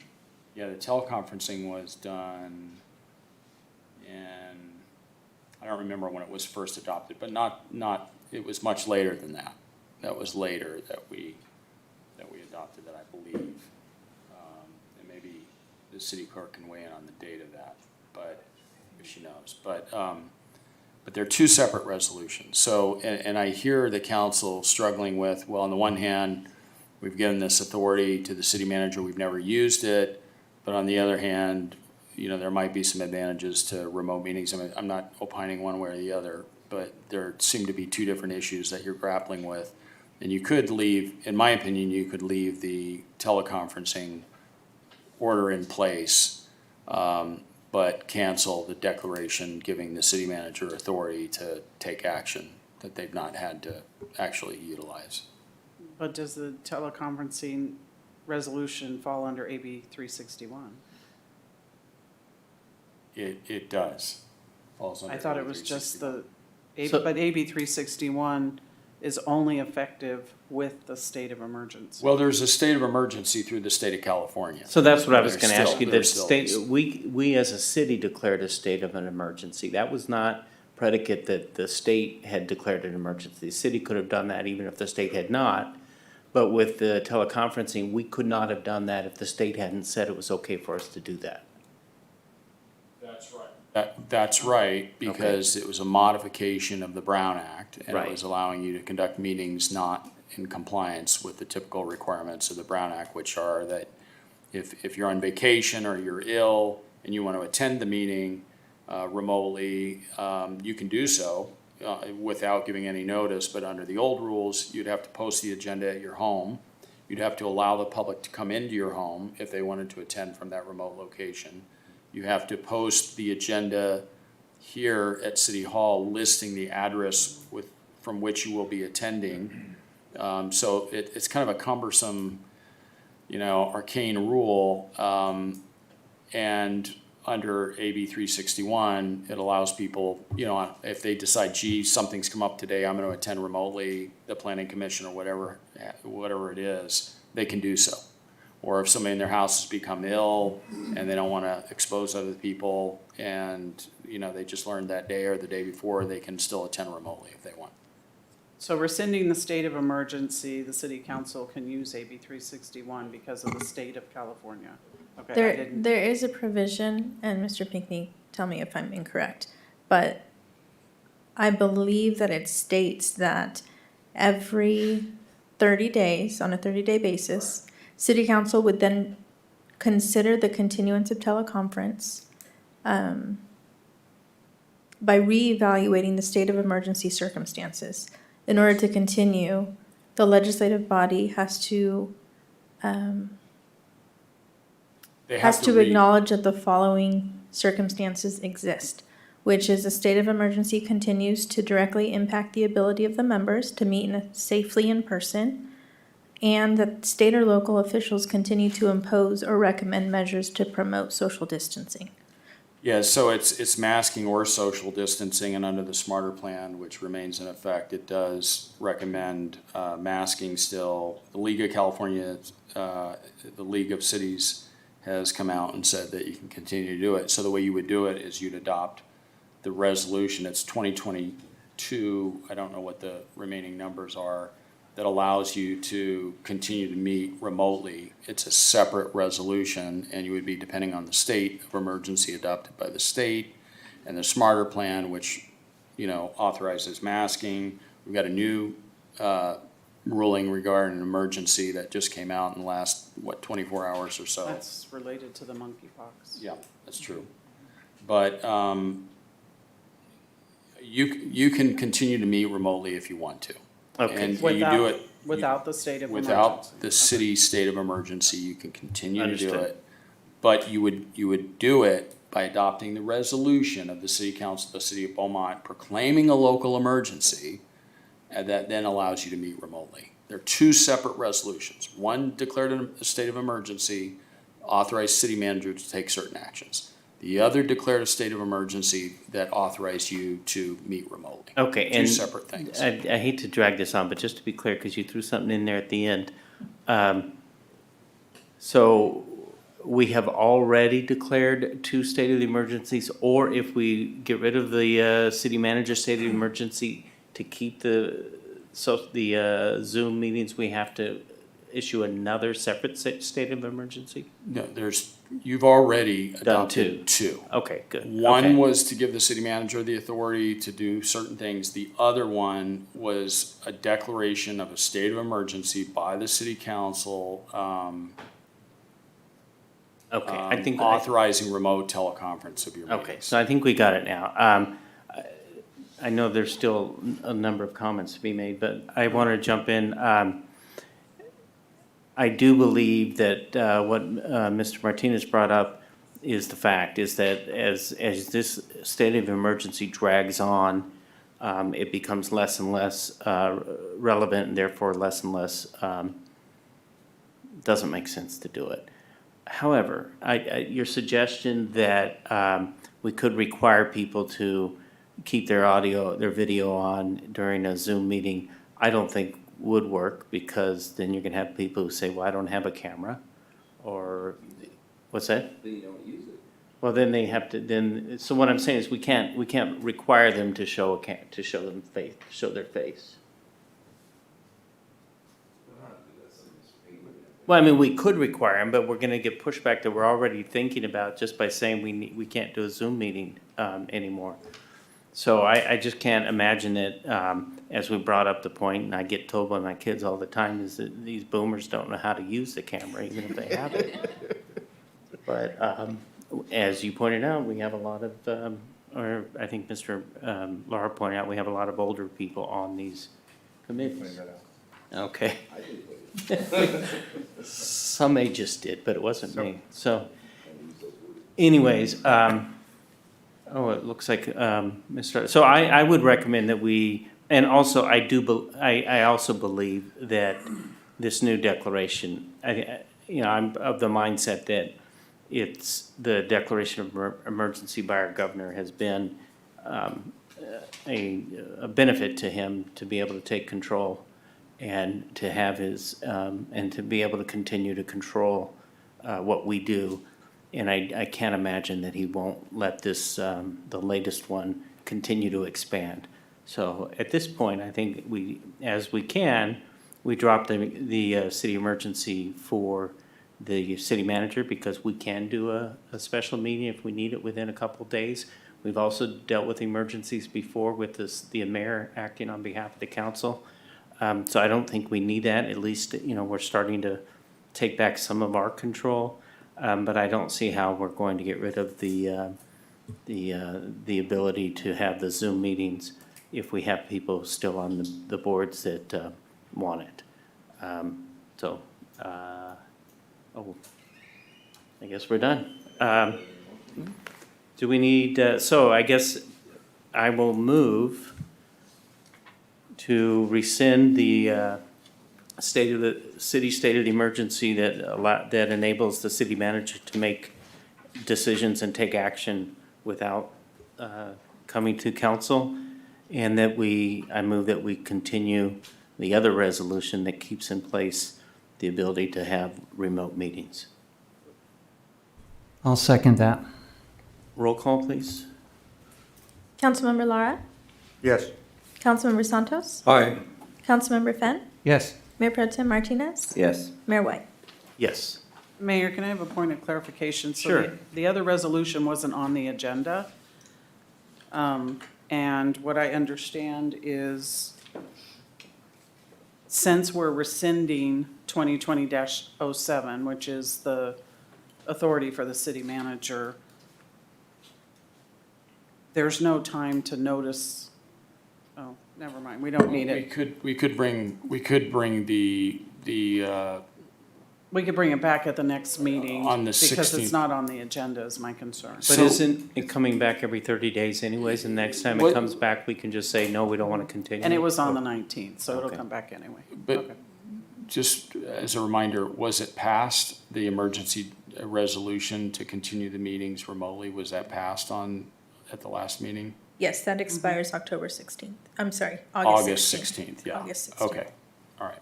So we can extend it on August. So then I'll change my motion to only be removing the emergency Rescinding. declaration, rescinding the emergency Yeah. declaration for city manager. And Mr. Lara, will you agree to that change? Can you repeat that again? I was the one that seconded. I was the one. He was yeah. second. I was the one that seconded, but yeah. yes, I agree. Okay, so Thanks for asking. now can we have roll call, please? Okay. Councilmember Lara? Yes. Councilmember Santos? Aye. Councilmember Fenn? Yes. Mayor Pro Tem Martinez? Yes. Mayor White? Yes. All right, now we'll go to discussion on a proposed land use management policy for. I'll give you a lump. All right, legislative updates and discussion.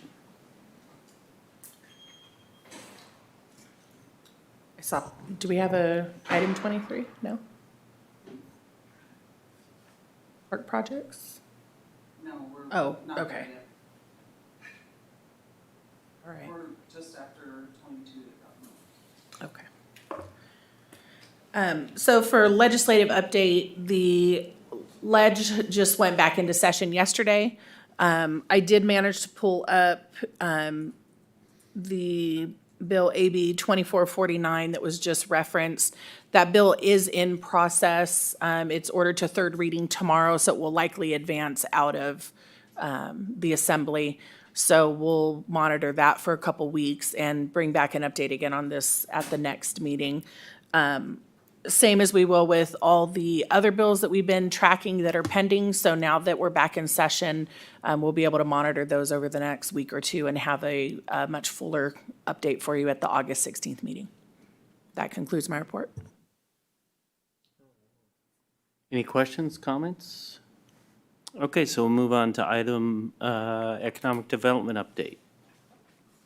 We did not have an economic development meeting in July. Our next meeting will be August 10th, and we'll have an update for council at the meeting on the 16th as far as what happens at the meeting on the 10th. Okay. City treasurer, I was just checking to make sure I had it on the 10th here, or 9th. City treasurer report, please. Good evening, Mayor and Council. Monday, which is the Mr. 8th, Giannetti? and I'll be on 16th.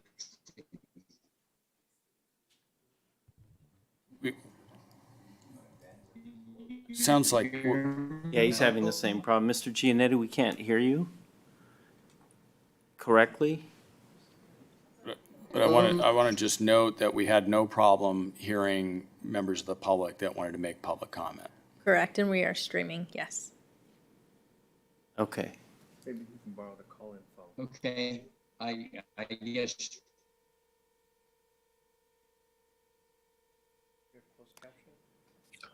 Can you, yeah, can someone call him? We'll move on to the next item and they can do it on conference call. City clerk report. See if Mr. Mailman can get in. A very productive meeting tonight. Thank you. Thank you. All right. Let me know when you get a hold of them. Let's see what our city attorney sounds like. I have nothing. City attorney report.